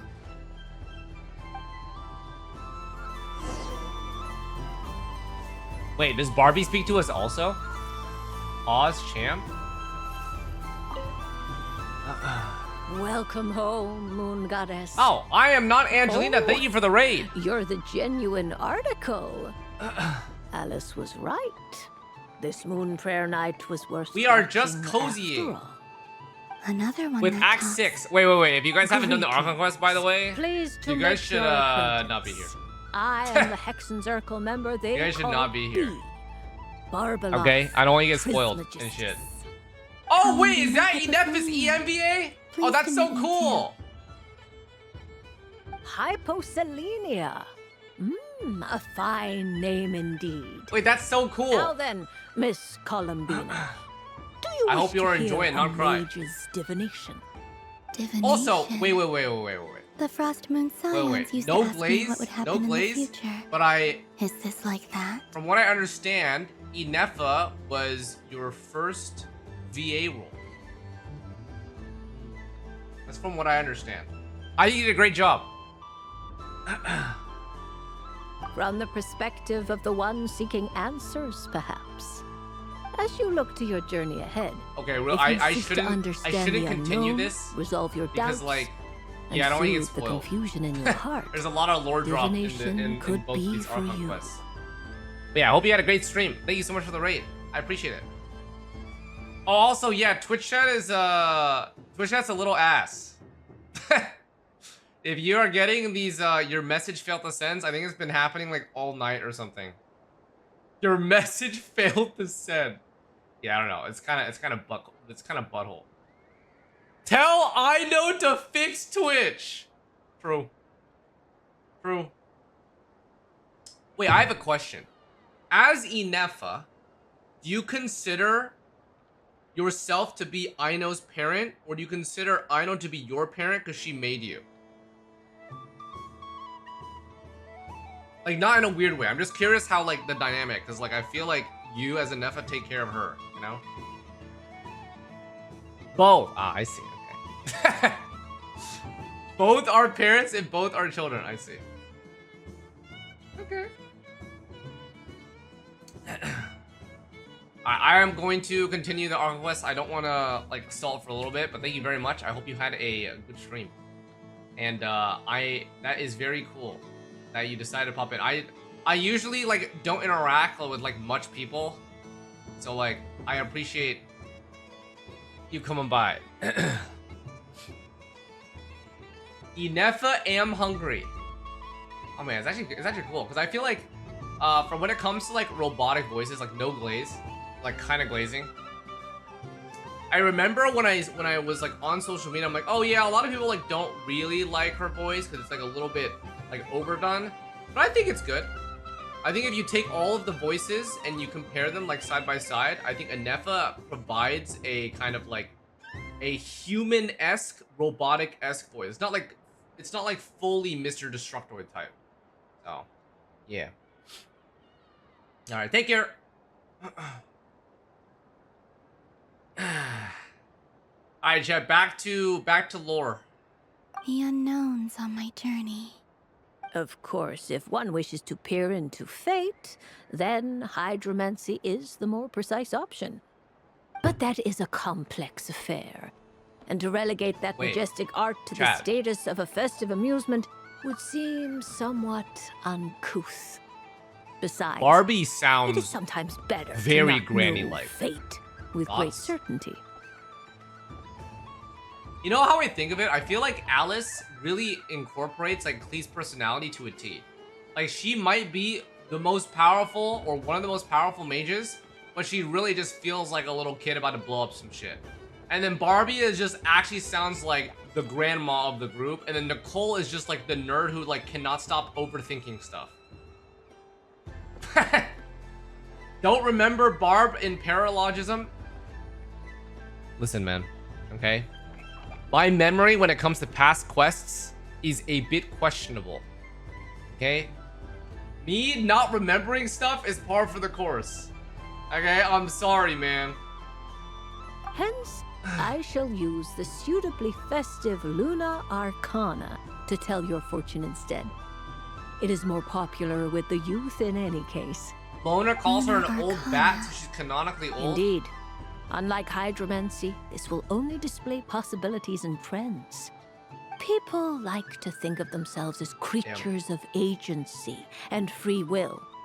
Peering I too wonder what far happened and between too Mona clearly and her, into that the to have future this kind of like is banter detrimental to both body and soul. I'd like to give it a try. Of course you may. Come then, take a seat, Miss Columbina. Before we begin, are there any specific questions you would like to ask? Let's stick to general possibilities and trends, like you suggested. Ah, very well. Then I shall use the basic Lunar Arcana deck. And Mona Now, Homework B states that her try age, to that her relax. age is catching up. I see. Cast your mind upon the things you have experienced and the things you are soon to experience. Oh my god, look at sound. I Listen to the will OST. shuffle the deck.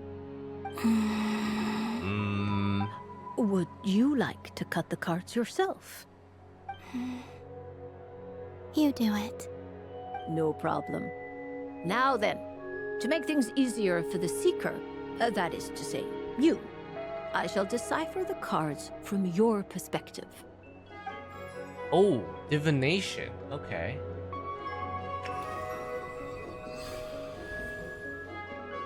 Please, draw the first Lunar Arcana. This represents destiny and is the foundation for the divination as a whole. Now, draw your second card. This Looks like the same will thing, stand no? for the past. Am I missing The something? sum of all your experiences that have come before. And now the third Arcana. This is the present. I guess the Your design does not interpretation matter of the here. current moment. You don't draw cards, just seeing what they are? Oh, okay. Finally, the last card. This shall speak of the future, which... Oh. Huh? Another one. Kuvaki Pulse? Fascinating. I've never encountered this before in my role as a diviner. Something has exerted an influence upon this card. How many sides causing it to of a leave card its are there? designated position. 6? What do you make of this, Miss Columbina? I think. Question mark? Perhaps this is the guiding hand of fate in action. Of course, if you wish, you can choose to deny the validity of this card and draw the future for yourself. The future? No, it's fine. Let's go with this one. A bold decision. I must say I'm looking forward to the results. Well then, let us flip the lunar arcana in sequence and see what emerges. Sure. So we're flipping them over now. First, destiny. No surprises here. The card that represents yours is the moon. The moon. Indeed. The moon can represent the truth at some times, but deception at others. False peace, destructive calamity, The goon and the haunts you. world-changing power that lies within. When the moon is placed on the destiny tile, Guys, why is it the only indicates legacy that of your Marvel destiny Rivals is a not fucking Moon what Knight, it may man? appear on the surface. Instead, it may yet have a hidden side. It symbolizes a journey through the fog, fraught with uncertainty and deception, where one must face inner challenges head-on. I don't understand. Patience, my dear. Patience, This is my but dear. The first card, which serves as a basis for the interpretations that follow. Our divination will only grow clearer from here on out. Now then, flip the second card, the one that speaks for the past. I don't remember which one of the order. Ah, Oh, what's the Hermit, but inverted. Wait, what? Inverted? Inverted. Yes. The Hermit symbolizes solitude, introspection, and the pursuit of truth. When inverted, it represents isolation, truth out of reach, and a path that leads one astray. Interesting. Combined with the moon as one's destiny, the Hermit inverted represents a choice you made to stand alone in the past. It was a choice made not out of fear or arrogance, but for reasons that others could not perceive. You fumbled through the darkness without a guide, but you did not find your way. Rather, you went astray. More than once, it would seem. Is this about how I became Kutar despite not wishing to become a god? Interesting. And how I joined the Fatui because I yearned for a place to belong? I suspect only you know the answer to this question. Oh my god, these All dodocos, is not man, lost. and their hat sizes. The past is in the past, and so it shall remain. Shall we look into the present now? I need these dodocos as big fluffies, man. Oh my. The lovers! One of the most interesting lunar Mention arcana. Sandrone. Do it. What does this one mean? This means that you have had an unprecedented emotional never mind. experience. The joy of finding your soul becoming intertwined with that of another. Oh shit. Precious and wonderful. Who does this reference, thing right? This must be a two-way street kind of true. thing. I've made a lot of friends recently, and they are very good to me. I like them a lot. That sounds lovely. I am most delighted for you. The lovers can also represent important decisions, perhaps related to a parting of ways. Parting of Now, ways. if I were to guess... Yes. My return to the moon. I understand. Parting with friends is never easy, Columbina. But rest assured, this is not the end of your journey. There is always another story waiting to be told. The future always lies ahead. The future. Well now, it's finally time to flip this most mysterious of cards. Why did it appear? And what does it wish to tell you? I'm ready. I'm ready. Very well. Flip I'm this card ready. and see what lies on the other side. Oh, Miss Barbeloff? Oh. Wait. What is it? this card is death. Uncle. Yeah, I see a skeleton. That doesn't sound very good. It depends on how we interpret it.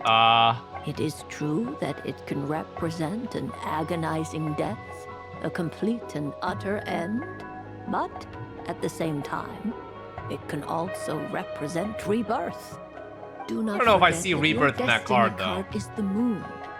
That lends your future many different potential meanings. If death spells the end, is it unavoidable? As I have said, divination can only display general trends. It is a rough guide, but it does not show predetermined outcomes. Allow me to summarize it for you. In the past, you may have lost your way, but now you have gained new connections and new strength. You now face an important decision, one that may bring about a great change in what is yet to be. This change might, in turn, be the end of all things, or their beginning. But remember, everything is subject to change because of the moon present in your destiny. You must see the truth clearly and face your innermost thoughts. The truth. My innermost thoughts. Thank you, Miss Barbeloth. Don't mention it. Some people dislike divinations, for fear of glimpsing an ending to their story that they wish was not so. But I can see that you're different. The result of this divination Testing will if not chat is sway working. your decision. It sometimes does, sometimes This is a isn't. rare quality, and one that diviners always hope to see in the seeker. Yeah, sometimes We are sometimes here chat is just chilling. merely to guide. It's like I'm just not listening exert to this. undue influence. I understand. Go then and illuminate your future, Miss Columbina. The moonlight that shines from you now is most captivating. Has Varka just been standing there the whole time?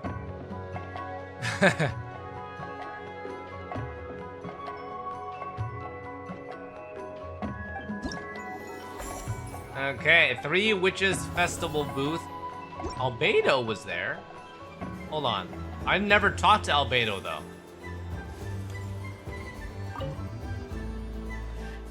Huh? Albedo? This sketch is for you, Grandmaster. Oh, a gift for me. Thanks. Let's see what you've done for me. The north wind left in a lurch. Damn. Look at how big Varka is. Holy. The death card made a most enigmatic appearance. The moon for which Miss Columbina is bound, I fear. Oh. Fretting is of no avail. I will have a chat with Alice about it sometime. Up for another round of fish blast? Oh, I mean of bye-bye bad fishies! Of course, of course! Feel free to come back whenever you like. There's always time for a dodo venture. These fucking Dodocos, man. She is, yeah. So this is the Frost Moon Scions area. It feels very familiar. But everyone looks much happier than... Yehoda. Wow, the Frost Moon Scion stall looks kind of plain, but it's. How do you feel about cool once you get Columbina's into it. walking movement? I like I it. don't go to She's just like DC either floating, much, right? But it's got that like old world cultural She's supposed to be a feel. bit ethereal. So I think it suits her design. Culture means we get She doesn't, more even have, she doesn't even have festivals. proper shoes. She has like the fucking water balls on her feet. Hello, Yehoda. Ah, Columbine. Hello, Moon Goddess. That was too close. I almost gave the game away in front of the staff. Oh, wait, what's the deal with her shoes? They don't make a sound when she walks. I could do with a pair of those. Yehoda, you Do giving you me like the nice balloons too? angles. Balloons? Oh, you mean those? What's so fun about balloons? I'm not a kid anymore. They're probably more up Ino's alley. Yes. The animals seem very curious about these strange flying objects. I was drawn here by their voices. I recently learned a fun new game you can play with balloons, so I decided to come and give it a try. A new game?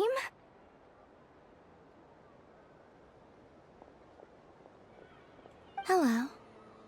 Hello. Welcome home, Moon Goddess. Here to buy some balloons? Yes. Could you give me a few that haven't been inflated yet? Are you sure? I guess it's not a problem, but...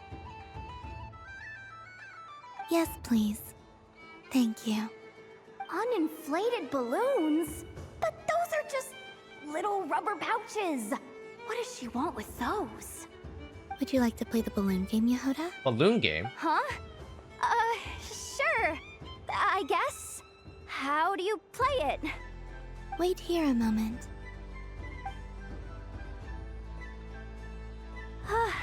Oh. This is so weird. What have I got myself into now? I thought I saw Columbina nearby. Oh, shit. Yeah, Oh, hey. That's the fourth Harbinger! Although she's helped us out quite a bit. Looking. She's good people, right? Is she looking for Columbina? Oh, guess that's my ticket out of here. I'm not sure my heart can take being sandwiched between two Harbingers. You're not going anywhere. Which stall is she checking out? Oh, it's that other Frost Moon Scion's one. Try on the headgear, see what it's like having antlers or animal ears for a day. Oh, I wouldn't be caught dead wearing that stuff. So embarrassing. I have enough gear to carry as it is. Wait, what? She put it Whoa! Wait, what? How peculiar. This would take some getting used to. What the fuck? I wonder if this is what it's like for Lynette. For free?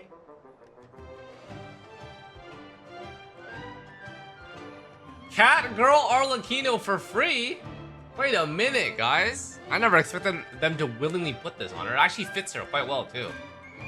Right? I feel like the ears fit her. The color scheme and stuff, they are like a black slash brown with white. Okay, what else? It really suits you, ma'am. What is this? She was so intimidating a moment ago, but now, dang. She's really rocking those ears. How does she make them look so cool? Yeah, dub. I suppose I may as well keep them on for now. Wait, what the fuck? All part of the festive Guys, she's experience. part of... Okay, bro, she's definitely community-oriented, man. There's no way. Bro, people would pay good money to see you like this. You ain't gonna just give it for free. She's coming this way. How do you do, Miss Yehoda? Oh, jeez. Don't talk to me while wearing that thing. How am I supposed to look? Hey there. Hey there. I'm looking for Columbina. Have you seen her? She just... Huh?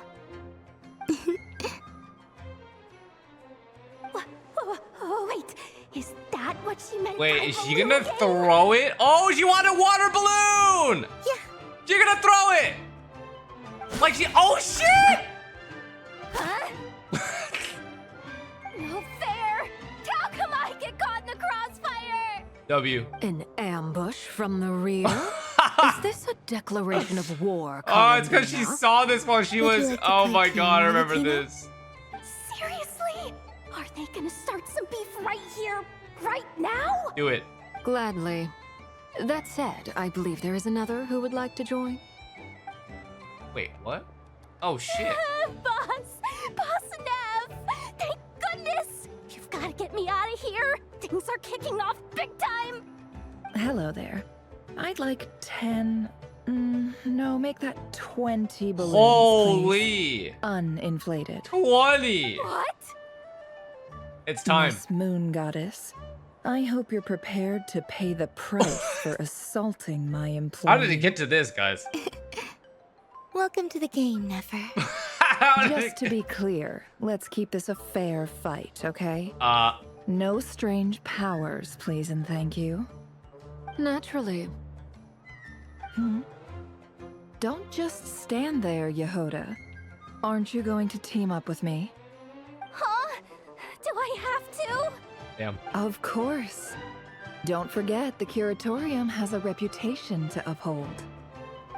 I knew something like this was gonna happen. Oh my god. Oh shit. Yo, that's a good screenshot. Wait, it's a good screenshot. We really will never see Catgirl Arlecchino and water balloon fighting. Wait, Bina's smiling. And then, wait, this actually like, yeah. Okay. That was a good one. That was the best one for sure.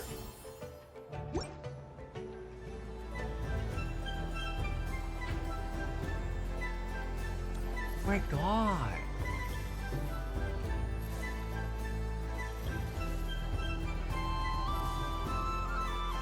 She just keeps them on for the whole time?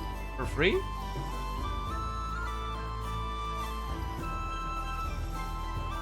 Damn, Arlecchino looking... Damn. Welcome home, Moon Goddess. Would you like to try on some animal-themed headwear? Yeah, man. I always hear Llama saying how heavy her antlers are. I wonder how it feels. Let me give it a try. Oh my! It really suits you. It's a little itchy, and it's hard to turn my head. Should I keep wearing it? Try a different one. How does this look? Try a different one. How does this look? Try a different How one. does this look? How does this look? How does this look? How does this look? How does this look? How does this look? How does this look? How does this look? How does this look? How does this look? How does this look? How does this look? How does this look? How does this look? Okay, I like this one the most. I think it's the same one as Arlecchino's, but also does, the other one is a little bit too brown. I'll keep it on. How does this look? Oh, this is cool. Look at each other. Now kiss. Fuck, I can't get this NPC text off of me.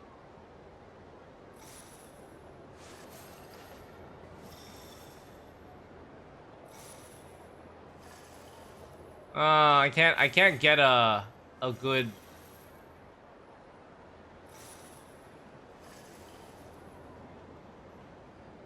Press. It doesn't hide the fucking thingy. E. Take a balloon.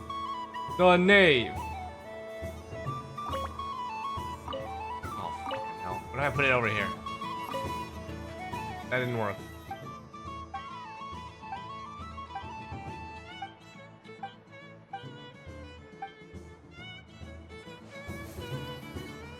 God damn it. Alright, good enough.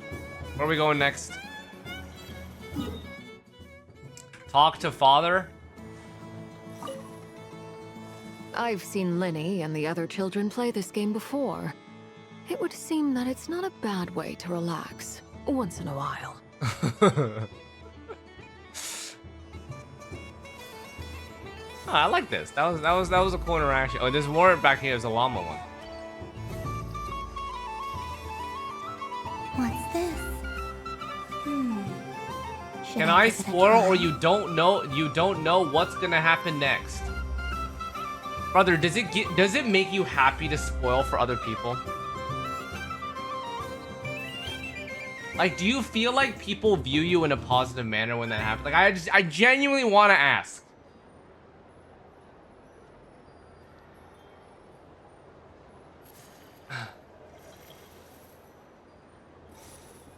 That's the thing, right? It's like, by default, I would assume you wouldn't want to make an experience worse for other people. You know what I'm saying? That was fun. It's a shame Ashru doesn't like playing with water. Alright, I've No, I'm roped just him in asking, as chat. well. It doesn't need to be bonk, but it's like, you know. Wait, where's Llama's booth? Llama. Oh, there it is. Llama. I wish for a never-ending supply of Laka berries. Moonshanta. What a humble wish. Probably written by a child. Oh. Hmm? Is that Llama the Moonshanta?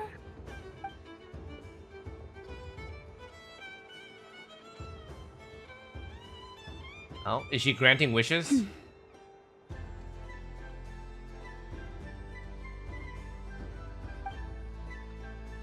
Looking.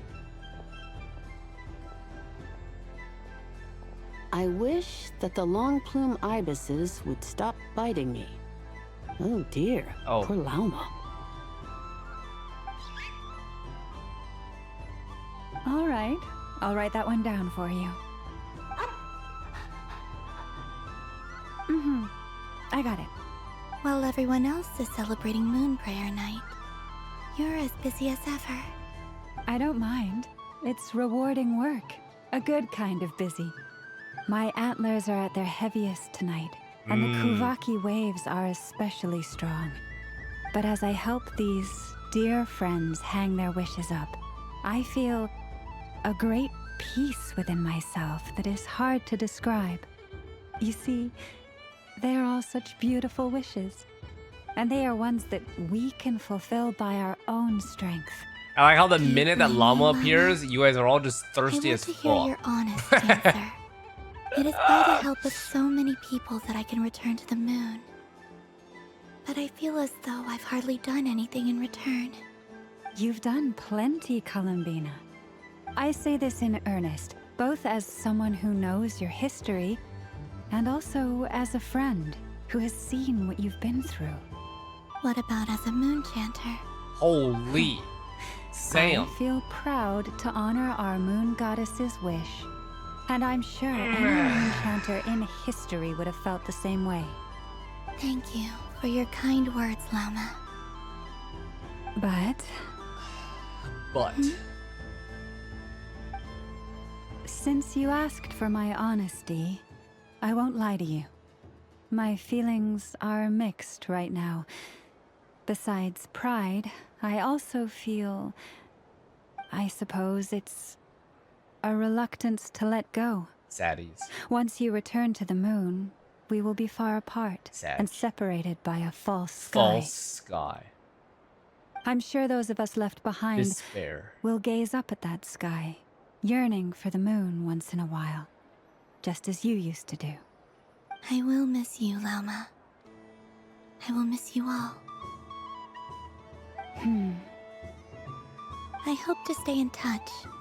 I will try and find some way to send messages down from the moon. Perhaps you could use Kuvaki. I've heard Yehoda say that signals can be sent using long and short waves, or strong and weak lights. That sounds a little complicated. You can say What if she we is forget what horny the signals tonight. mean? Good one, man. We could prepare a codebook beforehand, but... You're right. It Good one. wouldn't really suit you. Still, whatever happens, I believe that you will find your own unique Closing way of chat till communicating Llama with us. leaves. And now that I think about that, my heart see. feels lighter. Because you trust in me? Yes. I have faith in you, and in the power of truth. In my experience, the truth tends to be difficult. But that's what makes it stand out from what is false. So I'm confident that your thoughts and your love will shine through the curtain of lies. We will know it when we see it. Thank you. Now, could you help me hang up my wish? Is this? Oh. I wish that all who dwell in this moonlit world can find a place to belong. And I wish that I shall one day see my friends again. Feels strong, man. It's 2 wishes. I hope that's not too greedy of She me. just wants friends. Not at all. And I think you speak for us all with the second one.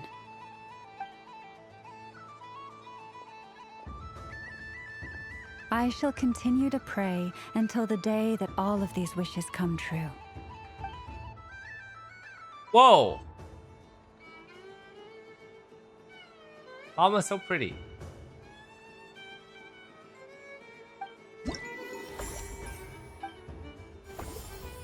Okay, do we still have more chat? Based off of the map? Oh wait, I haven't done Inefa and Inos yet.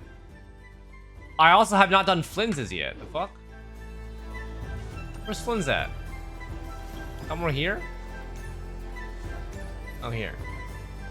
Sunny days! I prefer sunny days. Ah, well, you are as warm as the sun itself, Moon Goddess. Very well. Talking magic lamp. Your spirit animal has to be this most adorable chic badger. Oh my god. Listening to Flynn's try to interact with magic lamp? this festival kids is so funny. He's like so unserious. Lance? That's you, isn't it? It's our little secret, my dear traveler in Paimon. Please don't talk to me like that. Okay, sure, but why are you here selling sugar sculptures? Everyone celebrates in their own way. Oh my god. After gazing into the abyss and spending time around gravestones all year, what better way to relax than to see sunny smiles on the faces of the living? Besides that, I like to think of myself as a fair judge of character. I dare say matching personalities to confection suits me rather well. That's not what Paimon was talking about. Aren't you afraid that your true identity might be exposed? True identity! Should I be? There is all manner of magic in the air this moon prayer night, thanks to the work of the great mages. I see Miss Columbina is hiding in plain sight. Why should I not do the same? Why miss this rare opportunity to enjoy a special evening in my true form? Fair enough. You got a point there. People who don't know you will probably think you're just a talking lantern. Well, now that we see eye to eye, what brings you here? Not a search for your spirit animal, I presume? Ah, well, actually... Here, see for yourself. Oh, this is... How wonderful. A beautiful idea. Yeah, we just met Barca, and he said that having everyone draw their own section was kind of boring. So, he did your bit for you. Ah, Varka. Ever the maverick. I see his artistic skills are truly one of a kind. In that case, I shall paint something on Mr. Albedo's behalf in a short while. What? Why not now? Ahem. Welcome home, Moon Goddess. Phew, that was close. Hello, Flynn's. Well, she recognized you right away. What She keen probably eyes knew. you have, Miss Columbina. Especially considering they are shut. Suska. I did not see you. Rather, I sensed you. Ah. I can sense the fluctuations in Kuvaki all around me. One would expect no less of the Moon Goddess. Might I interest you in some candy? Yes, please. Excellent. Candy. I shall make some for you right away. Wait, make some? What does he make it from? Something the matter, Miss Columbina? What about my spirit animal? All the other children carrying sugar sculptures are talking about it. Wait, is she taking the test seriously? Ah, my apologies. How could I neglect that? You are quite right, Miss Columbina. Every one of us has a magical creature living in their heart. Would you permit me to help you find yours? Yes, please. Do you prefer the day or the night? Night. Which of the 4 seasons is your favorite? Winter. Think of a perfect day. What is the weather like? Sunny? Yeah, it feels like I'm rain, taking like or a perhaps online cloudy? test. Rainy in To the determine my morning, personality or sunny something. at night. What kind of answer is that? forests, lakes, and open seas. Which do you prefer of these? Open I seas? like them all. Oh. Imagine you opened your very own shop. What would you sell there? Ooh. Moonlight. You can sell Moonlight. Interesting. Wow! Paimon would totally shop there. How much would it sell for? It wouldn't cost anything. You'd just need to visit. Aha. Classic. I believe I know what your spirit animal is. Here. Girl, For what do you you. mean sunny at night? Listen, man. Okay. Indeed. A free-spirited being with a deep love for all things here in Nodcry, who selflessly lends her aid to as many people as she can reach. It is the perfect fit for you, Miss Columbina. Thank you. I want to give this a try. It would be my honor. But Do you we shall select have the to choices forgive or me. what? We have known each other for quite some time. I doubt there is any answer I could give that would come as a surprise to you. So instead, would you accept this sugar sculpture as a token of our friendship? It's a lantern. Hey, why don't you two go enjoy your candy over there? Paimon wants to try out this spirit animal thing too. Right, Blaze? Paimon's spirit animal? Come on, play ball. It's just I'll get Ika. this drawing done. But I want to hear Paimon's answers. She just cares about food. It'll probably take ages.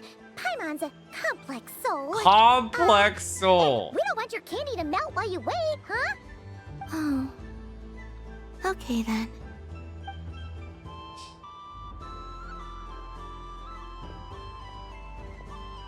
Phew. Nice excuse, Lady Paimon. That was some quick thinking. Yeah, no thanks to you. A little help next time.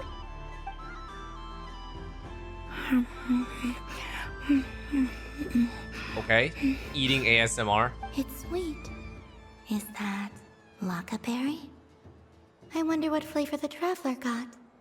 This way, this way! It's the candy-selling lantern! I'm coming! Of course. Traveler, maybe we can share? Oh. Share. Yes. I found out recently that people share their food sometimes, so I'd like to try it. Or Yeah, we can do that. is that a no? Yeah, I mean, Thank you. um, Um.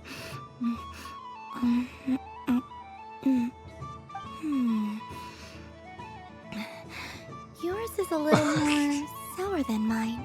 yeah, Here, you try it. I'll just have a little nibble. Don't mind if I do. It's a little bit of ASMR, boys. Nothing painful. My sugar sculpture has shrunk, yet my heart is filled with feelings of sweetness. I will remember this feeling. Would you like another bite? Sure.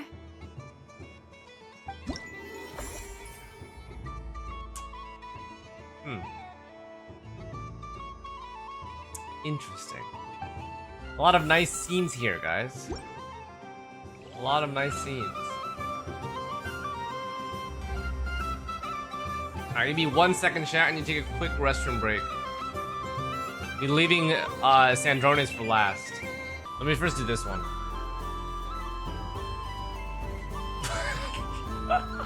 I know. This doesn't make any sense. How am I losing every single time? Wait, Inefa, you're cheating, aren't you? Yeah, that must be it. I am not cheating, I know. Uh-oh, sounds like Inefa's turning into a big baloney bot. I think it's time for some serious maintenance. Moon Goddess, help me. Help me. Miss Columbina, I know, is attempting to cheat. What the? I'm not the cheater. You're the cheater. How dare you throw it back at me?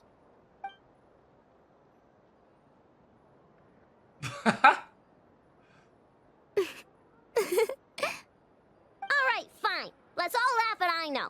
Just you wait till I get home, because I'm gonna make a game bot that can win 100% of the time. Let's see you laugh when I come back and beat your butts. You'll all have your heads covered in stickers when I'm through with you. We came to check everything was okay after all that yelling, but,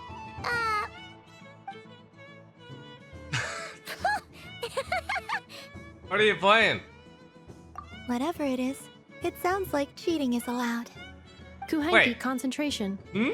Each player starts with differently colored kuhenki. Each round, they draw one kuhenki from their opponent. When a player has two kuhenki of the same color, they make a pair and can be discarded. Any that can't form a pair must be kept. The round ends when a player can't form any more kuhenki pairs, and that player gets a sticker. The Wonatar. ooh, can 4 people play as well? That is fine, so long as the turn order is fixed beforehand. Alrighty then. In that case, the 2 of us will join as one team. Okay, but if you lose, you're both getting stickered. I don't want to hear any excuses.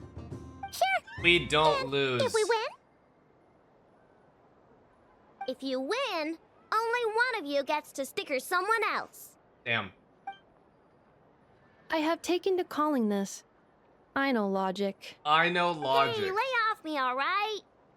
Okay, so Only we're put one starting the sticker, game but from gain 2 scratch again, stickers. which means all my stickers so far don't count. Looks like Luonatar is the Kuhenki of honor for this game. Anyway, let's go clockwise, starting from Inefa. Okay, so...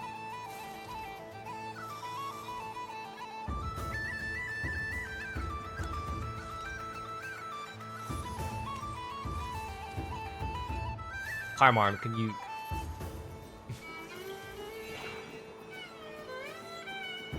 So is this is a memory game then, right? Nice! That's a pair! Thank you.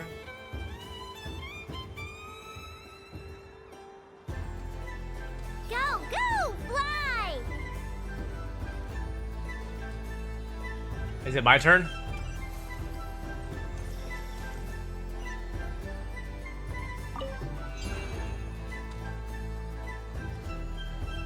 Go on. What did I just do? Did I win? What? I have a pair.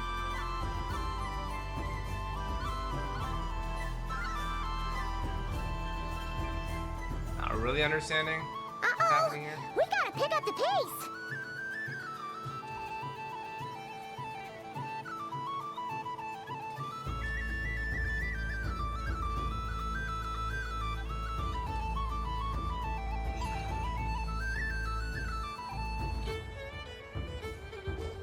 I know couldn't form a pair, so she hit it back in the box.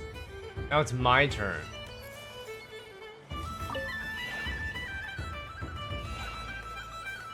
I win. Wait. What? I won. Okay. Alright, chat, I have some food with me, so I'm gonna go into PNG mode. Good Alright? luck, everyone. Goodbye! We're out! Alright, I can eat now.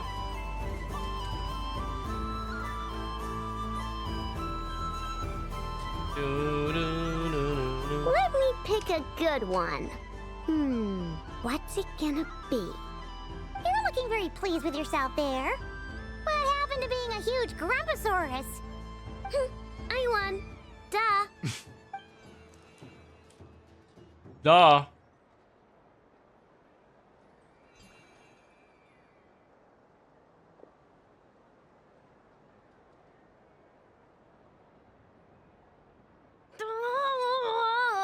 Me again? Don't fidget too much, Ino, or the sticker's going to fall off. I don't care. If it falls off, it falls off.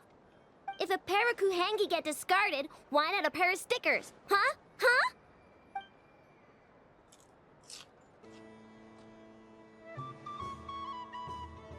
Damn. Enough, are you cheating? How come you have no stickers, huh? Wait, guys. I've lost. How come Nefa has no stickers? Sticker, sticker, sticker! This is sus, bro.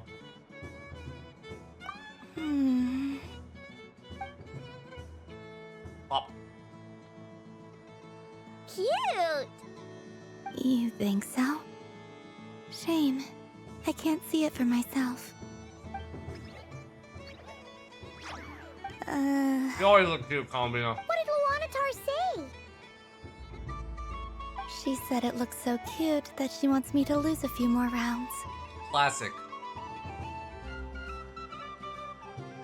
Alright, Nefa. Who put these stickers on Paima's eyebrows? Ugh, she can barely see. All right, now, I think we got enough evidence to prove that there's a serious problem here. Question mark? Yes, I agree as well. The culprit is... Nefa! Culprit? What did I do? Quit acting dumb, Nefa. You're not wriggling your way out of this one. Damn. I've been watching you. Not only did you remember whose side Luanatar started at, but every time someone drew a Kuhenki, you were logging it and calculating every last possibility. Which Kuhenki pairs were gone, who had what color Kuhenki in their hand, even our facial expressions. You were keeping track Holy of it the entire shit. time. Exactly. What Arno said. Putting aside the fact that running calculations is not against the game rules, do you have any evidence to support your allegations? Your eyes were shining. But that's not against the rules either. So she admits it. She certainly does. Alright, everyone grab a sticker. It's time to get Nefa back. But... Take that! It's cute. It's bonding. Wait, this looks like the Avengers fucking about to plant a sticker. Wait, so she's got a red sticker, we got a blue sticker, Paimon's got a blue sticker, and Inox also has a blue sticker.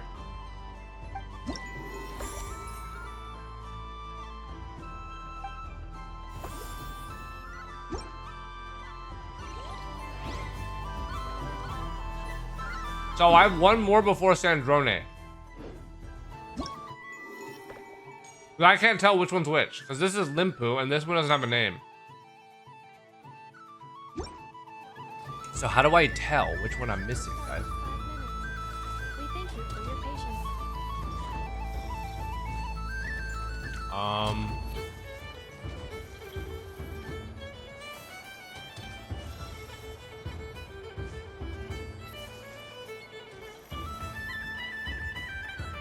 Right? The marker?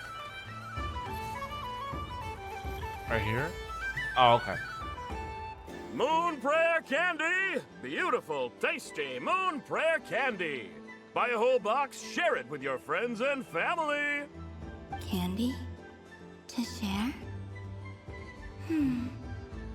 I wonder what flavors everyone would like. Welcome home, Moon Goddess. Fancy a box of Moon Prayer Candy?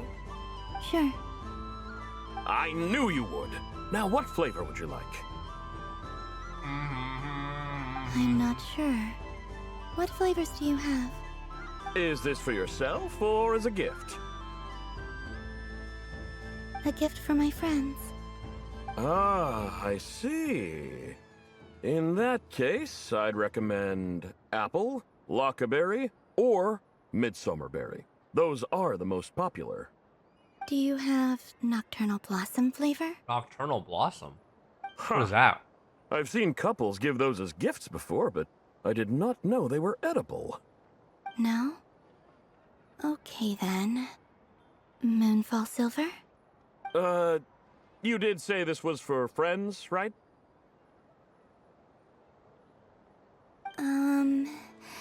Maybe smetana then. Hey, now that's a creative idea! I've never tried it before, but if you're happy to wait, I can see about whipping up a batch on the spot.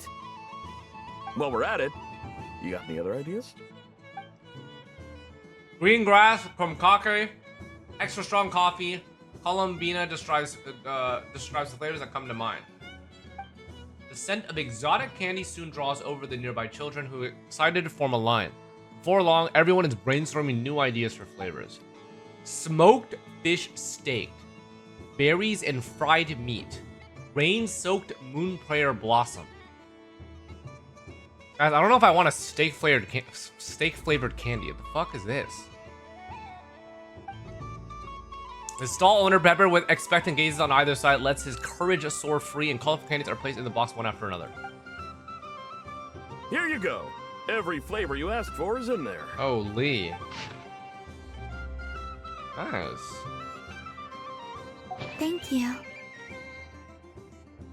I should be the one thanking you.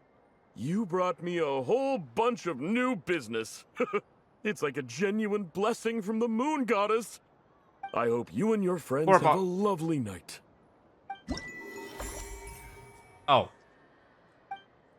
That was fast. Does that mean Sandroni's is the last one now?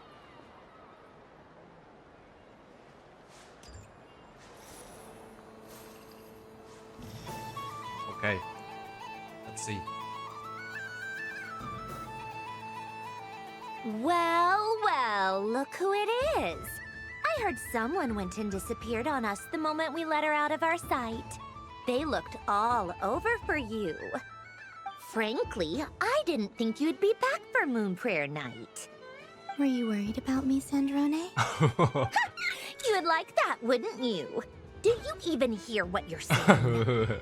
It seems to me like you disguised yourself with festive headgear, just so that you could come see me on Moon Prayer Night and make sure I'm okay. You didn't even bring Polonia with you. You? I thought you couldn't see. I cannot. But I sense the confusion of those around us rippling through the Kuvaki currents. Based on what I know about you, let me guess what you're wearing. Is it cat ears? Shut up! I'm only here to protect Pikachu's interest in this territory. Running into you was pure bad luck. Really? But you were the one who asked Arlecchino to help everyone find my name. Holy! Just one more word, and I'll unscrew your vocal cords. It's columbina hyposelenia now. Holy rage bait! Tell someone who cares. I've missed you, Sandrone. Oh. The whole time I was gone, I was thinking.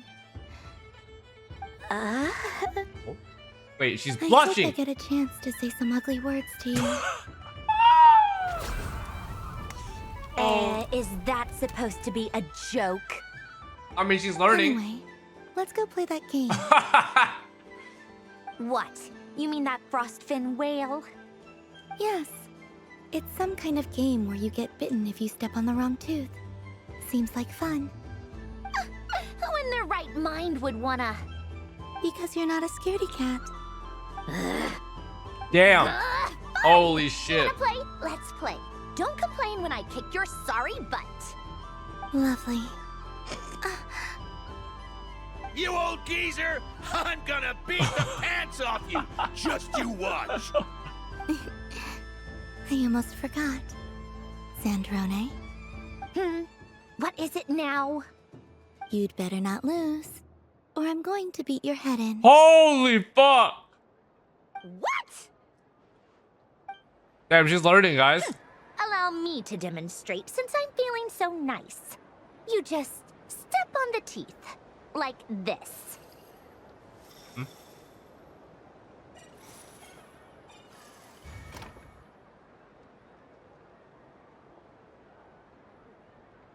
Which should I pick? So this is Russian roulette, or something to the equivalent. I think this is yeah. All right, we're gonna just choose one. Your turn, Sandrone. Oh, okay.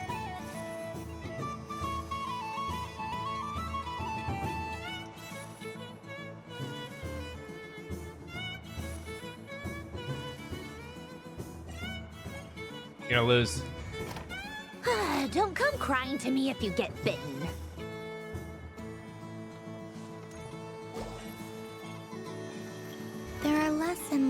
teeth Ah, remaining. fuck, it's a 50-50, guys.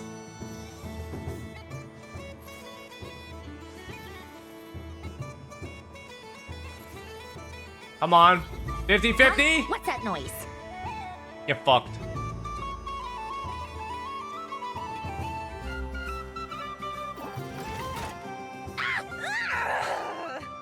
I think you might have picked a bad tooth, Sandrone. Holy! Shut it! Do you need any help? Oh! It seems like you're stuck. Oh my god. No! It's just a blasted toy! How is its grip this strong? Stop laughing! All right. Well, you lost. So just like I promised. Hey! What are you doing? Are you seriously? Hiya. Why you? Oh, just you wait. Rematch! Are you all right, Sandrone? That was quite a strong bite. Are your clockwork parts? Quit your fussing. I don't need it. All right. I'll go first this time. I'm to win. Oh, she's concerned. I see it now. She can sense which teeth are rigged. Wait, are we So cheating? I just need to avoid the same ones that she does.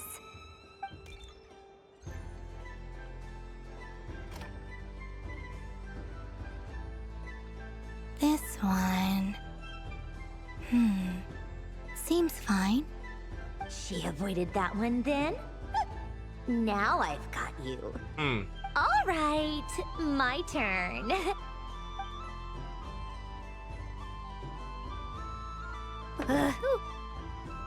Again? What?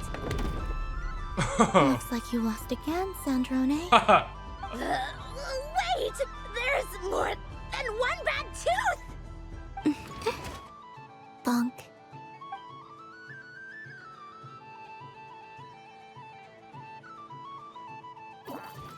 Wait, she lost 3 times in a row.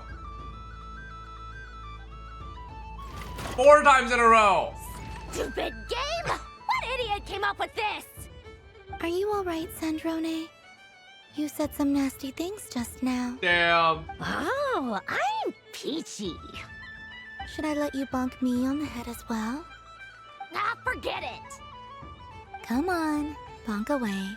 It can be your consolation prize for losing so badly. Holy. I told you, forget it. Gah, you've always been so annoying. Singing right outside my door, inviting yourself to my tea parties, going AWOL. And now you're off to the moon or something. Damn. Sag. Of all my days with the Fatui, the times I spent with you, Arlecchino, and Rosaline, they were my favorite. I will not forget them. Just as I shall not forget this moment. We'll always be friends, no matter where we are, right? Oh. Who'd want to be your...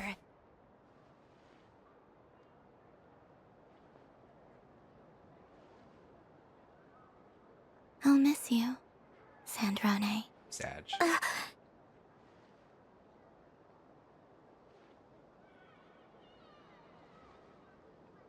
She almost did it. She almost broke her character, man. But she couldn't quite do it.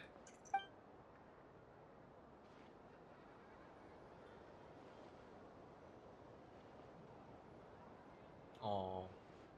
She's crying. Damn.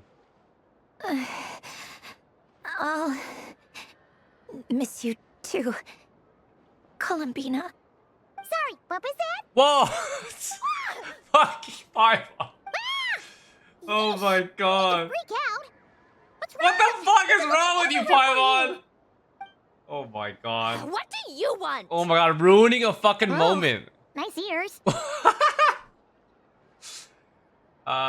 They really suit you. What do you want? Oh, she likes us too. She likes us too, guys. Don't worry. It's your turn to draw something. You're one of her friends too, aren't you? Doesn't know how lucky she is. Oh, good. It was fun.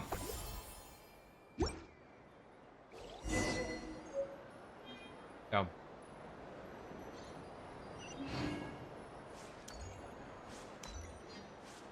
Sag. Now we're back to life, guys. All the fun and memes. Cat ear Arlecchino. Talk to her again to give her candy.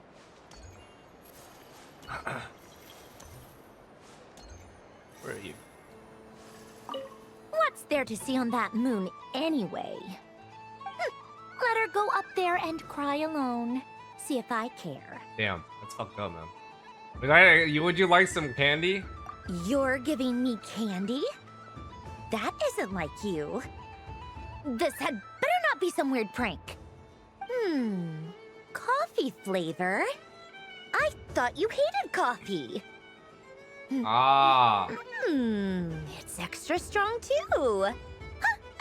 You didn't do all this just for me, did you? Hey! Don't take it away! I never said I didn't want it. I mean, you can't unmake the candy now.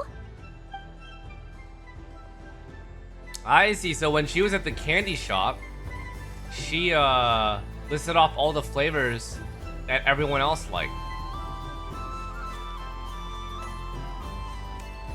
I think, probably. What show will now begin?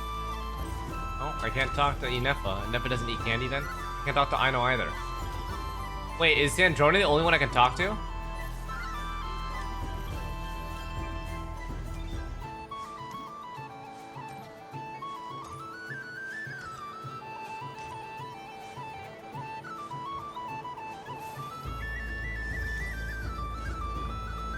What was your favorite booth?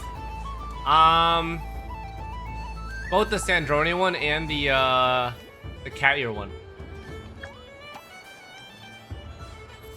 I don't want to give candy to Dory. Nope, you can't convince me. Absolutely not. It'd be rude to just leave without saying anything. But at the same time, I don't want to barge into their lively conversation just to announce that I'm leaving. I guess I'll just wait a little longer. Huh? Albedo? This sketch is for you, Grandmaster. Oh, it's the same thing. Oh. The North Wind left in the lurch. Oh, here. Ooh, I get one too? Nice, thanks. What is that? Oh, so familiar. Don't tell me. Oh, I got it. It's like the candy jar dropped into a vat of today's boon. Wait. Seems I'm a proud recipient of today's Feast of the Moon. Is that a beer candy? Damn.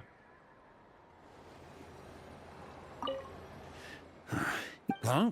Albedo? This sketch is for you. Oh, a gift? The North Wind left in the lurch. Thank you. It seems I've picked lemon. It strikes a good balance between sweet and sour. This has piqued my curiosity. What if we were to add citrus and other spices, then enhance the flavor via caramelization? Pondering. I wonder what the end product would be like. Perhaps I should take the time to try this out.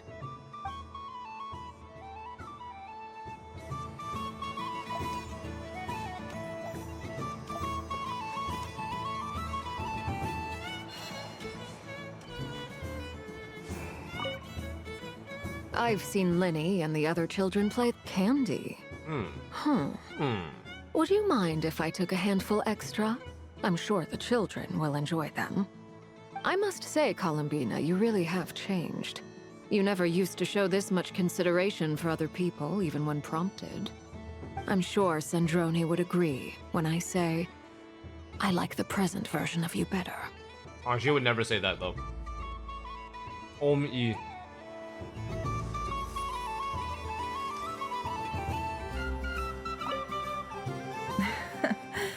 That was fun. Oh, a gift? You shouldn't have, Miss Columbina. Very nice indeed. Candy is one of many luxuries that the desert folk could never afford.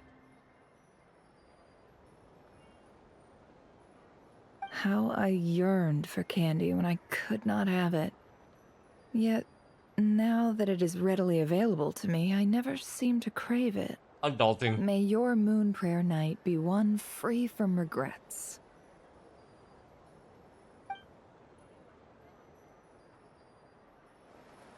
Hey, Red 40 is not candy, okay?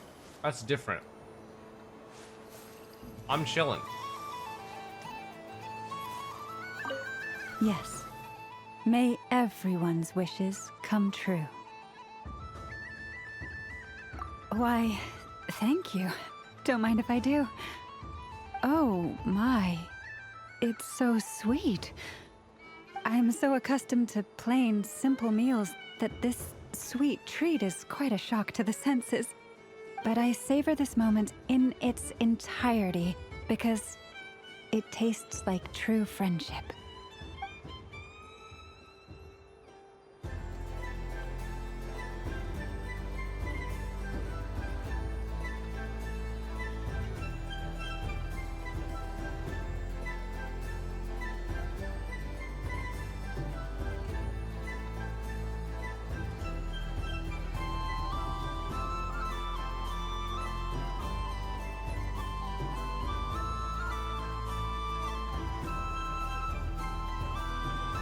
Alright, I know. Can I give you your candies before I move on?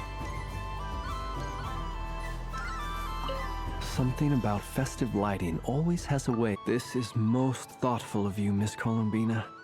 Kindness exudes from your heart like benevolent moonlight. Forgive me, but I shall have to enjoy this gift a little later. Yeah, you can't eat it right now. I hope that the flavor I chose is not the only one of its kind. If others were denied the chance to sample such kindness as you have shown to me, it would be a great pity indeed. Okay, so... Oh, Yehoda? Did I not... It seems that I cannot speak to her. She might be in the middle of something?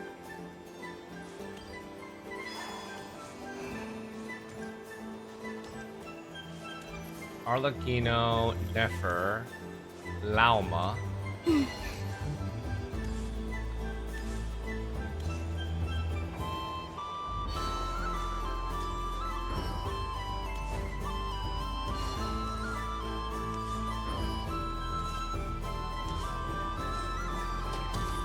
I know, are you in the middle of something too?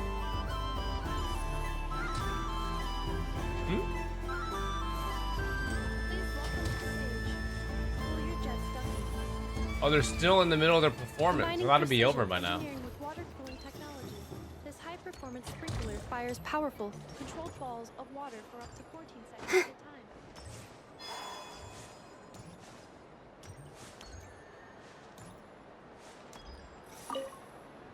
Done being a... Thanks for coming here with me. Are there any... Why does that happen? I know you don't... Even if you won't admit... Otherwise, you'd have taken... Looks like Albedo's socialization pro... A moon prayer candy for me? Huh, thank you.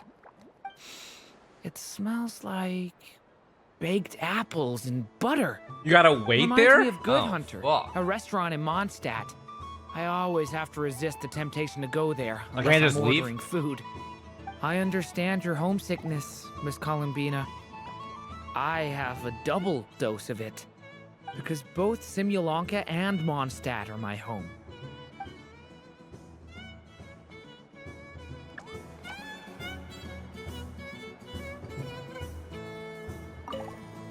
Done being a... Thanks for coming here. Are there any games... Why does that... I know you don't... Even if you won't admit... Otherwise, you'd have... Looks like Albedo's social... I thought you'd actually spend your precious time doing something more worthwhile. Everyone has to take one? Well, fine. I'll take mine.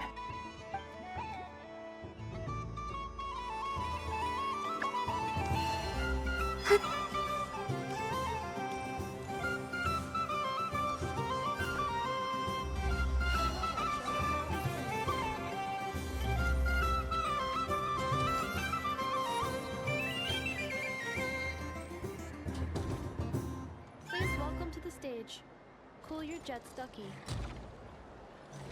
Combining precision engineering with water cooling technology, this high-performance sprinkler fires powerful, controlled balls of water for up to 14 seconds at a time, as well as providing accurate plant watering at range.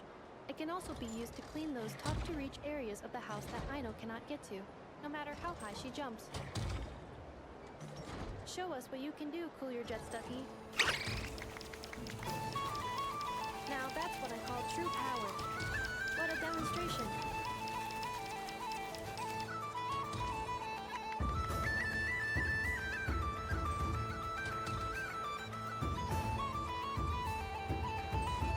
Dealing with stage waterlogging.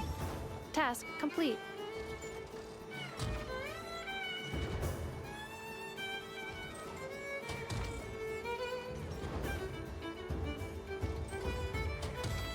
Ding dong.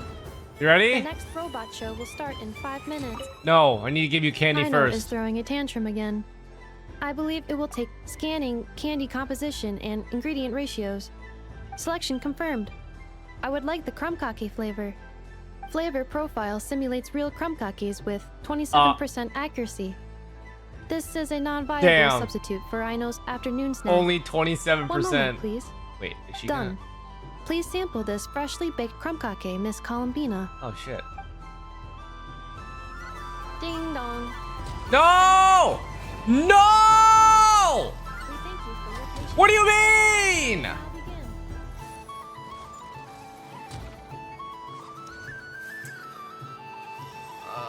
Next up, we have Knuckle Duckle. This armed domestic robot utilizes multi-sensor fusion technology to provide 24-hour security and environmental parameter monitoring. Duster mode redefines the meaning of dusting, providing our companions with a holistic, thorough, and effective cleaning service for the long term. Take it away, Knuckle Duckle. Knuckle Duckle.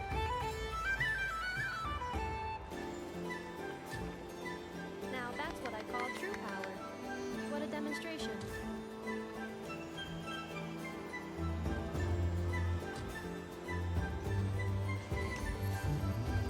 Clearing stage of Kubaki stamping die. Task complete.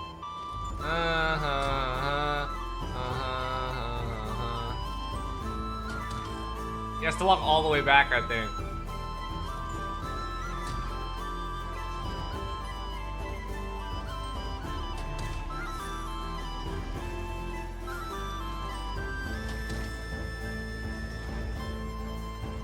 Come on, please. Ding dong. Yay! I'm never playing games with you ever again, Enough. Ooh, moon prayer candy. Sweet. Is it okay if I grab a whole bunch? Classic. Columbina, turn around. Use your huge cloak to block Enougha's vision. Yum. Oh, this one's even yummier. Ugh, the flavors are blending in my mouth. Ew. That's classic. Show will now begin. Alright, we're good, chat? I think we're good, right? I'm not talking to Dory. I will never talk to Dory.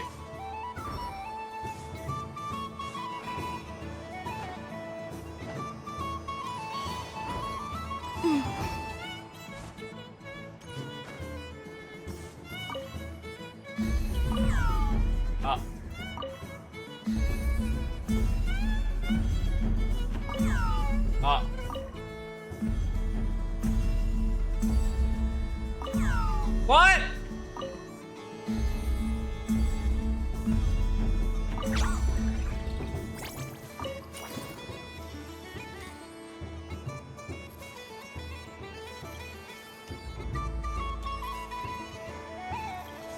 Hello.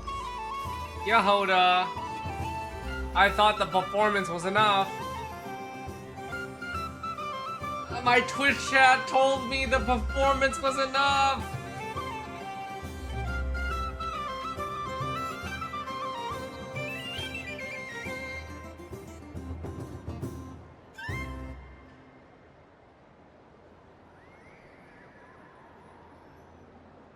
What? I gotta complete all the extra stuff? Wait, how come it's not even near here though? That's the thing. Like, how would I know that?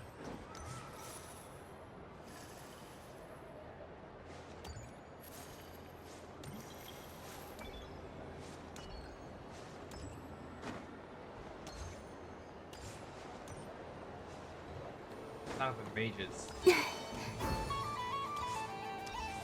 The death card makes the moon for which fretting is of no avail. Ah, you're such a polite child, Miss Columbina. But we elders have already partaken of our fair share of stories in this world. Enjoying candy, keeping up with the hip and groovy trends of the day. Oh, these things should be Hip left to and youngsters groovy like trends, you. yeah. I hope you don't misunderstand me. I do not intend to lecture you or reject your kindness. It is simply that the mere sight of this candy is starting to give me a toothache. Holy old.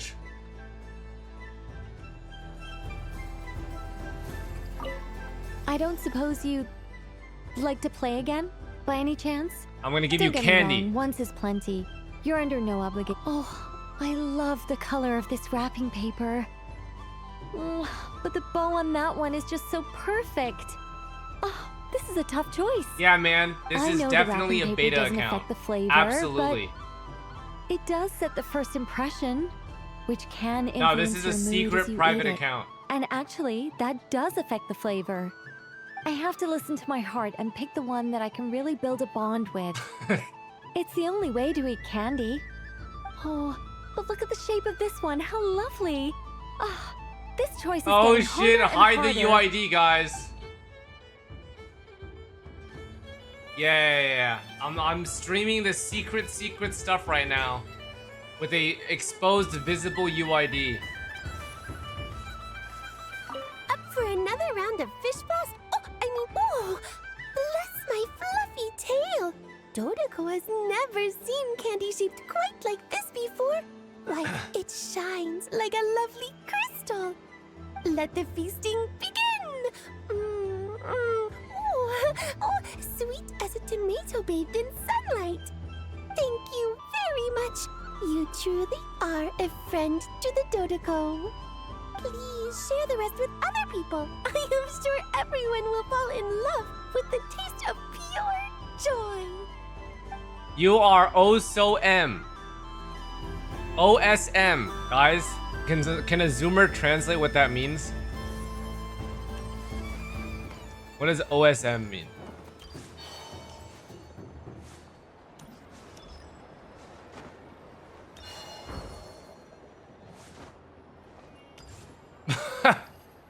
What does that mean, guys?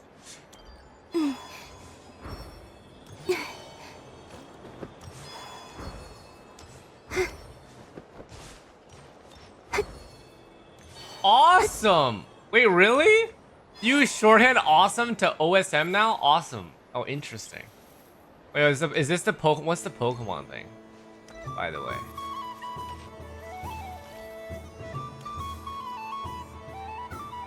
Is this the Pokemon thing?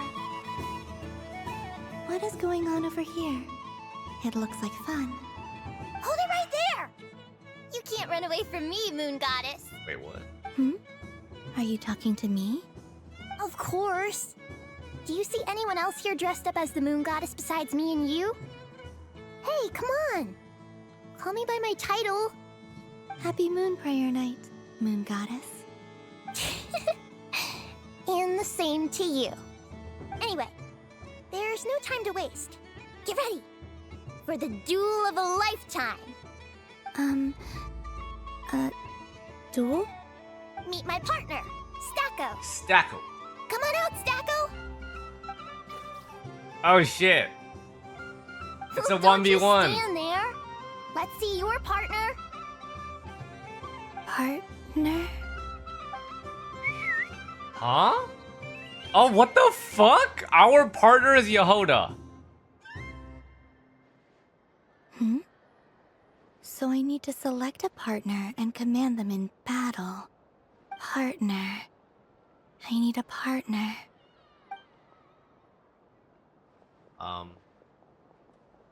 Oh shit, okay.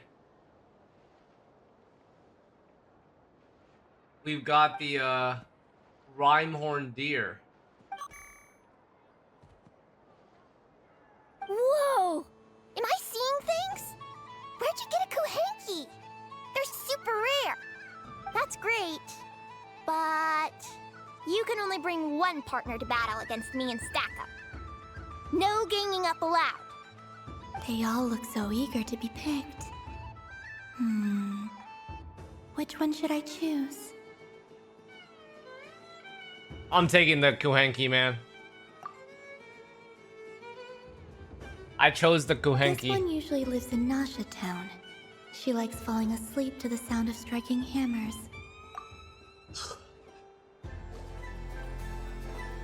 Testing! Testing! Oh, this is an emergency broadcast! An exciting battle is about to take place right here at the Nasha Town Special Arena!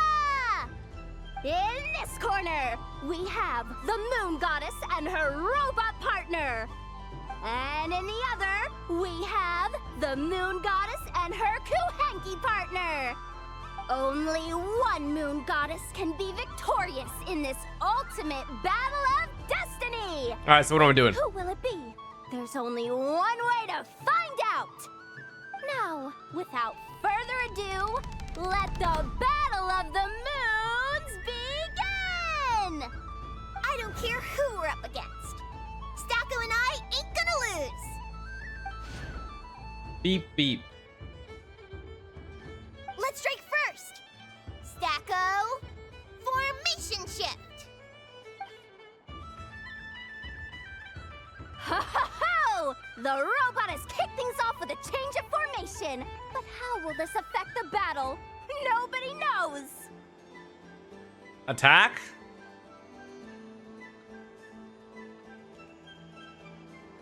The other party chooses to attack. Let's see how their partner performs.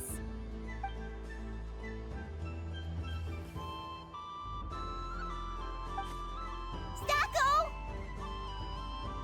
The attack lands!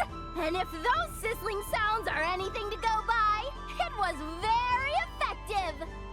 Okay then. Stacko, maintain formation and enter your empowered state.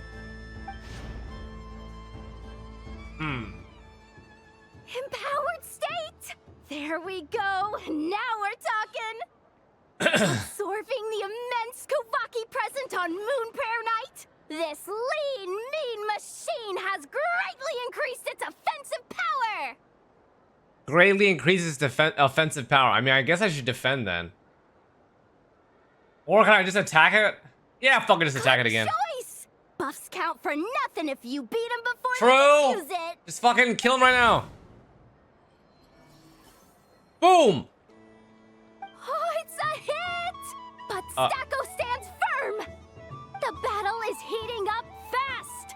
I'm about to start sweating machine oil over here! Go for it, Stacko! Set Kuvaki to maximum! Can their opponents withstand this blow? And what will this Moon Goddess do? Don't be afraid. Fight however you wish. It's a Moon Lane! A deft use of a Moon Lane allows the Kuhenki to dodge the blow, and now it's spiraling around its foe in circles! One loop, two loops, the robot's screen is bugging out! What just happened? It's getting dizzy! Wait, I think we just won, guys. Stacko! Oh, Stacko is down for the count! We did it! I don't know what the hell I did, but we did it! The slightly taller one, I mean. You did your best, Stacko. I'll take you to Ainos for a checkup right away, don't you worry.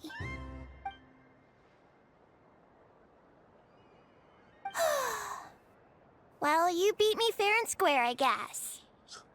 Honestly, I underestimated you. That's right. Won't make that My Twitch mistake chat again. also underestimated me. I think my partner They were saying, deserves "Oh, most he of the found the credit." only way to lose." I don't lose, guys. All right. Just you wait. Winners When I'm a only little bit POV. older, I'm gonna come back a whole lot 50-50, stronger. we win. Be ready for Artifacts, a rematch. we win.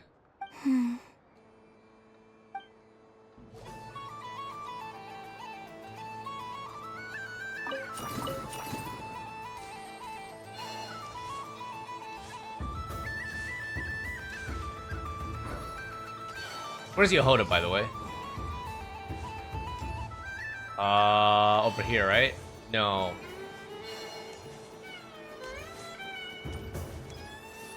Where is Yehoda?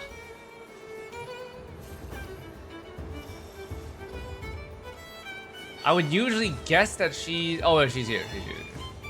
She's by Nefer. I just had a water fight with... Oh man, this feels kind of wrong. Like, shouldn't we be the ones giving you candy rather than the other way around? I guess I'll just take one. Wait, what did she choose? It tastes like getting a mouthful of muddy She got grass. the grass one, the only one that's grass. Rear-ended by a blunt-horn rhino, then face planting the ground. I'll never get this taste out of my mouth. It's delicious. It's delicious, guys. Don't worry. It's absolute cinema. Alright, are we good? We're good. That's everyone.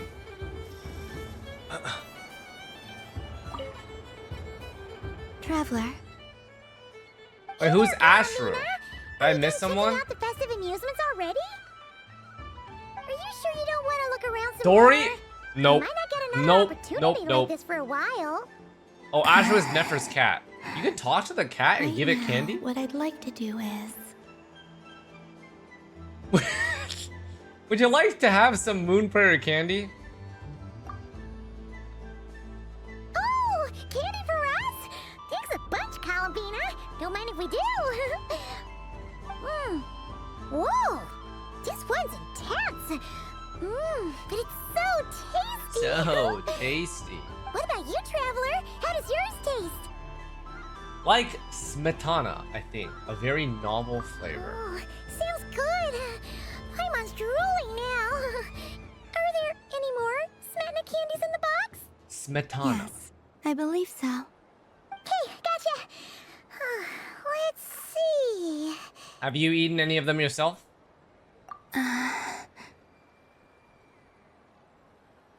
Paimon, could you pick out 3 smetana flavored candies? Sure. This one, and yep, this one looks right too. Okay, that's 3. Here we go. 1 per person. All together then? It's so sweet.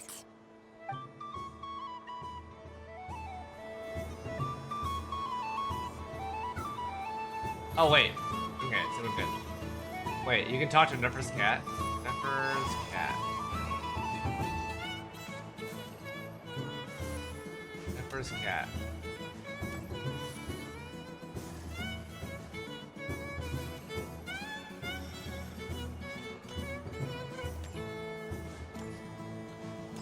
Where the crafting table usually is? It's like here.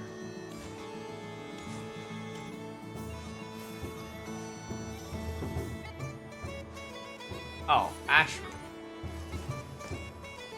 I can't even interact with it. Pick up the cup.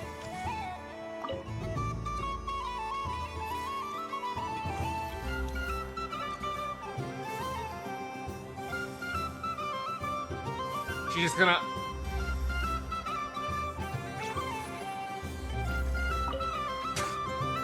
That's it? That's what you guys wanted me to do? You know, this is what happens with our cat too. All cats do the same thing, man. They're always putting their paws where they shouldn't be and knocking shit over.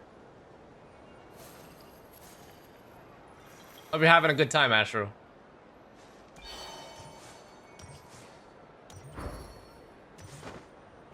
One more time. Am I just getting rage baited by my chat right now, thinking there's gonna be something different that happens if I do it for the 3rd time in a row?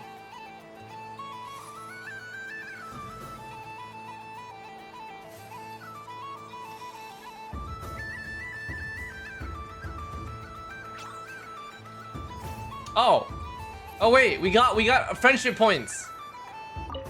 Where we got friendship points? We got friendship points. She likes us.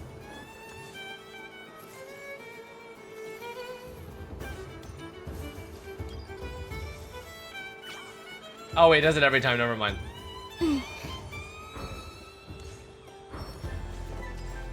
Never mind, I lied. It was all a fluke, guys.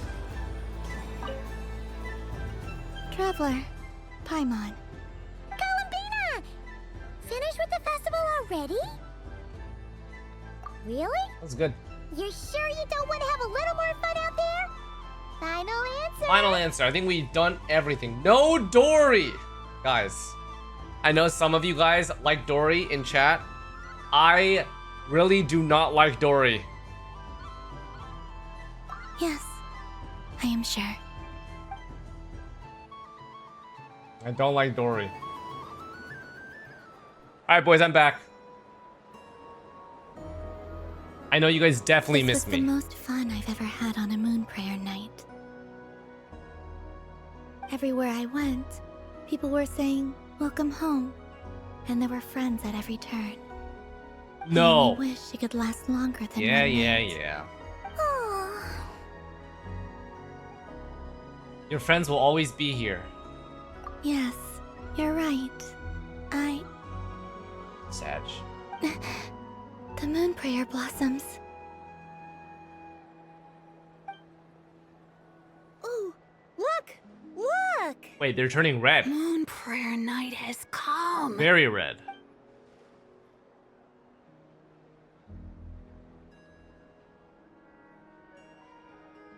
The moon. It's so beautiful.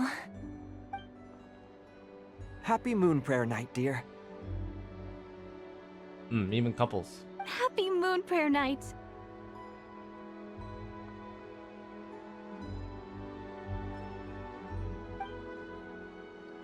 Happy moon prayer night.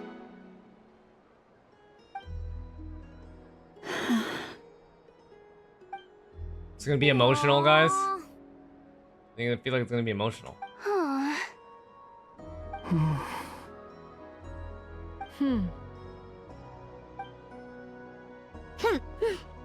Still a ton to the last second. Time flies when you're having Oh fun. shit, Alice, what you gonna do? Something special? I feel like something may be happening. Looks like the time has come. Columbina. Sad. You're heading off then? Damn. Yes, to the ruins you mentioned. And from there, back home to the moon. Wait! Oh? I know. I know? I know. At least... Take one of our craft shop's crumb cookies up to the moon with you. You know, for a snack. Sure. Why not? Why not? The Curatorium of Secrets believes in proper farewells. No story should be left without a satisfactory endnote. Never. Farewells are an important affair. Oh, for the Flynn, Ratniki you too. changed from We your never know lantern. when we might meet again.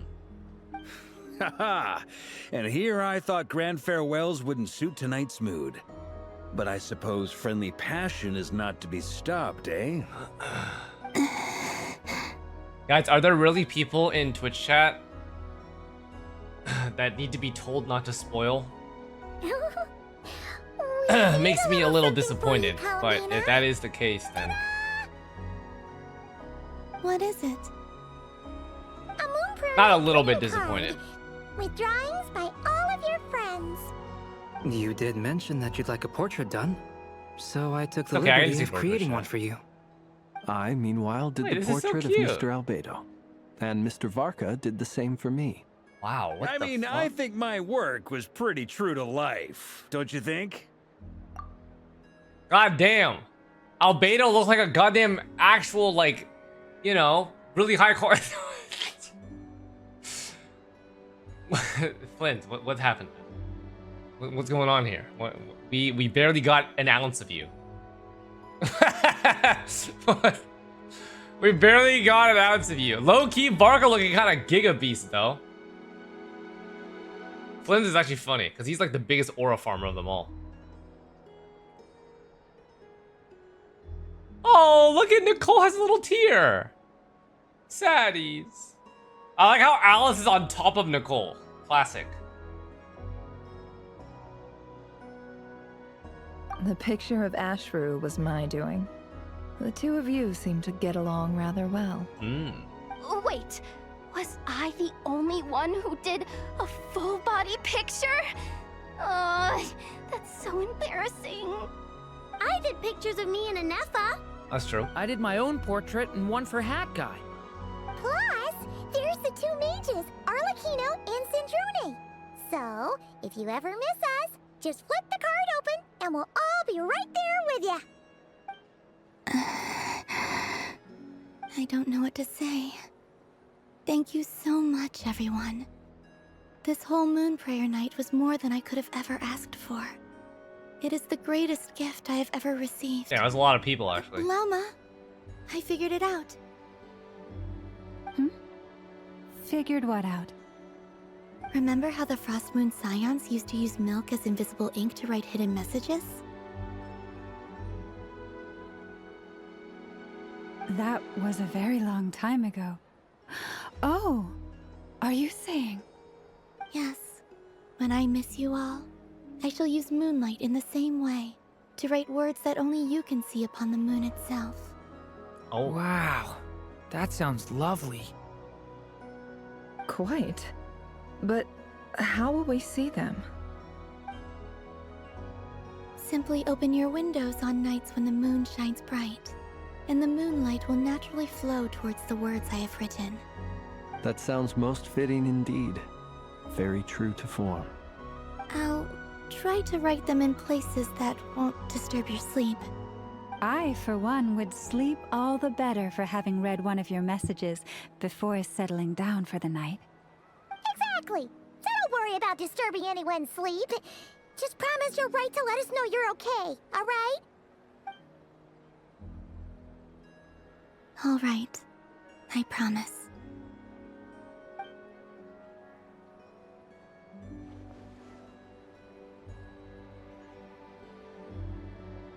Sag. In that case, Columbina.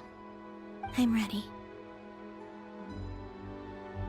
I'll stay with you to the end. Very well. Let's go.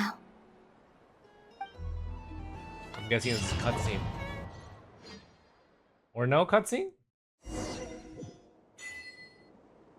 Oh, okay. No cutscene. Oh, the cutscene. In just a few moments, I will be gone. Floats. I still don't know what to expect on the moon. Will I really be able to send messages to my friends? The Kuhenki, the animals of Not Cry. I'll never get to see them again. I wonder where I'll be when the next moon prayer night comes.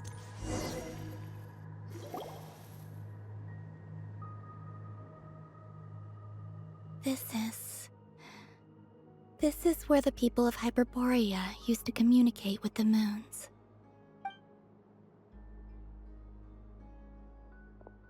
Eternal moon, frost moon, iridescent moon. When the power of all three converge, the gate to the moons shall open.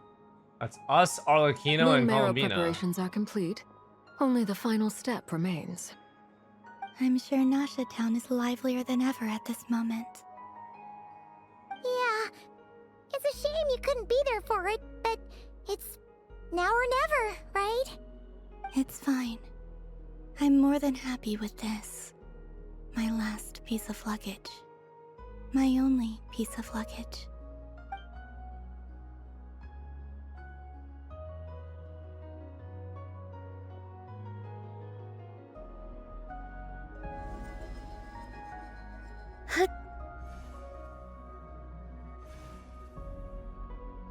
The time. I can already feel the moon calling to me.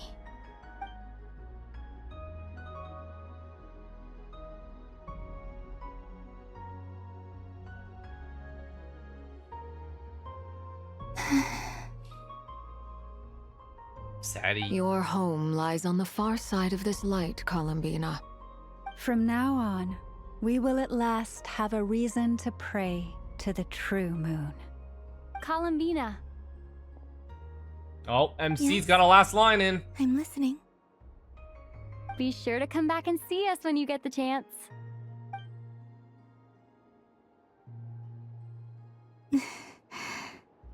Of course.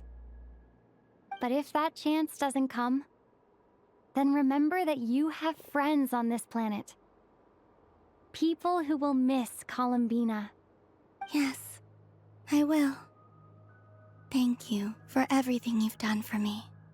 And remember, come night or day, the moonlight shall always connect us. Well then, farewell, my friends.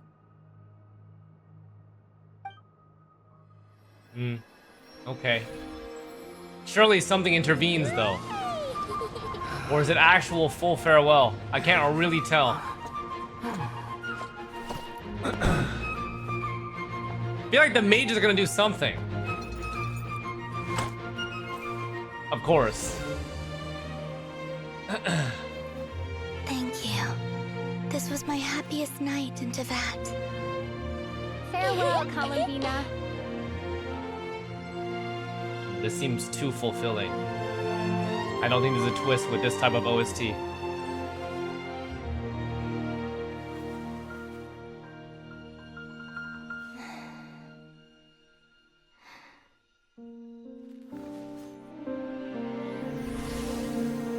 Why she just disappears like that?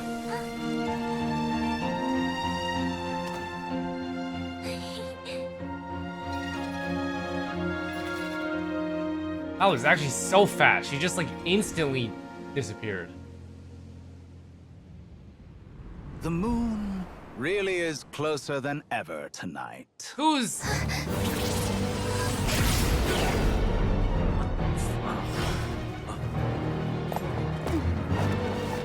Columbina. So there is a twist, but it's a negative twist. All three moons in one place. Time for one final experiment. What the fuck? How does this guy Life, levitate? death, time and space. They all believed I would fail. What? How powerful is Dottore, man? How could this happen? But Teyvat's primordial power never did belong to the throne of heaven. And now, they are mine. Oh my god. Oh, wait, what is he doing? This is a time slow? Wait, he can freeze time? And we are immune.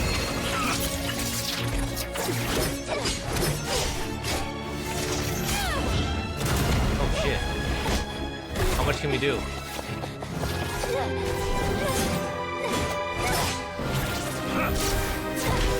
Damn, they really made this guy fucking powerful though. As long as I'm here, the Doctor is free to wield the Three Moons' power. Oh, wait.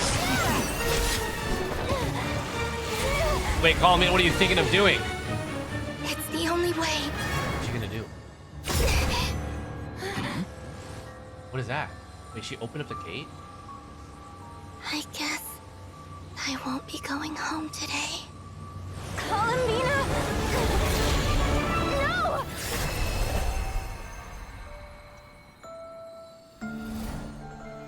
Oh my god.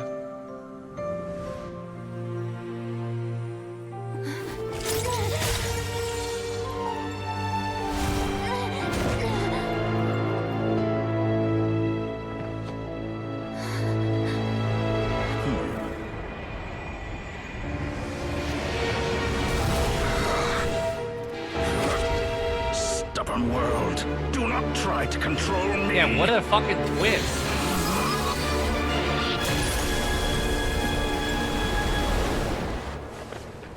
Columbina. Sad.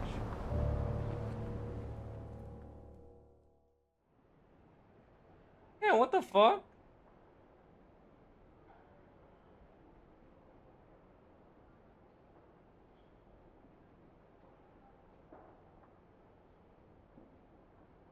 Are you all right?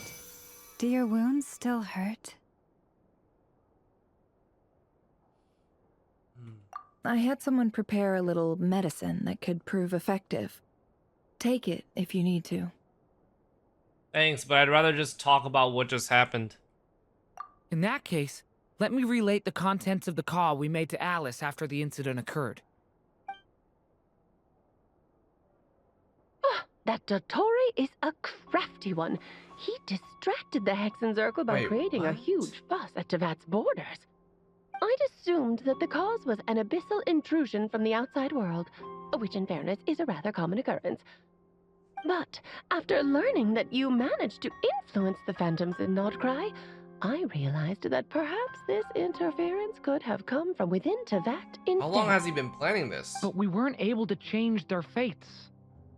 True, you couldn't change how their stories ended, but you did build some variables around yourself. Variables? Yes, things you heard that you could not otherwise have learned, ideas that would otherwise have never crossed your mind. All these things are variables. Of course, most variables usually pale into insignificance with the myriad of possibilities floating around. Is this actually the But first moment time you that start all treating them 3 as moons building were blocks present? and intentionally stacking them, that changes. Why do I feel like there should have been more? That's what Dottore did, and it's how he created the necessary conditions so that when you activated the portal tonight, it played Maybe it's portal right related? into his plan. However, we have no way of knowing exactly He what was did. actually waiting for this exact moment. We also need to ascertain Columbina's status. And that about sums it up. As I suspected, Dottore has disappeared completely. If it's any consolation, he wasn't able to control Columbina as he might have wished to. Yeah.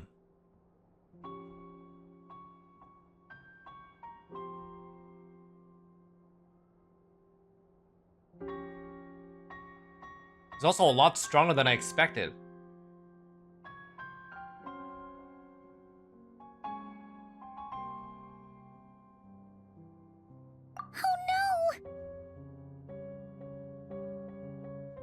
To disrupt the Doctor's plan, she escaped into the moon's reflection. What? She did what? Wait. So none of them saw that? Didn't any of you guys see her do that?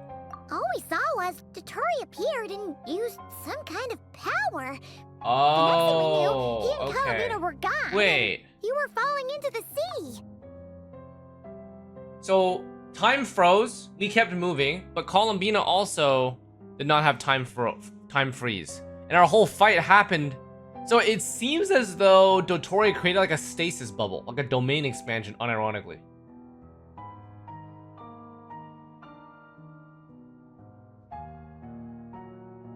Yeah, it's like it's fucking press Zanya's for everyone. Wait, dude, what the? Okay, so the Doctor has the is the Doctor's has the power to freeze time, or did the 3 moons give him that power? Has to be the 3 moons, right? Because the minute that Columbina went into the moon's reflection, and it was only 2 moons, everything kind of just shattered.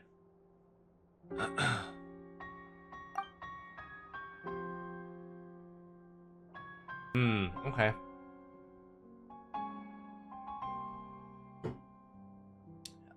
Wow. So from their perspective, everything was instantaneous.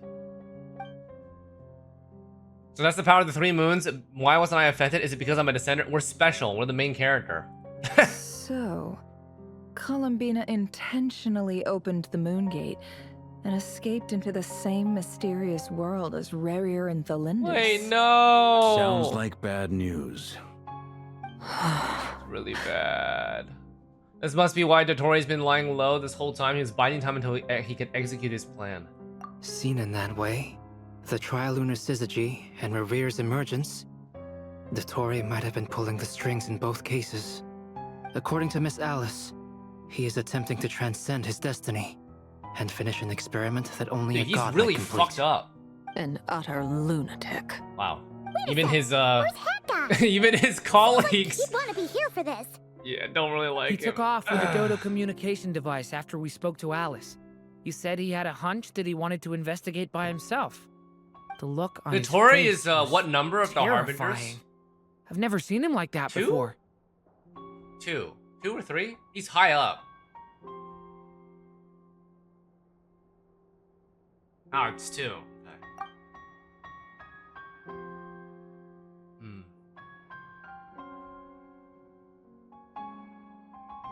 Probably anger and frustration at the fact that Dottore was one step ahead despite his best efforts. And honestly, I feel the same way. Ahoo! Excuse me. I'm back. Hey, Hat Guy. What do you got for Hat us? Guy.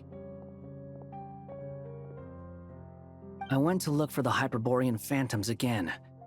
I think I've gotten to the bottom of it. I got them to talk to Nicole on the other end of the communications line. Turns out, the history they describe is different from how Nicole remembers it. Really? But how?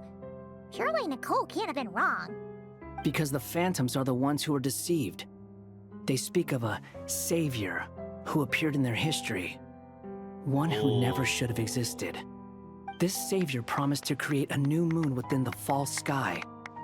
And even bring back their moon goddesses. Fabricating fake memories? Foolishly, I remember that they to be in believed some him dialogue of this quest. and told him everything he wanted to know about the moons. It's obvious that this was Dottore's doing. Now you mention it, the first time we entered the Hyperborean ruins, we heard the phantoms discussing their history, and I remember Nicole commenting that something sounded a little strange. But Dottore shouldn't have been able to get in there in the first place. He didn't. Nicole said that this was an anomalous state triggered by disruptions in the causal connections between phantoms from the same era. Bro, the amount of lore the variables in this quest. that Dottore put in place were substantial enough that they even affected phantoms that he never met. God, there's so many, like... So it's not that their memories were unclear. Yeah. They'd been tampered with. That's exactly the possibility Dottore was trying to manufacture. Holy shit. He turned these variables into knowledge and engineered the situation so all that knowledge would fall into his hands. Then, he harnessed that knowledge on Moon Prayer Night to truly create a false moon. How is that even possible? To be crazy. precise, he exploited a weakness in the way the spell works. The spell senses Kuvaki to detect the moon's location. So, as long as the false moon more strongly resembled the moon than the frost moon beyond the skies, the gate would teleport Columbina to the false moon's location. In other words, to Dottore's side. Wait. Oh. Once he had her under control, the teleportation spell remained active, and he manipulated her power to seize both moon marrows. At that moment, the moon marrows disappeared right before our eyes. It was already too late, even as we were leaving the ruins. By then, Dottore had already amassed the power of all 3 moons. So, where does that leave us? What do we do now? I'd certainly like to know what Her Majesty thinks, now that the concerns I expressed to her have come to pass. But we cannot simply sit and wait for her to decide the matter. And in any case, it is not the Fatui Harbinger Damselette who sees us as her friends, but rather Columbina Hyposelenia.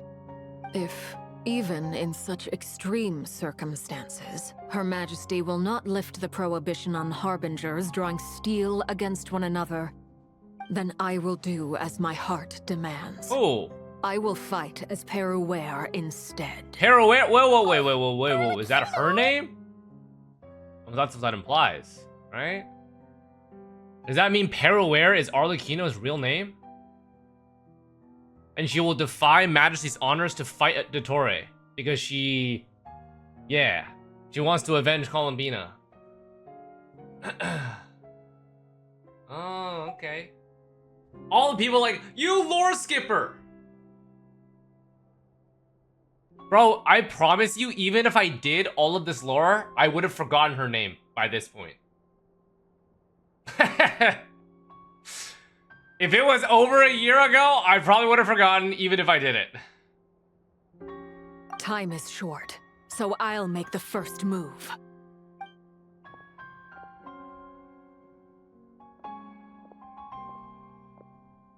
Whew. Even Arlecchino seems to be losing her cool W now. father, though.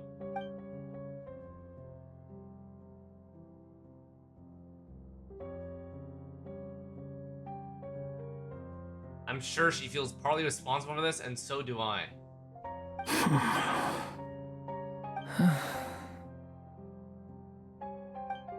Saddy. Giga Saddy. All right. Lose those dejected looks for a moment and let me get a word in. Alright, Barca's here. It looks bad, I won't lie. Very bad, in fact. What was I gonna say? So Dotori's pulled some real dirty tricks to gain the upper hand. For now. And yeah, it's to the point where even the mages say that his variables have affected destiny. I'm not so sure, though. Many have told me that Tevat's destiny is fixed, and that does appear to be the case. Well, what makes Dotori so sure he'll be the exception? And since he was able to stack these variables up, who's to say we can't do the same? Let's go, Varka. You of all people Pep should talk. not be discouraged, traveler from afar.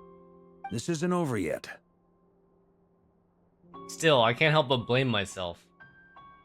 And you're not alone in that. Everyone here does, whether they've spoken thus far or not. But none of us are the type to sit back and wait for the sun to shine again. That's exactly how a knight should roll. If they knock you down, you get back up and get back in it. Don't forget, Honorary Knight, you're a legitimate member of Mondstadt too. Mark is right. This is Pep talk. over. Dotori's already way overdue a butt kicking given his past shenanigans. And after this, he's earned himself a double dose. That's what I'm talking about. How's everyone else feeling? Yeah, Varka's got away with I'll words. use Kuvaki to investigate Columbina's whereabouts. I'm Varka's not got away ready to with give words. up either. Leave the intel gathering to me. Whatever happens within Nodcry's borders, when the Curatorium of Secrets wants to be in the know, we always find a way. Aino and I will do all we can to support you. We will attempt to reverse engineer Dotori's actions and seek a breakthrough that way. Alice and Nicole are busy dealing with an emergency at Tevat's borders, so they can't return just yet. But they're both very angry about this. They've asked Albedo and me to act on the Hexen Circle's behalf and do everything in our power to fight back against Dotori. Are you ready then? We're going to have to conduct a lot of research, even in the early stages. I'll do my best. As for me, I'm pretty familiar with Dotori's way of doing things, so I can try to predict his next move. I'll help with your investigation. Nice! Looks like we have our basic division of labor. I'll get in touch with Flints and Itlua, get them to have a chat. This is with actually kind of like Avengers Couldn't hurt Endgame. to bring the Lightkeepers on board as well. At the same fucking time, Dotori I'll is pass on Thanos or instructions some to the shit. Knights present in Nodcry Not exactly, to 'cause assist the Lightkeepers Dotori and other appeared really organizations late. in ensuring the safety of those living here. But yeah, kind of feels like that. We gotta be prepared for anything. Yeah, we'll show him. Got the similarities though. For sure. That's it then. Good luck, everyone.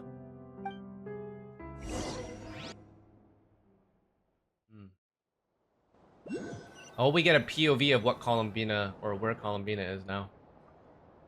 Or maybe not. Sag. This is where the quest I never ended that thought one time. Columbina would become my real name. I think it was 6.0. It went from It being was a very Victory early on. code name to something my friends call me. And remember, come night or day, the moonlight shall always connect us.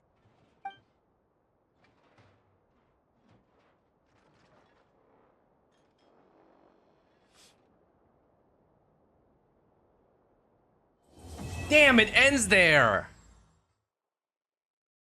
Fuck. Oh, wait. How's she doing?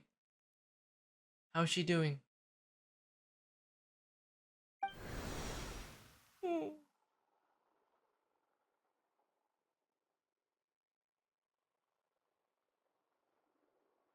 No, not like that, man.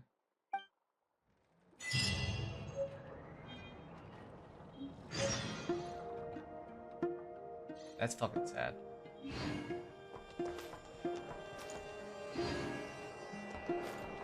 That's fucking sad, man. Miss Traveler, I don't feel so good. Guys! No, the mages will bring her back. Okay? Damn.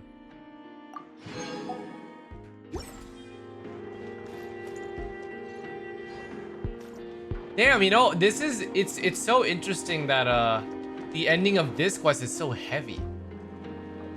You know?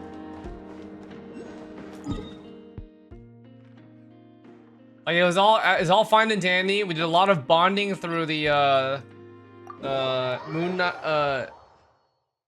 moon prayer night. Oh, I don't even know what it's called, man.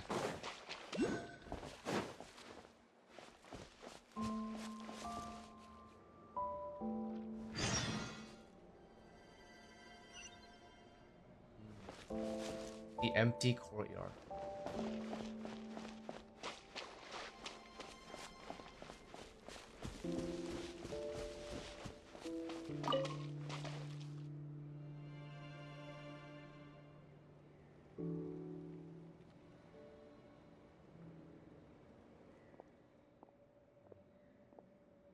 As expected, Columbina is not here. Could Columbina really? She stepped through the moon gate. No one knows what's inside, but it's a place that tore apart the extremely powerful Ray Hero of Solari. If only. Columbina? Wait, that's Luonatar.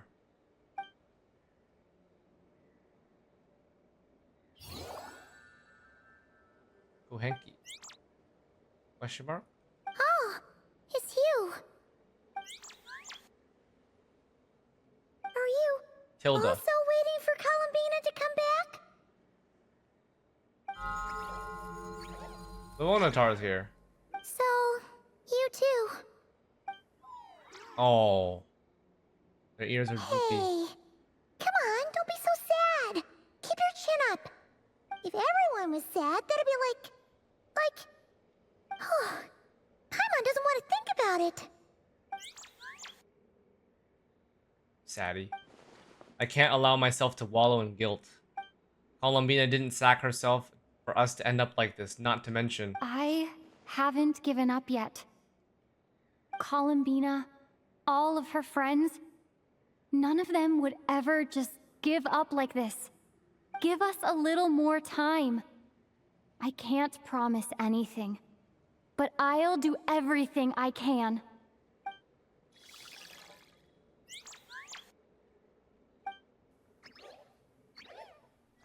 Are they cheering for us? Gambate. Thank you. Do you need us to help you with something?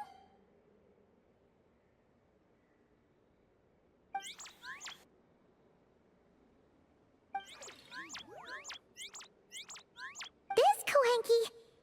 Paimon thinks she looks a little flustered. Why don't you play something? If they hear a familiar melody, maybe they'll calm down a little bit. A familiar melody. Let's try the one Columbina always sings.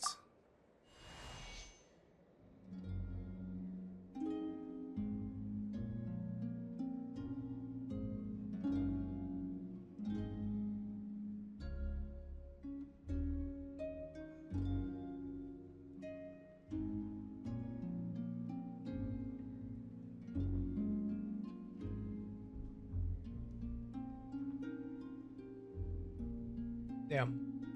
Damn.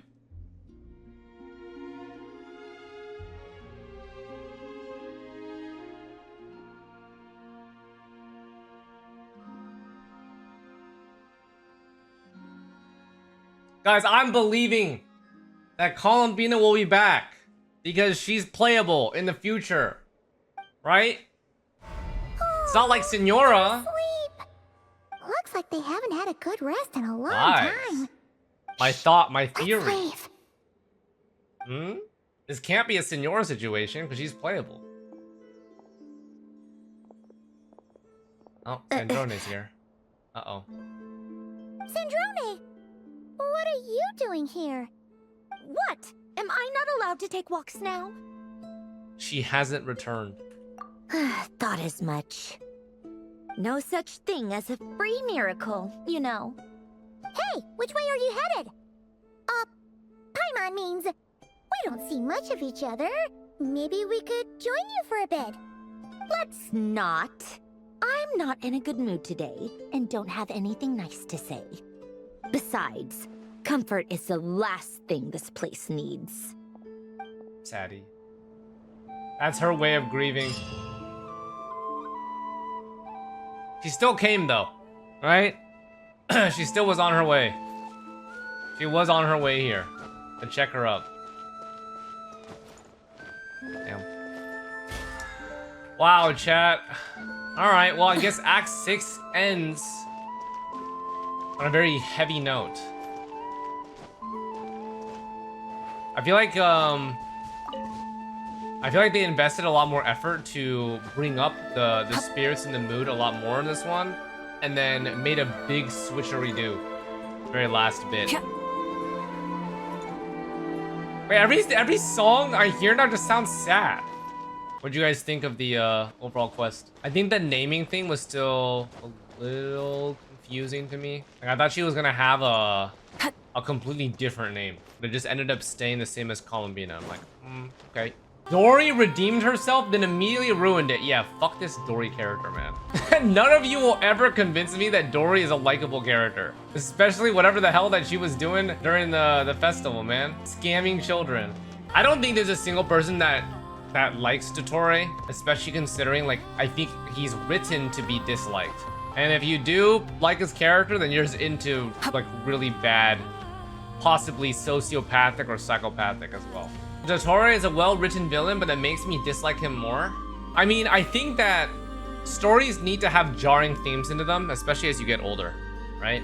Like, I don't know, I don't view Genshin as a game that's, like, catered really towards, like a young audience, especially considering it has gambling and gacha riddled in it, right? Which is its core, like, monetization. And so stories have to have a back and forth, have a tug of war.